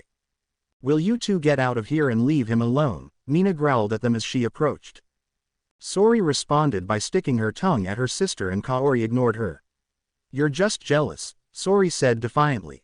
Mina's cheeks burned ever so slightly at that remark. All right, you two, it's time to go, Miwa said gently. The twins obeyed simultaneously by agreeing. Izuku set Sori down by hand and Kaori with the tendrils. Off you go, pups. Bye. The two ran off to Miwa, who smiled happily at Izuku before leaving with the twins. Mina huffed before hooking arms with Izuku.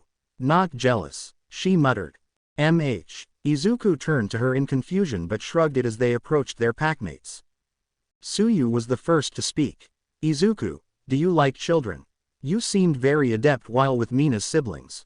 Izuku beamed. They are the best. The class chuckled at his response while Tsuyu looked at Mina on his arm and wiggled her eyebrows suggestively in lieu with the subject of kids. Mina's face burned slightly and glared at her friend before tightening her grip on his elbow. She looked at Izuku before smiling and plucking a few strands of hair off his shirt. Why do you have cat hair on your chest? Mina asked in confusion. Everyone here. Aizawa didn't wait for a response before continuing. Good. While it's still summer break, we will continue the training on campus after the interruption at camp. His eye briefly flickered to Izuku's asymmetrical arm before looking over the whole class again. Crime will rise due to the fact of All Might's retirement, which is why Nezu decided to push the first years to get your provisional hero licenses. The class chatted excitedly at the prospect while Izuku looked around at his pack in confusion. Zawa, what's that? It's the driver's permit to your hero license, Aizawa said with an unamused look at the nickname. We need licenses to drive. The feral boy asked, confused. We need licenses to be heroes. I thought it was like a job like being a doctor. He asked, even more confused. There were a few giggles in the small crowd of students at their class president's words. Meanwhile, their teacher was looking up at the sky for guidance. Why? He asked the heavens. With a long-suffering sigh, he looked down at the green-haired boy. You will need to pass qualification to obtain the hero provisional license to show your competence to be a hero, then another test to get your hero licenses. Izuku absorbed the information and nodded in understanding. Thanks, Zawa, he said with a beaming smile. The class smiled at his bright smile and turned to Aizawa, who was ready to retire right then and there. Moving along, the dorms. If you break something, fix it. If you can't fix it, figure it out. You are old enough. He moved to open the front doors and walked in with the class following. Your belongings are already in front of your rooms. Boys are on the right wing and girls on the left wing. He turned and glared at the whole class. I do not have to remind you of boundaries, do I? No, sir, the class said in unison. Good. Decide on who does what for chores. Dietary needs have been provided for everyone. If there is a specific things needed, then make a list and it will be provided with the next shopping trip. Aizawa continued with the tour into the kitchen. With that, I am done. Good luck. He promptly turned and left through the front door, leaving 1A standing in the common room. Yaoyorozu was the first to break the silence. "I suppose we should settle in and put our belongings away." The class agreed with the statement and they dispersed to find their rooms. "Ah, I'm on the third floor," Kaminari complained as they checked out the map of each floor. "You wanna switch?" He looked to Shiro who was on the first floor. The layout was made for a specific reason. Iida chopped his arm up and down.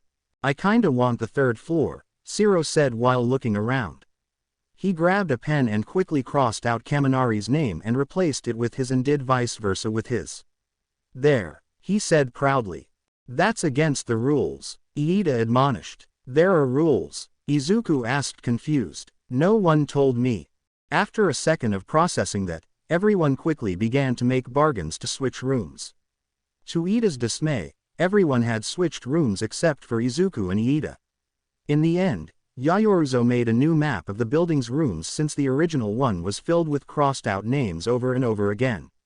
From there, everyone began to bring their belongings to the room they traded for. It was complete chaos. Izuku watched it all happen with Iida at his side. He scratched his stomach and said, "I'm hungry," and moved to the kitchen. Iida could only cave into the controlled chaos and went to his room to put his belongings in order. Now, Izuku didn't know how to cook in terms of using pots, pans, or any kind of utensils, so he rummaged around the cabinets to find something that smelled somewhat appealing. He found a myriad of smells that assaulted his sensitive nose, from spices to a bug flower. He dipped his finger in the flour to taste it, but he didn't much care for the taste. He'd had tastier bugs before. Setting the flour back where it was, the feral boy continued to search until he opened one particular cabinet. His pupils contracted like a cat as he quickly scanned each neatly arranged box. Tendrils extended from his hands as he shifted and moved everything to find the scent. The tendrils split dozens of times with fine hairs to find what he was looking for. It didn't take long before he pulled out a box with a chibi lamb, giving the buyer a thumbs up next to the brand name of the snack. They were lamb snack sticks, just like he had had with Nem at the pharmacist's. She was truly a wonderful mother. With eager anticipation, he opened the box with a half-dozen tendrils helping cut it open and set the top to the side. He gently removed 2 snacks. He would save the rest for another day and placed the now open box back in the cabinet. He paused before closing it. He was part of a pack and sharing was included in that, but he didn't want to share his snacks. He was the pack leader, he could be selfish if he wanted. With that, he nodded and looked around to find the marker the pack had used to rewrite the dorm rooms. He wrote in big letters to lay claim and nodded in satisfaction. Izuku sat down on the reinforced couch to savor his snacks. He was ever grateful for having been found by such a thoughtful mother like Nem. He was still warm inside at the thought of having Nem as his mother as he finished his snack. With a lazy yawn, he curled up on the couch for a nap with sweet thoughts of his mom and lamb snack sticks. Mina stepped into the common room to find some of her classmates or packmates. She found herself saying more often, chatting quietly. The TV was on but the volume was low as it played an old movie. She looked around curiously at the quiet room and found out why. Her mate was napping on the couch. She giggled and skipped over to him in the small enough space for her to squeeze between his head and the armrest. She paid no mind to the rest of her packmates' teasing smirks as she sat down carefully. Her mate grumbled something in his sleep but snuggled closer to her as he continued to nap away. She caressed his hair as he slept and looked up to see most of her packmates watching the scene with smiles of every kind. She blushed and waved at them to mind their business and they did so with chuckles. Mina relaxed on the sturdy couch with Izuku's head just about on her lap. She took out her phone to swipe through memes as she soaked in the nice atmosphere they had created so quickly. Toshi arrived at the common room much like she had, confused until he spotted Izuku's napping form. He scowled good-naturedly at him for being able to sleep anywhere before taking a seat on the ground in front of his best friend. "What, jealous that Zu can sleep?" Mina teased Toshi. He glanced back at his friend and then back forward to the movie. "Maybe," he grumbled. After a pause, he asked, "You think he's gonna like living in the dorms?" He turned to look at her. She furrowed her brows and paused in stroking her mate's hair. "Whatcha mean? Like with other people?" When Toshi nodded, She thought about it before answering. There might be some friction at first. Being solitary for so long and then suddenly this might be a bit much for him. But from what I've grown to understand is that he adapts quickly to everything. Sure, there might be some things that might happen, but I think it'll be alright. She smiled confidently down at Izuku and then Toshi. The brainwasher took that in and nodded in acceptance.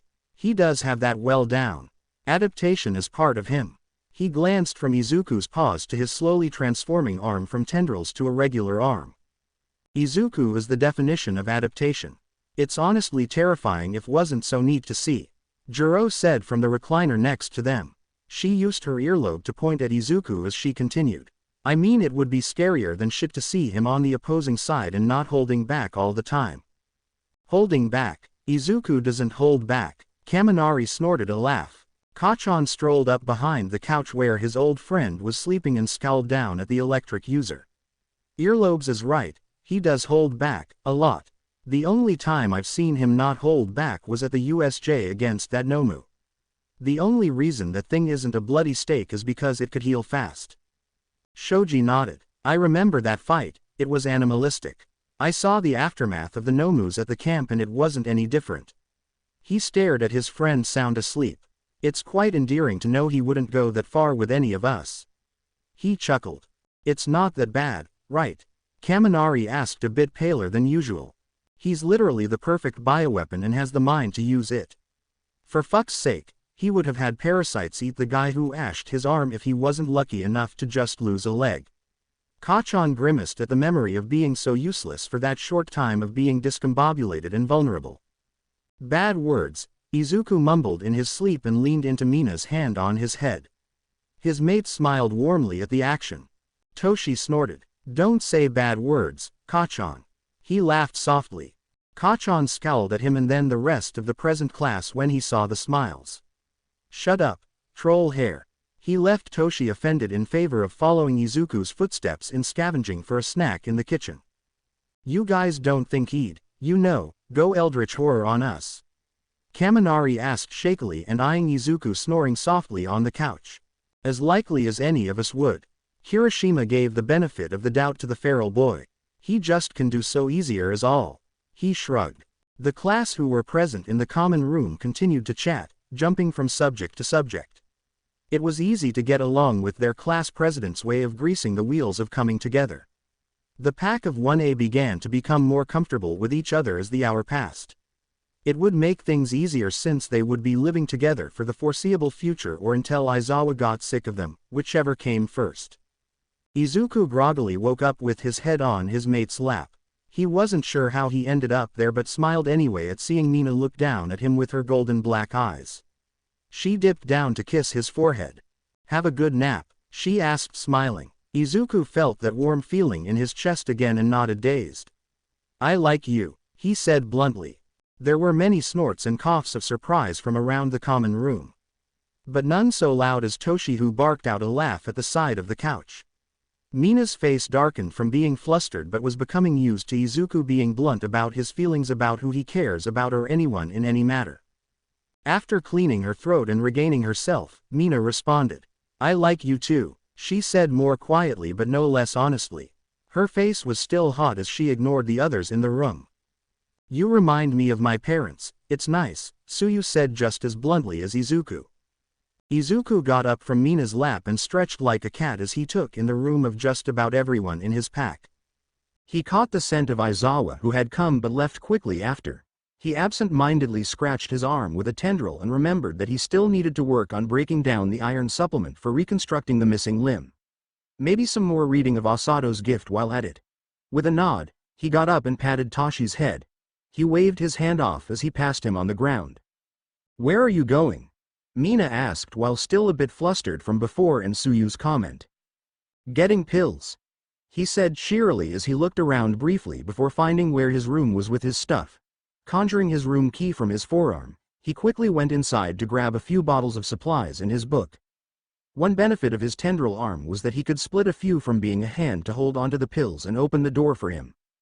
As he made his way to the common room again, he opened one bottle and consumed the whole thing in one go. Most of his pack looked at him worriedly. He stopped with a mouthful of supplements and tilted his head in confusion. "What you got there, bud?" Kirishima asked first. Izuku swallowed the mouthful and showed his book. "Advanced Animal Biology. Osato gave it to me for my birthday," he said, beaming with the thick book facing everyone to see. "And the pills?" Shiro probed. "Should we call someone?" He looked around unsure what to do. "Iron supplements for my arm, it takes a lot of iron and carbon," he explained, and made to sit next to Mina with his legs tucked under him and book on his lap. He shifted for a moment before getting comfortable and leaned slightly against Mina.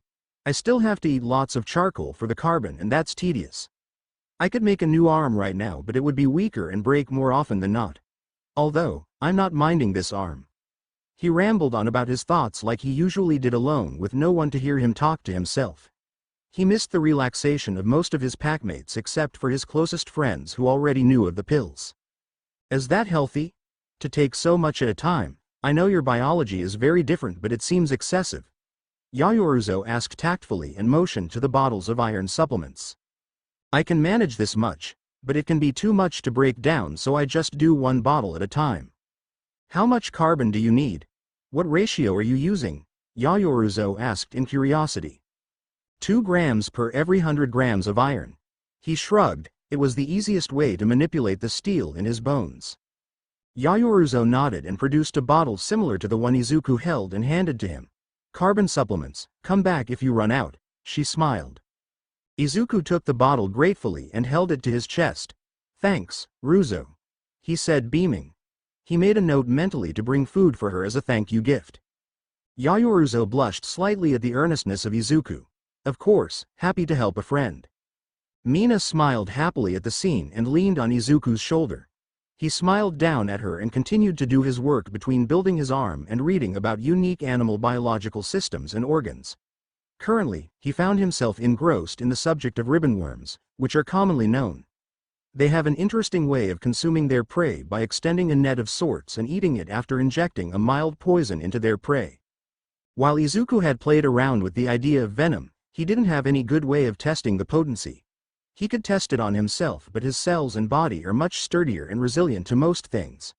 So he ignored the possibility of such a thing, but he was still introducing how the ribbonworm extends a net so quickly. Maybe he could make something that would open up after being thrown like a javelin but not death-inducing. Bit by bit, the pack began to head to bed with Mina, Toshi, and Izuku being last. The pack leader had paid little mind to everyone heading to sleep as he was engrossed in the idea of experiments. He was brought out of his thoughts by Toshi patting his arm. He turned to him after a moment of finishing reading a section. "MH?" he asked, distracted. "I think you should get Mina to bed," Toshi said, nodding at the pink girl currently wrapped around Izuku's arm and snoring quietly. Her horn was digging into Izuku's arm, but he didn't mind. "Oh, sure. Where is her room?" Izuku glanced around and found the modified dorms. With his enhanced eyes, he could see well enough in the dark and far away to see she was on the 2nd floor. Izuku had his tendrils put his book away, and then he moved gingerly to pick up his mate. It was easy to slip out of her arm by compressing his arm and sliding it out of her grasp. With no hesitation, he picked her up in a princess carry like he had done other times and stood up with no effort. He followed Toshi as he guided him to her room. Mina's head was in the crook of his arm as they rounded the corner of the hallway. They stopped in front of the door and stared at it. They had the same thought as Izuku had a tendril try to open it to no avail. He looked to Toshi and Toshi looked back. "Eraserhead gave me some training in lockpicking, but I wasn't very good at it," Toshi admitted while rubbing his neck. "I don't know what that is. Can't I just?" Izuku trailed off as one of his tendrils snaked into the lock and filled it. After a moment of Izuku's face locked in concentration, there was a click, and the door opened easily. Izuku beamed in pride at the accomplishment. "Nice." Toshi nodded in appreciation. He motioned Izuku in with Mina as he waited outside. Izuku set his mate in her bed and pulled the covers over her. She furrowed her brows and grumbled in her sleep but didn't wake. He smiled down at her and hesitantly kissed her forehead. With that, he nodded and left her to smile in her sleep. Izuku nodded at Toshi's inquiring raised brow. He nodded back and the two friends left for the living room. Izuku found his spot on the couch to continue his reading and Toshi found a spot on the other side of the couch to continue to play on his phone with cat pictures on it. Izuku woke up by sniffing the air. He shuffled around until he got out from under the coffee table and looked around with bleary eyes. He cleared his eyes quickly with his quirk. He looked up at the kitchen to see a few of his packmates already there eating or looking for something to eat. He found his mate at the stove. With a yawn and a stretch that popped all his joints in succession, he made his way to greet his pack. He stopped by the couch as he spotted his best friend sleeping face down on it. He recalled all the times Toshi had woken him up, and his smile grew terrifying as he thought up a perfect revenge plan. His tendril arms stretched out over him and thin carapace legs in pairs of 8 began to crawl along his back. Over a dozen spiders walked over his sleeping form. At first, there wasn't much of a reaction, but once the limbs crawled on his exposed skin like his arms and legs, he began to twitch. When one crawled on the nape of his neck, he jolted away with a scream. He swiped his hands all across his body to get rid of the arachnids, but stopped when he saw his best friend standing at the head of the couch with a shit-eating grin that threatened to split his face. While huffing in breaths he lost in the panic, he pointed at Izuku. "You." "Me," the feral boy said serenely. Toshi lunged at Izuku to strangle him, but with a mad cackle he leapt over him. He clung to the wall like a spider and skittered away, all while laughing. He disappeared over the balcony to the second floor as Toshi glared at him. He turned to the audience of Yaoyorozu, Iida, Mina, and Kirishima. Mina snored a laugh and went back to cooking on the stove. Yaoyorozu shrugged and went back to her tea and book. Kirishima kept staring at where his class president disappeared in wonder at how fluidly it looked. Iida was rubbing his eyes in exasperation at the behavior, but let it be. He was beginning to get used to Izuku's unique proclivities. Toshi brushed his hair back and made his way to the kitchen. Sato came down the stairs just before Toshi sat down at the kitchen counter. "Izuku just skittered out the second-story window. Should we be worried?" "I'm sure he isn't hurt, but..." Sato left the rest unsaid. Mina waved the spatula in the air. "It's fine, I've seen him take a 3-story fall without any harm." "Well, permanent harm at least." She recalled the entrance exams. "He's only gotten stronger." She finished and went back to putting the small mound of eggs on her plate with toast. Izuku appeared at the back door and peeked through it before opening it quietly. He was only noticed when he stood up to look to go with his hunt, maybe a lamb stick. There were a few sounds of surprise at seeing him so suddenly, but Izuku didn't pay any mind to it. Mina gently slapped his hand away from grabbing anything and pulled him away from his lamb. With an indignant whine at being pulled away, he looked at his mate who sat him down in front of a plate. Mina sat next to him with a smaller plate of food. "This is thanks for putting me to bed last night," she said quietly and bumped her head with his shoulder as he does frequently. "For me?" He looked at Mina in surprise. Only Nem and Auntie Suki had cooked for me before. He looked back at the plate of food and smiled at Mina in thanks. "Thank you," and began to dig in with a fork his mate had set next to the plate. Mina beamed in pride at him devouring his breakfast and turned to hers. She had cooked up a dozen eggs and taken 3 for herself. While not all of them stayed intact, she was sure Izuku didn't care if the yolk burst in a few eggs. Toshi had joined them with a bowl of cereal. With the sounds of eating, only the 3 packmates ate contentedly. Mina turned to Izuku as he slumped up a whole egg and toast. "How'd you open my room?" "My key was still in my pocket. Did you go rooting in there?" she asked teasingly, already aware that her teasing did not affect her mate. "Mina, that is inappropriate insinuations," Iida lectured. "What kind of insinuations?" Izuku with true innocence. Everyone present turned to Iida waiting for his response. Iida stood up slowly and pushed his glasses up. "Apologies, I have a schedule one like to keep."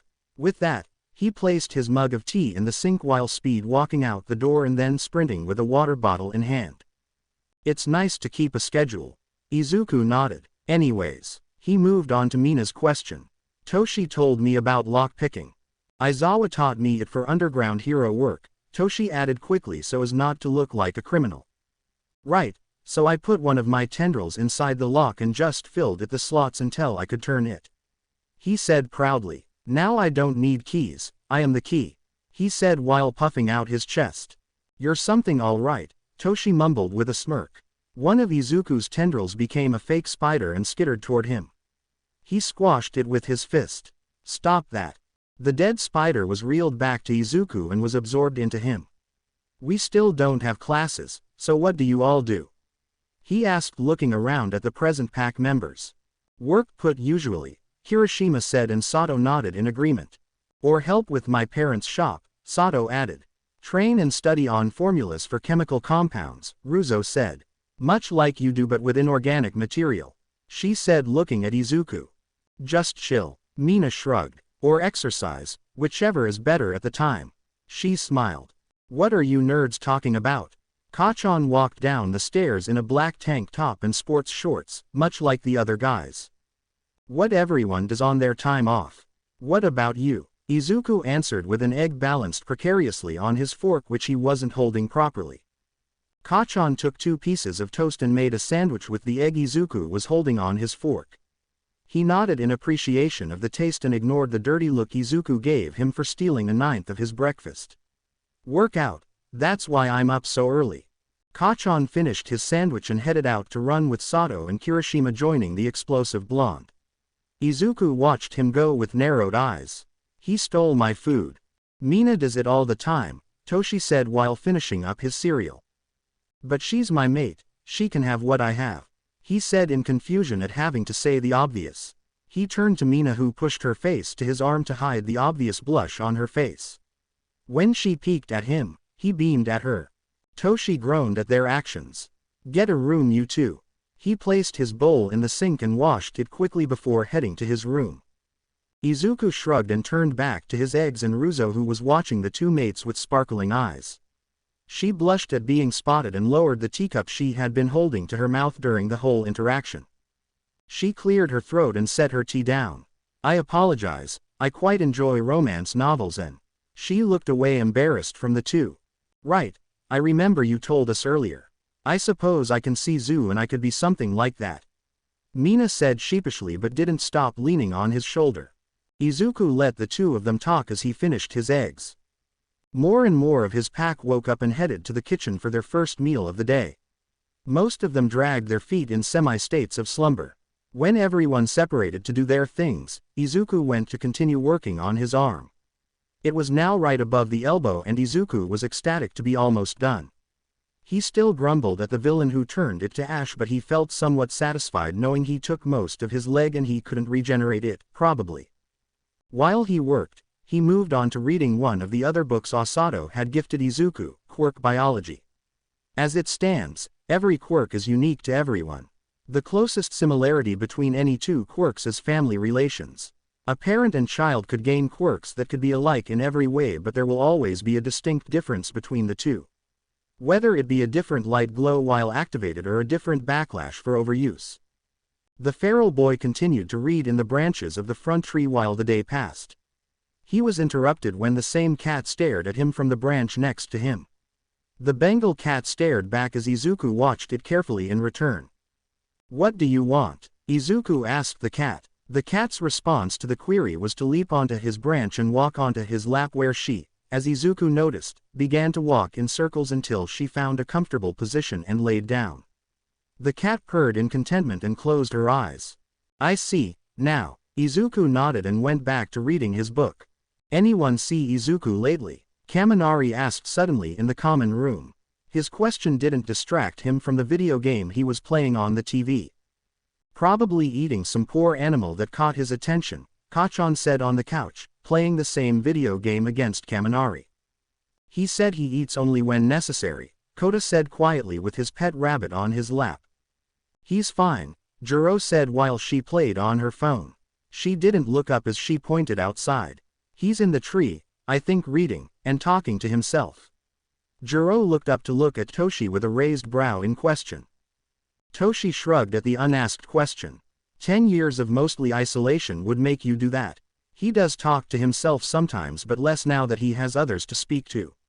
He waved at all of them in the common room. The class was reminded again of Izuku's past. They were again saddened to recall how exactly he ended up in that situation. While the class thought of that, Izuku was outside on the tree branches arguing with the cat about the pros and cons of trying to integrate another's quirk into his body by consuming some of the person's DNA and trying to add it to his. He was mostly against it since messing with his DNA was extremely dangerous and he didn't have any grasp on it. The cat finally relented as she chirped and laid back down, argument lost. A few days passed and the class was in their hero suits again. They all were lined up in front of Midnight, Aizawa, Smentos, and Ectoplasm. Aizawa just finished explaining the reasoning for gaining super moves and how they were going to work on them until it was time for the provisional hero license exams. Izuku nodded along with most of what his mom was saying about how the moves could turn the tide of battle or change the environment to suit them. Iida here has a great example of a super move. His Recipro Burst, while limited for the time being, can change the outcome of any battle if used at the right time. Midnight pointed the whip in her hands at Iida. Do my shifts count as super moves? Izuku asked. Transformation quirks have been more difficult say with super moves. But for your, I would have to say yes. Ectoplasm said. But that doesn't mean you get to slack off, you will work on more combinations, Aizawa said staring at Izuku. He beamed and paused. Can I try one now? He asked. Aizawa was about to deny it but Nem cut him off. Of course. Let's see what you have. Nem said happily, much to Aizawa's annoyance. Izuku beamed at his mom and made some space between the pack and him, just in case. First, he felt where he was going to extend the limbs but paused at the first obstacle, his shirt. He took it off without a care in front of everyone. Close your mouth, you'll catch flies, Toshi said next to Mina. Jiro snorted on the other side of the Packmady's mate. Shut up. Mina did so and jabbed at Toshi. Everyone's attention was drawn back to Izuku, who had his face contorted in concentration as his back flexed and two limbs shot out of his back. The sound of tearing flesh still made many flinch, but they were awed by what they saw. Two massive wings protruded from Izuku's back. They were draconian with scales on the main limb connecting to his body, and the skin in between each finger was almost transparent. The end of the wings ended in a sharp bone spike. If the whole class was next to Izuku, his wings would be able to shadow all of them. Everyone watched in silence as Izuku experimentally flapped them and sent gusts of wind in every direction. His grin could only be described as feral as he crouched down and leapt while his wings flapped downward. The ground slightly cracked where he was standing. Everyone heard Izuku cackle as he was airborne. With his horns and canine legs, he looked intimidating in everyone's eyes. He experimentally leaned forward in an attempt to fly, but he was sent into a nosedive. The image of a winged beast was shattered as Izuku yelped in surprise and then body slammed the ground and laid face down on the concrete. His wings flapped slowly and then lay still as he groaned in pain. Izuku! Nem shouted in worry and ran over to him. Mina was closer and arrived at his side. His packmates all gave him space but looked on in worry. He's fine, Kachan said out loud. His arms crossed casually. Most likely, Toshi agreed. That hurt, Izuku whined from the ground. The skin on his face and chest healed and his wings folded in so he could roll over. Nem and Mina winced at seeing the worst kind of road burn knit closed on his body. How's your head? Nem checked. Fine, need to practice more, Izuku said and sat up with some difficulty with the added weight of wings. Some tendrils extended and helped him sit up. Well, you get the idea. Find a spot and get to it, Aizawa said, never having left his spot. The class dispersed with some looks back to Izuku as he stood up and dusted himself off. Mina made sure he was all right and then bumped her head with his shoulder and ran off to begin working on her super moves. Izuku smiled after her and looked at his wings. We can have a specialist come and help you with flying, Nem offered, not as a teacher but as a mother. Izuku thought about it but shook his head. I wanna do it myself. He looked around at the ceiling to make sure he had enough room. Nem smiled at her son and nodded. Call me or anyone over if you need any help, all right. She ruffled his hair and left him to his own devices. The class spent their time working on their super moves while they heard the loud crash from another failed landing from Izuku. They all worked just as hard as their pack leader to make sure none of them dragged the pack down. Bit by bit, Izuku got the hang of flying and was able to land successfully a third of the time while the rest were a mess of limbs and yelps of pain at crashing. Yagi watched as Izuku landed in a stumble close to him. My boy, you grew wings. He stated the obvious. I grew wings, Izuku confirmed with a smile. You better now, he asked the number 1 hero. As good as I can be. Yagi smiled at the boy's question. The two walked and talked for a bit. Yagi gave some tips to Izuku on flying he had heard from other winged heroes he had met.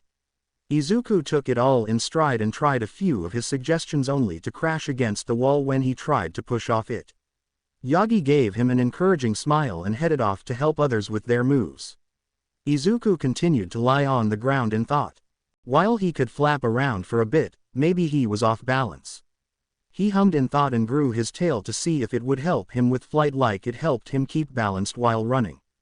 He took to the air and immediately felt a difference in how easier it was for him to move around in the air.